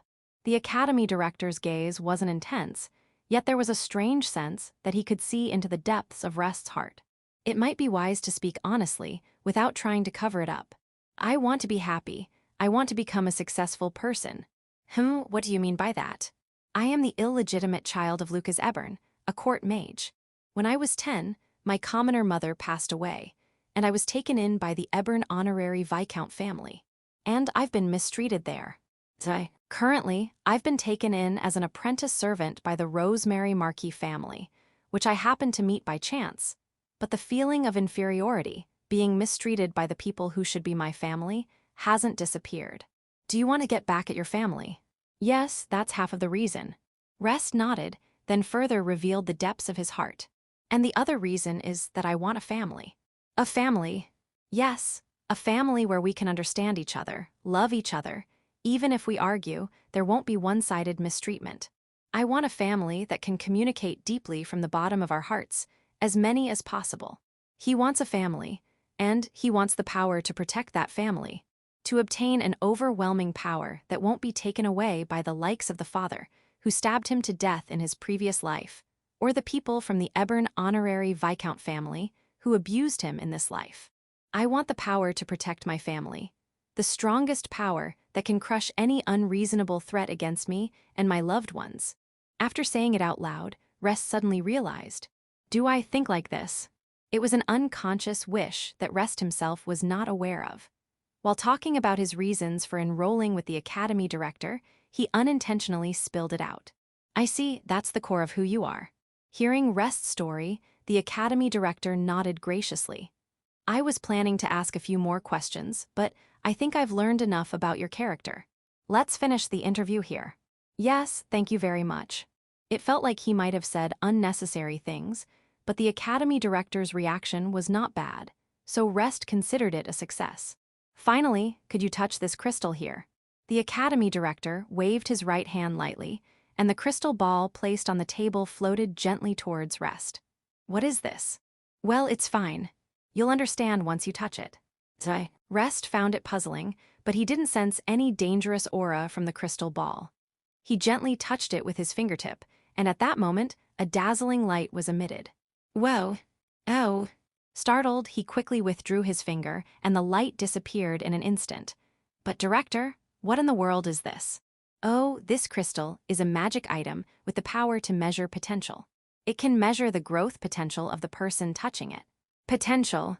Yeah, given the score you achieved in the practical test and the current light, it seems you're not precocious, and there's still plenty of room for growth. It's wonderful. The crystal ball returned to the table. When the academy director placed his hand on it, it emitted a faint light, almost dissolving into the air. As you can see, the potential of an old eagle like me is weak. But you still have a lot of potential for the future. Take care to nurture it. Understood, thank you very much. Rest bowed his head. In any case, it seemed he had successfully passed the interview. Rest obtained permission to leave, and he stepped out of the room. Chapter 45, Harvesting Celery. When the entrance exams concluded, it was already evening. Having left the academy's premises, Rest walked through the streets of the capital on his way back home. There was no one around. As the examinees dispersed in the order their interviews finished, Rest, with his exam number towards the end, found himself delayed. I'm sure Viola and Primula are worried. I'd like to go straight home, without making any detours. Do you have business with me? So you noticed Commoner. Since leaving the academy, Rest had sensed a presence following him. Turning around, he spotted a boy emerging from the shadows of a building. You are. Cedric? No, Celoric. The boy named Celoric glared at Rest with intense resentment in his eyes, as if he were targeting an enemy.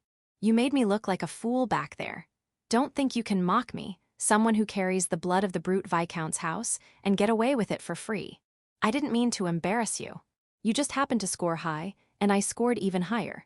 Still calling that an embarrassment, you're joking. And, in a rather foolish manner, he had the appearance of someone who had time on his hands. If he had time for this, Rest felt like saying he should spend it on studying or working. He's like a downgraded Cedric. It's so absurd it's almost impressive. Take this. Screaming, the Celoric boy throws something at him. Rest braced himself for a moment, but it looked like it was a glove. It's a duel, I'll kill you. So hasty, calling a duel over something so trivial. First and foremost, dueling was a privilege of the nobility. Even if he belonged to a branch of the Viscount's family, what was this mere commoner talking about? Shut up. When I say it's a duel, it's a duel. Die. Without Rest's consent, Celoric fired off a spell, aiming his palm towards him. Reacting instinctively, Rest activated a defensive spell, Thunder Cannon. Earthen Wall. A wall of earth emerged from the ground, intercepting Celoric's lightning strike. That clump of dirt will be destroyed right away. While shouting, Celoric unleashed another lightning attack. The second magic attack shattered the earthen wall into pieces, but beyond it, Rest was nowhere to be seen. What? Your magic skills aren't bad. You're quite like my foolish brother in that regard. Gah! While Celoric was distracted by the earthen wall, Rest quickly circled around behind him. Then, with a swift leg sweep, he grabbed Celoric's head and slammed it onto the ground. There you go, match over. Do you acknowledge my victory? How could a person connected to the brute Viscount lose to a commoner like you? You're a commoner too. Ridiculous. Holding Celoric down on the ground, Rest sighed. Why were these pseudo-nobles so fixated on their status and lineage? Viola, Primula, and Yuri, genuine nobles, were kind and open-minded even towards commoners. If you become my classmate, I'm starting to worry about our school life. Damn it, do you think you can get away with this? Ahem. I'm someone connected to the Viscount's family. If I advise Viscount Brute, you'll soon face ruin. Your family, even your lover won't be safe. All of you will be thrown in jail for insulting the nobility. Ah, rest, I didn't expect to find you here. A voice from a third party cut through Saloric's cursed words. A carriage was parked nearby and a girl appeared from it. Viola, why are you here? It was a carriage adorned with the emblem of the Rosemary Viscount's house. Viola leaned out from the carriage window, smiling at Rest as she spoke. Today, we decided to have dinner at a restaurant in the city. Father and mother are with us. I thought I'd pick you up if I happened to find you on the way.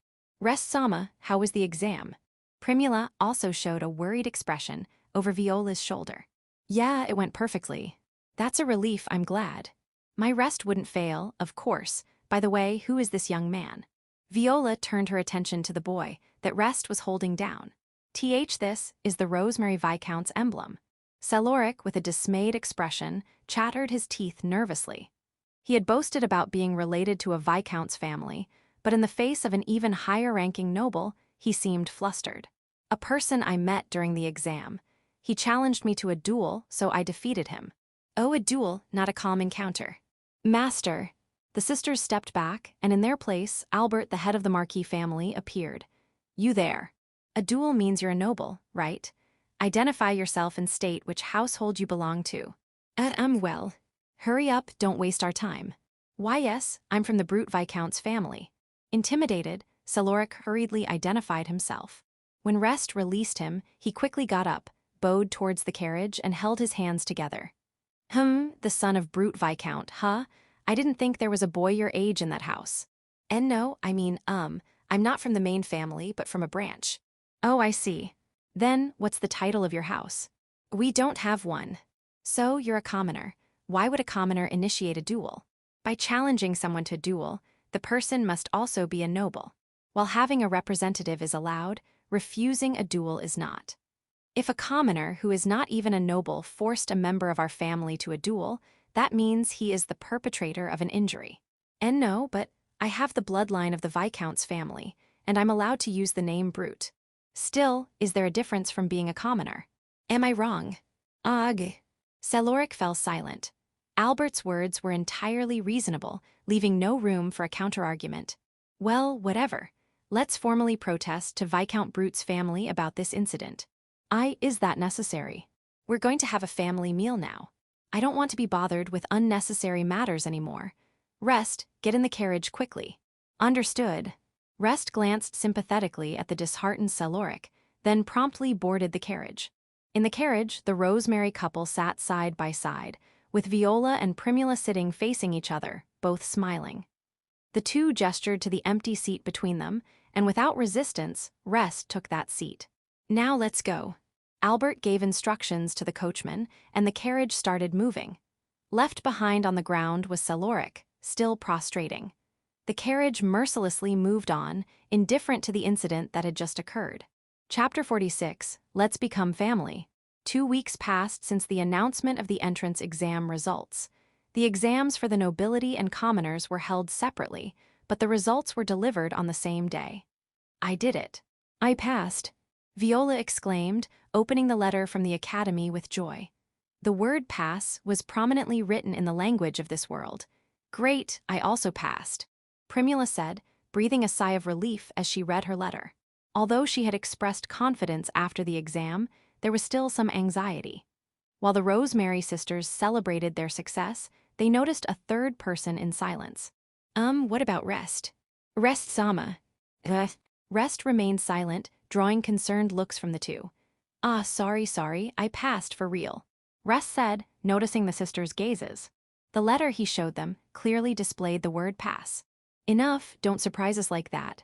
Rest-sama, that was a shock, you know. Sorry, I was lost in thought for a moment. Anyway, all three of us passed. Hooray! The sisters held hands, raising both in a triumphant pose. The symmetrical faces of the sisters jumped up and down like mirror images.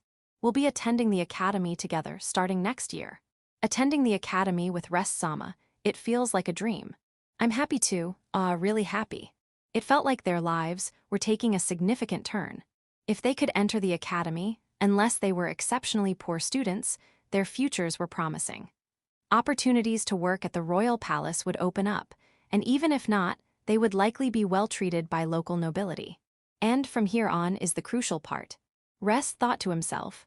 For Rest, passing the exam was expected, given the feeling he had during the test. The crucial part was what came next. Suha. Rest-sama. Rest, who was nervously taking deep breaths, drew puzzled looks from the sisters. He knelt in front of them and presented it from his pocket. Viola Primula, would you marry me? Both sisters widened their eyes in unison. What Rest offered them were rings of different colors, a ruby for Viola and a sapphire for Primula, both mounted on a pedestal. Both were purchased from a jewelry store in the capital. All the income from the monster hunting they had done before coming to the Rosemary Marquis's house had been spent on these rings. These rings? Beautiful. I wanted to buy them with my own money, so they're not that fancy, but I chose them thinking of you too. What do you think? Rest explained, sweating nervously. In this world, there was no concept of an engagement ring. While accessories were given to wives or lovers, the culture of proposing with a ring didn't exist. Still, I wanted to convey my gratitude and feelings for you too in a tangible form. Over the past year, Rest had spent time with Viola and Primula. In those days, Rest had developed affection for both of them. Falling in love with two girls at the same time might be unfaithful, but at this point, I can't choose one over the other. If the two would accept, Rest wanted them to receive the rings. With that wish in mind, he looked up at the two while still kneeling. Viola and Primula had blossomed into radiant smiles like fully bloomed flowers. We're so happy, thank you, Rest. Delighted, we won't let you go, Rest-sama. Accepting the rings, Viola placed hers on her finger. I wonder which finger it suits. Well, it should fit the ring finger on the left hand. The left ring finger, does it have any significance? Primula asked, tilting her head. I read about it in a book before. It seems to be a finger that symbolizes love in some countries. Rest took the ring and gently placed it on Primula's left ring finger. He had measured the size in advance, so it fit perfectly. Rest. Me too. Sure, go ahead. Thank you, I love you. When he also put the ring on Viola, she became overwhelmed with emotion and hugged Rest. Hey, that's not fair, Nissan. In a playful manner, Primula joined in. The three of them snugly embraced, exchanging body warmth and sharing hugs. I'm happy, I'll make sure both of them are happy, no matter what. With a firm and resolute commitment in his heart, Rest shed tears at the corners of his eyes. You're quite young. Meanwhile, in a corner of the room, the Rosemary couple sat with warm smiles. The location was the living room of the Marquis's residence, and there were also other servants present, wearing awkward expressions. Rest and the others, immersed in their own world, would soon notice the gazes around them, blushing just a little later. Chapter 47, Post-Examination Meeting at the Royal Academy. The scene shifts back in time to the conference room of the Royal Academy. Ho, ho, ho, this year has been quite a bountiful one, exclaimed the cheerful school director, Velroyd Hearn, as he held the examination results for both the noble and commoner categories. Other faculty members were gathered in the conference room, wearing expressions of both difficulty and amusement. The average score for the written exams is 10 points higher than usual, and some students have shown outstanding results in the practical exams. The incoming first-year students for the next academic year seem to be an exceptional group. Especially in the magic department, I never expected a commoner to rank so high. One teacher sighed with mixed feelings. The document in the hands of the young female teacher displayed the overall rankings and scores for the exams. Magic Department successful candidates. 1. Noble Celestine Crocus, 200 points. 2. Noble Primula Rosemary, 196 points. 3. Noble Viola Rosemary, 193 points. 4. Commoner Eurycatria, 191 points. 5. Commoner Rest, 190 points. It was extremely rare for a commoner candidate to rank in the top 5. The advantage overwhelmingly favored nobles who, due to their good lineage, had received excellent education from a young age. Notably, the exam had a total of 200 points, with 100 points each for the written and practical exams. The passing score was set at 140 points. Rest-kun had the highest score in the practical exam. If the rule wasn't to truncate scores over 100, he would have been the top student. It's a relief that he didn't become the top student. If a commoner student gave a speech at the entrance ceremony as the top student, I wonder how the noble students would react. If the noble students were arrogant, they might harass Rest, who is a commoner, saying I can't lose to a commoner. Generally, exam rankings and scores were not disclosed, but the top student was obliged to give a speech at the entrance ceremony. If it's the talented Duke Crocus's daughter, referred to as the kingdom's treasure, she should be able to handle the chief greeting flawlessly. It's a relief that it didn't turn into a major issue. Many nobles won't stay quiet if a commoner is at the top. It's for the best. Is Rest-kun recommended by the Rosemary Marquis? Is he perhaps an apprentice or something to the chief court magician? Maybe he's going to be the son-in-law of their daughters. Ha ha ha, that's unthinkable. The teachers laughed and talked amongst themselves. However, one teacher clouded the atmosphere by bringing up the performance of another student. But there seemed to be some problematic students. What about her, Reincarnator? One teacher expressed concern. Reincarnator, who took the magic department exam as a commoner, ranked 4th overall. Although she achieved the passing score, there were some issues with her approach to the practical exam. She attacks the targets using projectiles rather than magic. Can we count this as effective points? Absolutely against it. We should firmly reject an unjustly passing candidate like her. A teacher vehemently opposed, standing up. He was a robust and muscular man, the head of the night department. Even though Reincarnator has passed in terms of points, there are obvious flaws in her results. We cannot allow such an unjust candidate to pass. But she has passed as per the scores, and there's no problem within the rules, right? The significance of the exam to measure magic is lost when she attacks the targets with physical objects. We shouldn't allow such cheating. Anagoya-san, please calm down. The school director intervened to calm down the fervent man. We cannot reject someone who has achieved the passing score, no matter the method. Reincarnator shall be allowed to pass. But director, I was present during her practical exam. There was no cheating involved. Besides, Anagoya-san, as a night department teacher, you should not interfere with the magic department's exam results, should you? The fairness of the exam is unrelated to the department. Indeed. However, if you insist too strongly, it may be interpreted as if you are being influenced by Marquis Cattria. Or perhaps she realized that and took the magic exam. The night department teacher fell silent with an awkward expression. It seemed the hit was too close to home. Most of the night department teachers were former members of the Night Order, and many were favored by Marquis Cattria, the head of the Night Order. The teacher might have received instructions from Marquis Cattria to ensure Reincarnator's failure. Or perhaps she sensed that and decided to take the magic department exam. The night department teacher sat down and remained silent. Now that it was discovered that he was receiving instructions from an outsider, it was no longer possible to claim that Reincarnator had failed. The atmosphere in the room became heavy, and another teacher spoke up, as if to intercede. Now then, what about him? Oh, Cedric Ebern-kun. Ah, well, his score did not reach the passing grade, but he activated advanced magic in the practical exam. His magic abilities seem quite sufficient, but Cedric Ebern's score was 116 points. While his practical exam score wasn't bad, his performance in the written exam significantly held him back. Additionally, there were deductions due to violent actions against the exam supervisor, resulting in him falling far short of the passing score. Even if he had chosen his magic more wisely in the practical exam, the overall result would likely not have changed. Although looking at the scores alone, it's a failing grade, but in the past, there have been cases where students who didn't reach the passing score were granted special approval. What should we do about Cedric Kun? Cedric Ebern hailed from the prestigious Ebern honorary Viscount family, known for being court magicians, and he was a boy acclaimed as a genius. His demonstration of advanced magic called Thunderstorm during the exam made it evident that he possessed exceptional talent.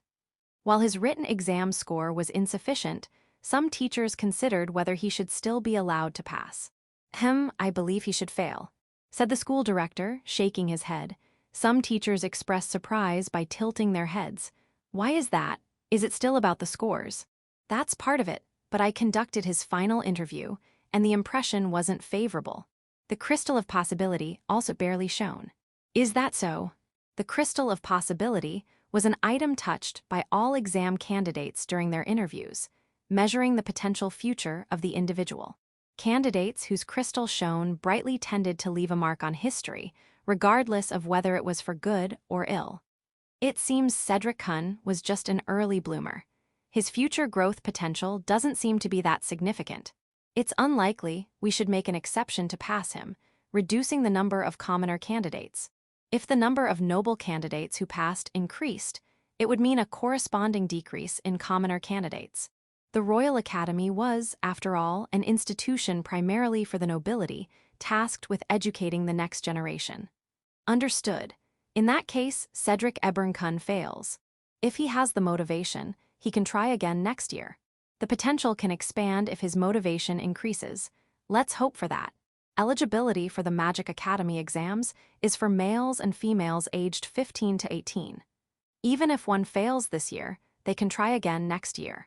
However, retaking the exam comes with a higher passing standard, and even if successful, students tend to be looked down upon by their peers. If he's determined to endure that humiliation, Cedric Ebern will likely attempt the exam again next year. Oh, and Cyrillic Brutkun, a commoner candidate, has declined the offer of admission.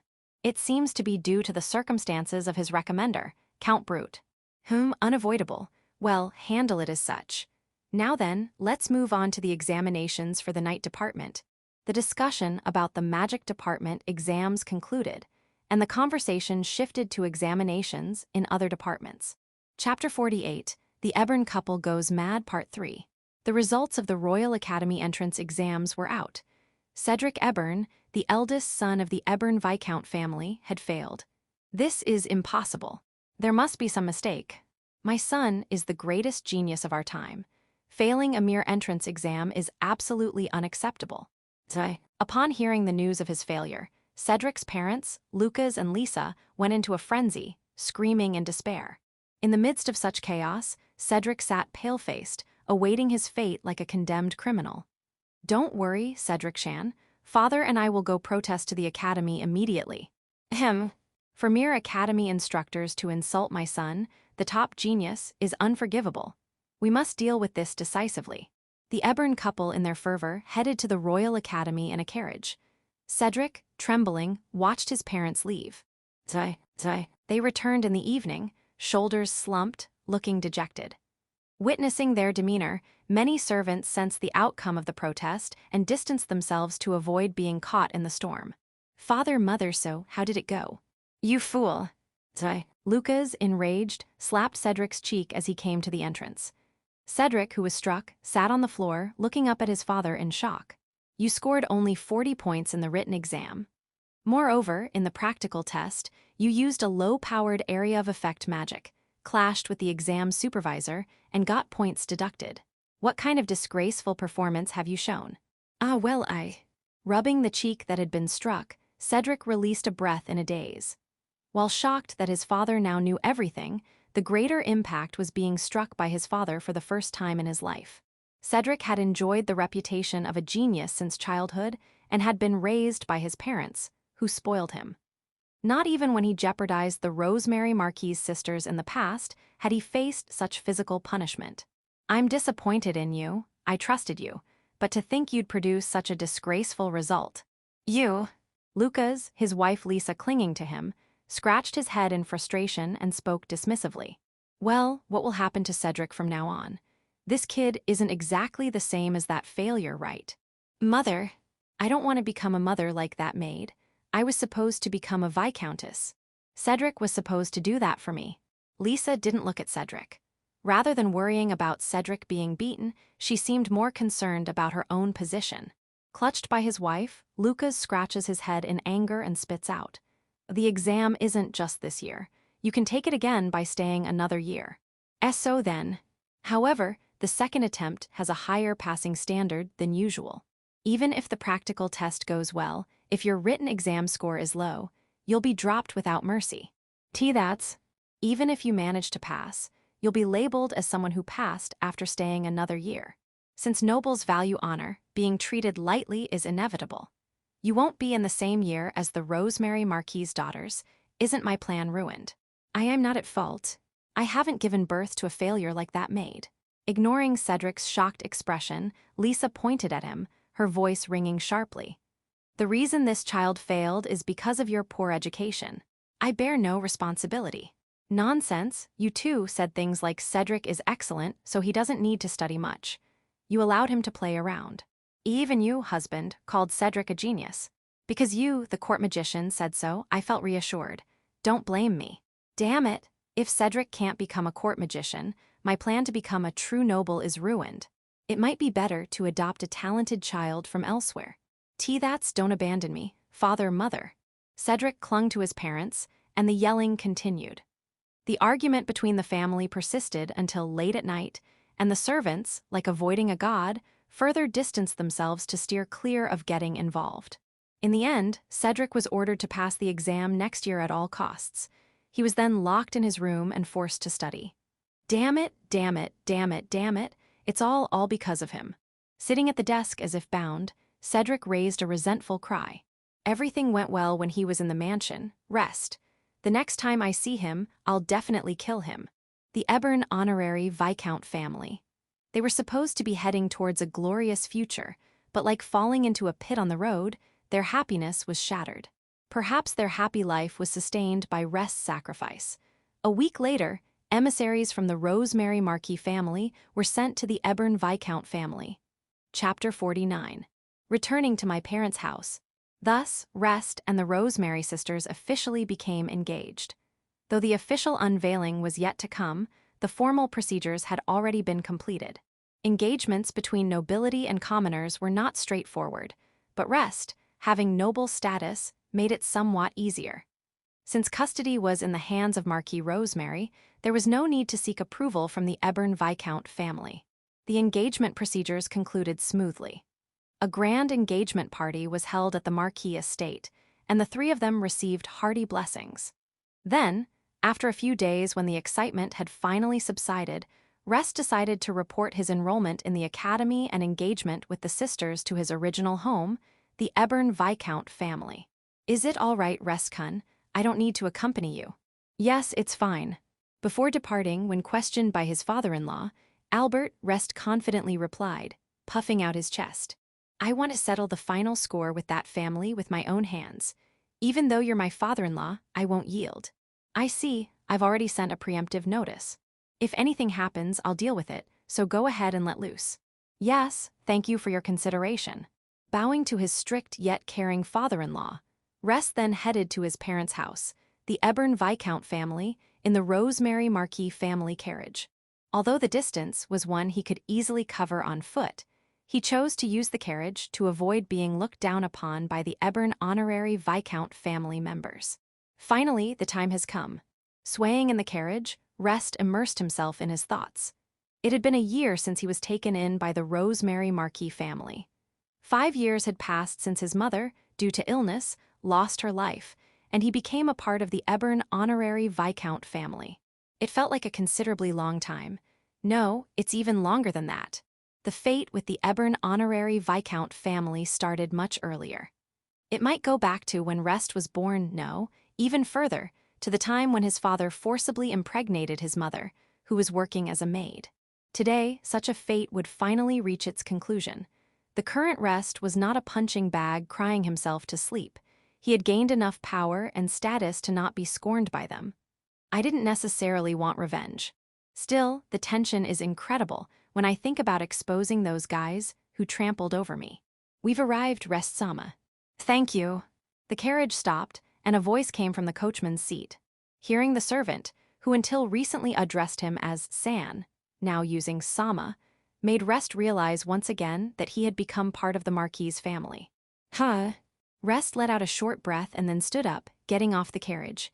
Welcome. It had been a year since Rest visited the Ebern Viscount family estate. Standing in front of the gate, the person with a pasted smile was his father, Lucas Ebern. Probably expecting this, he seemed to have been waiting. He bowed his head with his wife by his side, and the servants lined up behind him to greet them. "Thank you for coming today." To the Rosemary Marquise, Lucas, who was delivering respectful greetings, seemed to have realized the identity of the person he was bowing to. His face contorted, his eyes widened, and he froze. I guess even I can understand." Rest smiled bitterly. Today, Rest was dressed in noble attire, and even his hair was neatly arranged. Although he looked like a different person from when he lived in the stable, it seemed that Lucas had realized that he was his unworthy son. "In the end, he is my father, how annoying." "Fool, why, how could you?" "Greetings, Honorary Viscount Eburn." Smirking at the dumbfounded Lucas, Rest spoke with a mischievous smile. "I came today as a representative of Marquis Rosemary to report. By the way, that fool remark just now, was it directed at me?" Lucas turned pale. Even though they were father and son, Rest, standing here in the name of the Rosemary Marquis family, couldn't be called a fool. "I apologize. Please forgive my indiscretion." "What's happening, honey? Who is that person?" Lady Lisa Eburn asked with a puzzled expression. It seemed that she hadn't realized that the person they were welcoming was Rest. "Yes, I'll forgive you. Everyone makes mistakes." "I appreciate your mercy." With a distorted expression of humiliation, Lucas squeezed out the words. His wife remained perplexed. "It's a good thing Cedric isn't here. He would have definitely messed things up." Or perhaps Cedric knew what was going on and chose not to be present. If so, this father might have realized that Cedric was not the ideal son. Well, it's too late for him to realize now. I can't imagine Cedric reforming and becoming serious. "Now, could you guide us inside?" "Understood, please come this way." Led by his father, who wore a grim expression, Rest returned to his childhood home, a place with no fond memories. Chapter 50, Serving Justice to Both Parents. Rest was led by his father, Lucas, to the reception room of the Eburn Honorable Viscount's residence. Although the lady of the house, who had just realized Rest's true identity, let out a sharp cry and was being restrained by a butler, Rest ignored her and walked through the mansion's corridor. Seated on the sofa in the reception room, he faced the man he used to call father. "It's been a while, Honorable Viscount Eburn, or would you prefer father?" As Rest inquired in a mocking tone, Lucas furrowed his brow deeply. In the past, this would have led to shouting, scolding, or perhaps even physical violence. However, today's Rest was an emissary from the Rosemary Marquis. If violence were to be directed at Rest, the consequences could be severe. "I never expected you to be the representative of the Rosemary Marquis. Seems like you've been advancing well," Lucas reluctantly admitted. "You seem unchanged. Oh, my mistake. I don't see Cedric around." "Where is he today?" Rest asked, deliberately adding a touch of mischief to his tone. I'd really like to see him after such a long time. Is he away?" Lucas fell silent. Rest couldn't help but smile wryly. It seemed like a provocative question. Rest already knew that Cedric had failed the entrance exam for the Royal Academy, likely spending his time studying for next year's exam in his room. "Well, never mind that. More importantly, I came here today to report to the Eburn Honorable Viscount." "Let's hear it." "Let me start with a light report. I recently passed the entrance exam for the Royal Academy. I'll be enrolling as a new student next year." "What? Lies?" Lucas's voice trembled, and in the corner of the room, the restrained Lady Lisa let out a high-pitched scream while scratching the glass. "Nonsense. No, I haven't heard anything about you taking the exam." Ignoring the slip of "you," Rest continued. "I'm entering as a commoner. Besides, my parental rights have already been transferred to the Rosemary Marquis. There's no need for a report, right?" "Well, that may be true, but as a parent, As a parent," Resto narrowed his eyes. He curls his lips and speaks sarcastically. "As a parent. Did we ever have a parent-child relationship? Since his mother's death, when he was taken in by the Eburn Honorable Viscount, there hadn't been any parental actions. He had lived in the stable at the Honorable Viscount's estate, enduring the insulting treatment of being fed like a dog. Did they really think there was any parent-child affection left for them now? Impossible. After all, Cedric failed, didn't he? Yet, a worthless brat born from a lowly maid passes the exam. It must be a mistake. Something like this shouldn't be happening." "Silence, Lisa, I've told you. This is an envoy from the Rosemary Marquis. show some respect. While Lucas scolded his wife, who was about to be dragged outside, the situation continued to escalate. By the way, my major is magic studies. However, Rest dropped another bomb, causing the Ebern couple to explode once again. Magic studies. Unbelievable. Leaning against the door outside the room, where she was being taken, Lisa shouted immediately. Why? How? How can a wretched, filthy brat from a maid pass the magic studies exam? It's a mistake. Something like this shouldn't be possible. I told you to be quiet. Lisa, this guy is an envoy from Marquis Rosemary. If you're going to make a fuss, do it outside. Lucas, in a hurry to admonish his wife, was also referring to Rest as this guy. It seems Rest's thrown bomb is quite effective. It's tempting to see how much they'll be thrown into chaos. They are quite an embarrassing couple. It's crazy, it's starting to be fun, I guess I was this mean. It's the truth, you'll understand when you see this. Rest raised his index finger, and above his head, 4 spheres in red, blue, yellow, and green floated. A quartet, why such advanced magic? Fire, water, wind, earth, the simultaneous activation of magic from 4 attributes. Even a court magician would find it extremely difficult. Lucas looked desperate, and his eyes widened in despair. Weren't you supposed to have no magic power? You probably had my magic measured when I was a baby, right? You should know that magic increases as you grow. But to increase so dramatically, and to be able to use 4 types of magic simultaneously, what kind of talent is this? Lucas muttered in disbelief for a moment, but soon took a deep breath and turned to Rest again. By the way, Rest Dono. No, I'll call you Rest on purpose. What is it, father? Come back home. Become the heir to the Ebern Honorable Viscount. You. Before Rest could react, Lisa screamed. Despite being about to be taken away by the butler, she seemed to be resisting. She should just leave, or maybe she's paying attention to me. The butler restraining Lisa was someone Rest knew. Although they didn't talk much when he was at the mansion, he occasionally provided him with food. When the butler met eyes with Rest, he winked. It seemed that this man also had a considerably good character. What do you mean, father? This house should have an exceedingly excellent heir. Cedric failed the academy entrance exam. Even if he passes next year, there's no guarantee he'll become a court mage. But you, on the other hand, can surely become a court mage. Well, I think I can. Inherit the title of Honorable Viscount. Become a court mage and elevate this house to the rank of Viscount. Fulfill my long-cherished desire. It was a presumptuous demand. Despite the mistreatment he had endured, he suddenly turned around when he realized Rest was talented. It was infuriating. But this is Lucas Ebern we're talking about. For this man, who had risen through the ranks as a mage, magic talent was everything. If you had magic talent, even if you were a bastard or a commoner, you would be treated accordingly. Conversely, if you couldn't produce results, even if you were his biological son, you would be discarded. In a way, he is a man with consistent beliefs. But we are incompatible. At least, Rest didn't need a family like this. Since the moment he abandoned his mother, the concept of a father was non-existent for Rest. Although it's an honored invitation, I'll decline, Honorable Viscount Ebern. Rest sneered as he changed his name back. Why? It's not a bad deal for you. You can inherit as a Viscount. It's impossible, because I already have a house to inherit.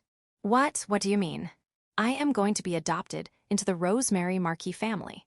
So I won't be inheriting this house. Rest stated clearly and smiled sarcastically. That's another announcement. I will become the next Marquis, so I have no interest in inheriting a Viscount's title. Chapter 51. Farewell to the honorary Viscount family. It can't be. My father, Lucas Ebern, muttered in disbelief. Opening his eyes wide as if unable to believe it, he spoke with trembling lips. No, it's a lie, a failure like you. Are you calling the heir to the Rosemary Marquis family a failure? No, but you can investigate. The engagement procedures have already been completed. The results will be apparent soon. Lucas realized that Rest's attitude wasn't fake. Collapsing from the sofa, he fell to the floor. Lies, lies, lies, lies. In the corner of the room, Lisa sat on the floor, muttering the same words like a broken toy. Her eyes seemed to escape from the reality of what was happening in front of her. Their reactions are more intense than I thought. Do they find it that unbelievable for me to marry both of them? Or maybe it was just the final blow. Cedric, who was supposed to be their beloved son, had failed the entrance exam for the Royal Academy. The son they scorned as a failure had passed the exam and entered the academy where Cedric was supposed to go. Moreover, the sisters of the Marquis family they aimed for were now in Rest's hands. The child they treated like a dog had taken everything they wanted from them. Faced with this reversal, their hearts seemed to have completely broken. This is enough. Rest sighed softly. There wasn't as much satisfaction as he had thought, but still, a refreshing feeling, as if shaking off the sediment that had clung to him for years, remained. Finally, his fate with the Ebern honorary Viscount family had come to an end. He had settled the 4 years of oppression, clearing away the regret of his neglected mother. Thinking about what they've done, this might not be enough for revenge, but, well, that's fine. I'll let it go at this. He didn't particularly want revenge, and he didn't have a hobby of kicking corpses. Let's end it here. Just to be clear, you've already transferred your parental rights, and I've come of age this year.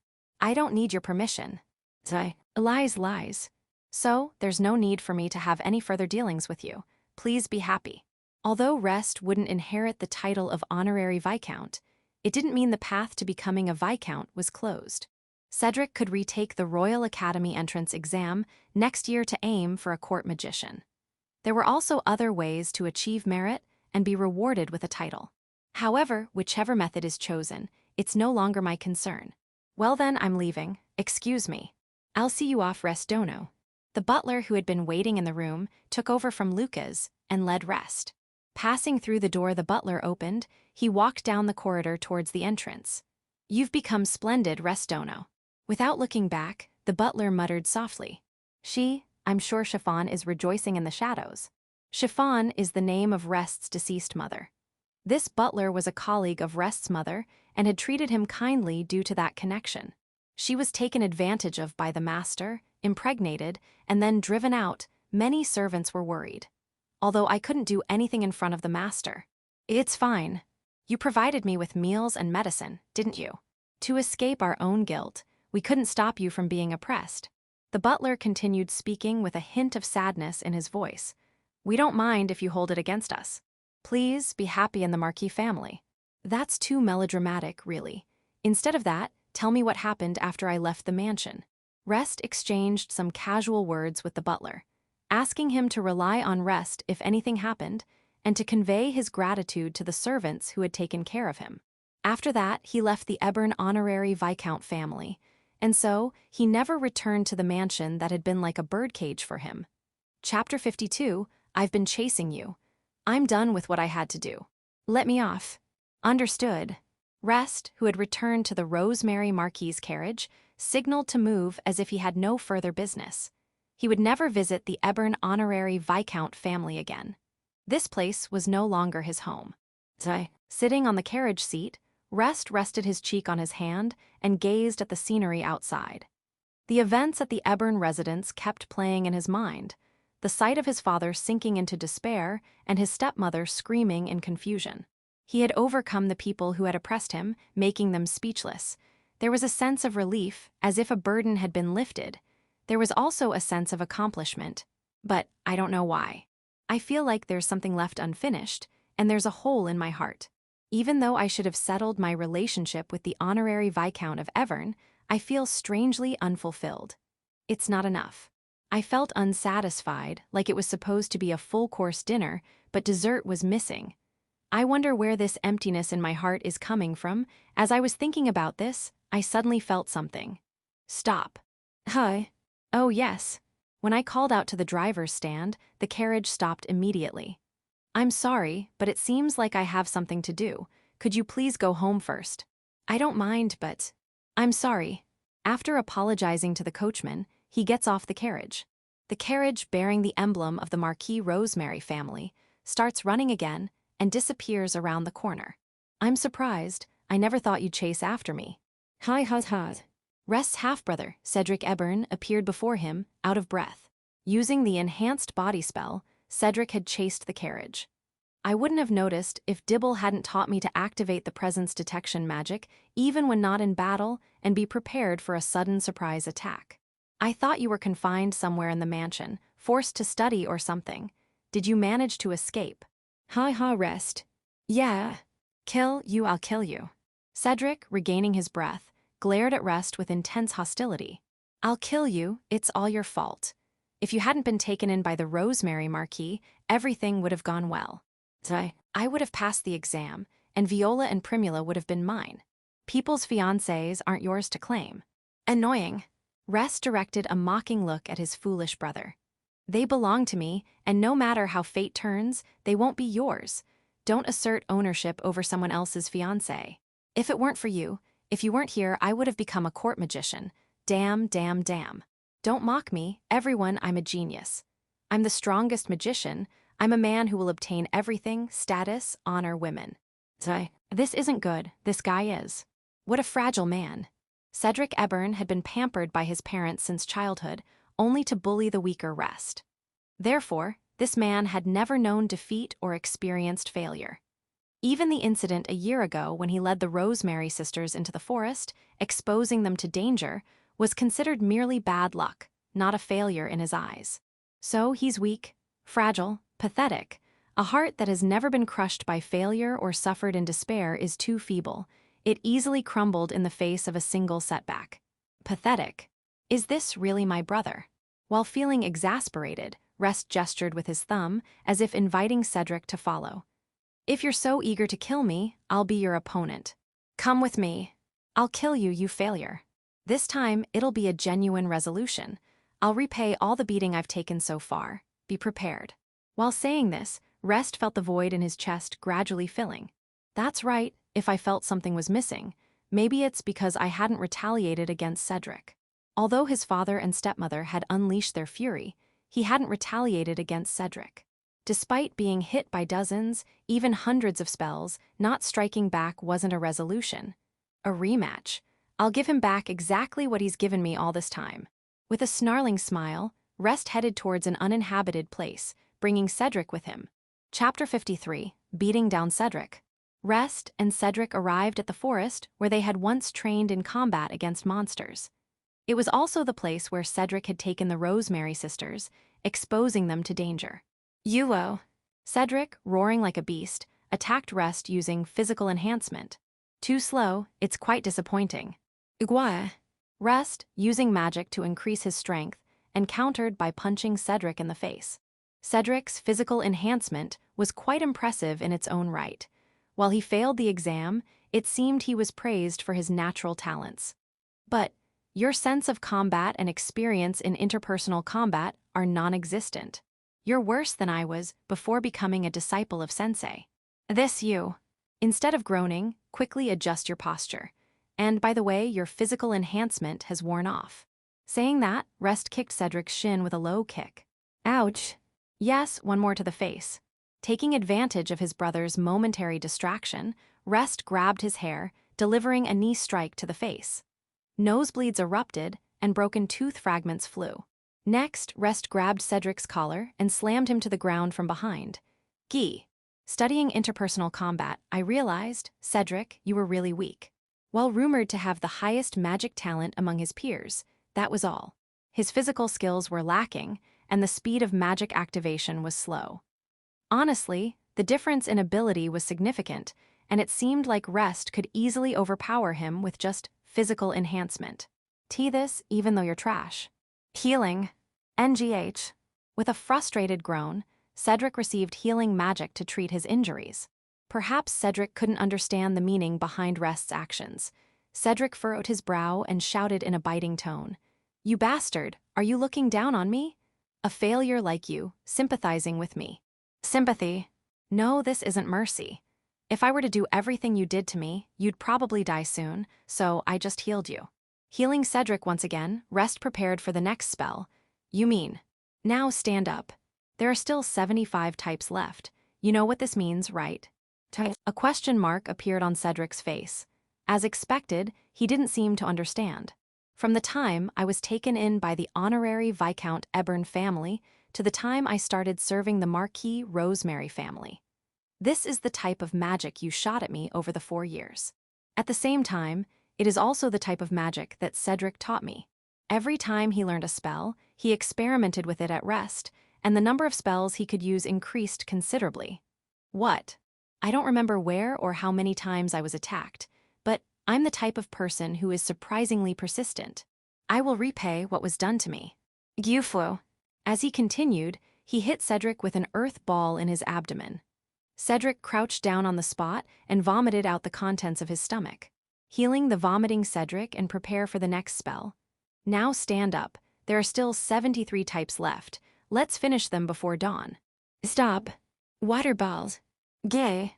Subsequently, for as long as time allowed, Rest attacked Cedric using various spells. Fireball. Wind ball. Earth ball. Water ball.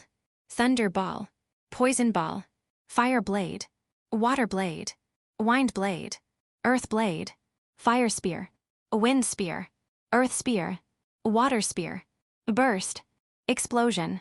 Wind control. Stone bullet. Water burial. Poisoning. Magic bullet. Mud bullet. When Cedric had become a lifeless puppet, the assault using 75 types of magic finally ended.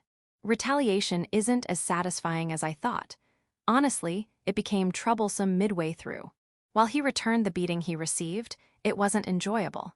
Bullying the weak doesn't bring any benefits.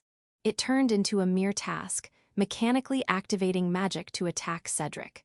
Well, it might not have been a farewell ceremony for that house. Thanks to that, I can forget about the Ebern honorary Viscount family and move forward as a new person. You were useful for scraping off rust. Thank you. Tim, I won't forgive you. Never, no matter what happens, I'll definitely get revenge.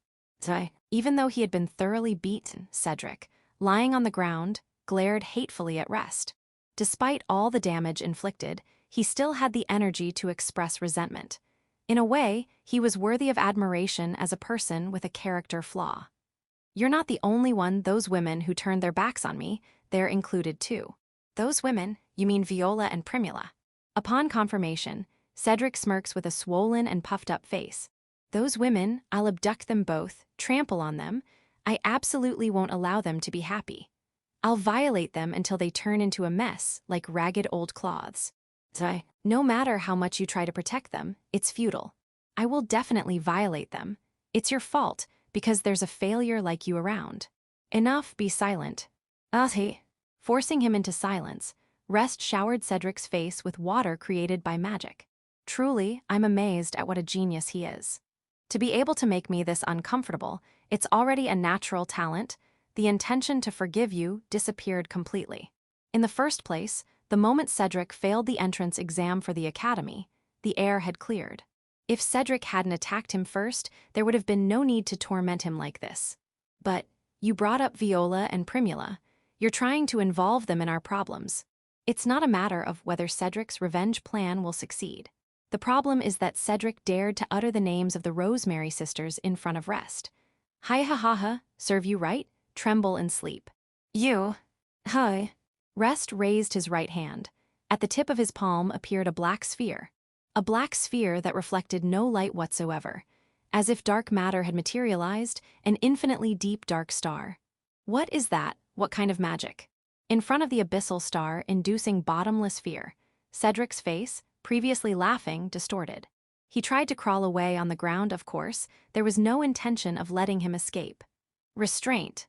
Jaya. Using magical chains, Rest bound Cedric and kept him in place. And he looked up at the dark star floating at the tip of his right hand. What is the greatest honor for a mage? Do you understand, Cedric? What? If you don't know, let me tell you. It's not being appointed as the royal court magician, nor becoming a noble. The highest honor for a mage is developing a new magic. Rest calmly tells Cedric, whose face twitches. In this world, there are officially announced and documented in the Magic Encyclopedia a total of 1,007 spells. The developers' names are also recorded in magic history alongside the spell formulas. In this world, there existed an organization known as the Council of Sages. It was a supralegal group transcending national boundaries, comprised solely of mages with the power to influence nations. For mages, the highest honor was to create a new magic, selected by the Council of Sages, making them the epitome of magical prestige. In case one can create a new magic, His Majesty the King would probably grant them a position higher than even a viscount. Though, mages of that level haven't appeared in this country for over 10 years. Even if the country's top mages, known as the Royal Court Sorcerers, joined forces, developing a new magic was a formidable task. Creating mediocre magic was a relatively simple feat. However, producing a new magic surpassing the existing spells was nearly impossible. Globally, the Council of Sages only acknowledged a magic as new approximately once every 5 years. But, well, it's admirable. No doubt. That's why, since being taken in by the Rosemary Marquis family, I tried somehow to create a new magic. And what I created was this. Looking up at the dark star, Rest laughed ironically. Somehow, I was able to create a magic with the desired effect, but frankly, it's a defective product. Just maintaining it like this consumes an enormous amount of magic power. The fuel efficiency is so poor that it can't be helped. This magic will never be recognized by the Council of Sages and recorded in the Magic Encyclopedia. A poorly made, defective magic that consumes 1,000 magic powers to activate an effect of 1. Without Rest's bottomless, infinite magic power, it would be impossible for even a collective of court magicians to activate it. Magic name: Star Devourer Hashihami. A magic befitting Rest, who is called a magic failure. Its effect: annihilation of all things. This black sphere, the Star Devourer, can erase and eliminate anything it touches from this world. It's a magic only I can use, but finally, I can choose the target for eradication. Be cautious, though. If I let my guard down, it could wipe out the atmosphere and even space. True to its name, it can erase stars. Lies, right? There's no way someone like you can create new magic. That's why it's a botched, failed creation. Well, it's sufficient magic to deal with someone like you. Even if my magic power can't be depleted, having my magic absorbed by the Star Devourer doesn't feel pleasant. Well then, farewell. Wait. Star Devour. I swing at Cedric, who lies on the ground, and he's engulfed by the black sphere. It's over for eternity. This marks the moment the fate with Cedric, my half-brother, concludes. Cedric can no longer harm or take from Rest, and he has become a body that can never be for eternity again. Chapter 54. A new life begins. Having concluded the final battle with his half-brother, Rest enhanced his body with magic and returned to the Rosemary Marquis family's mansion. Although it was evening when Rest returned to the mansion, 2 familiar figures were waiting at the entrance. Oh, Rest. Rest-sama. Huh, were you both waiting for me? Standing at the entrance were Viola and Primula, and Rest couldn't help but widen his eyes. He hadn't informed them of his return time. When had they started waiting? Yeah, we were worried. I mean, you went there, right? Since only the carriage came back, we thought something might have happened. Viola looked awkward, and Primula seemed a bit annoyed as she spoke. The tense emotions Rest had just felt were swept away, replaced by a warm feeling rising from his chest. I feel accepted. There are people who care about me. I couldn't believe it made me so happy. I'm sorry for worrying you. But thanks to that, I was able to settle things properly. Holding their hands, Rest spoke in a calm tone. The ring he had given them sparkled in his clenched palm. They won't interfere in my life anymore. I'm sure of it. His father was not only a magic supremacist, but also an authoritarian figure. As the fiancé of the Marquis's daughters, he wouldn't provoke his son standing above him. While there was a chance his stepmother might do something foolish, she was a small-minded person. What could she possibly accomplish? And Cedric. The Cedric Ebern that Rest knew no longer existed in this world. He would never appear before Rest and the Rosemary sisters again. So, everything's okay now. Thank you. Although Rest smiled gently, the expressions of the Rosemary sisters clouded slightly. Even though he was family, having severed ties with him, they might have thought Rest was acting tough when it was difficult for him. All right, then let's all take a bath together today to celebrate. Oh, a bath? Yes. Let's wash away everything unnecessary. Let's feel refreshed. Viola blushed bright red and suggested such a thing. Rest was dumbfounded by Viola's tomato-colored face. That's a great idea. As expected of Oni-san. Primula immediately agreed, clasping her hands together and smiling brightly. Since Rest-sama is taking a new step, let's all take a bath with a refreshed feeling. Don't worry. We're engaged after all. WL, We've been bathing together quite frequently, even before becoming engaged. Fine, from today we can share the bedroom too, right? I'm totally fine with it. Viola doesn't look fine at all. If it's embarrassing, you shouldn't say it. The proposer, Viola, was now in a state where flames seemed about to burst from her face. She was desperately trying to cheer Rest up, thinking he might be feeling down. It's okay, I'm feeling better now. In response to the sister's actions, Rest couldn't help but wryly smile. To have fiancés who would go to such lengths for him, he couldn't be bothered by the trivial matters of his former family. You don't have to push yourselves so much. Thanks to both of you, I'm feeling better. I'm really glad to have met you. Rest-sama. A sweet and warm atmosphere flowed among the three. However, Primula mischievously opened her mouth soon after. But shall we take a bath together? And let's arrange the bed side by side so that the three of us can sleep together. It's okay. Since we're engaged, Mother said there's no problem if we take contraceptive measures. Without a hint of embarrassment, Primula dropped a bombshell, causing both Viola and Rest to recoil in unison. End of Volume 1.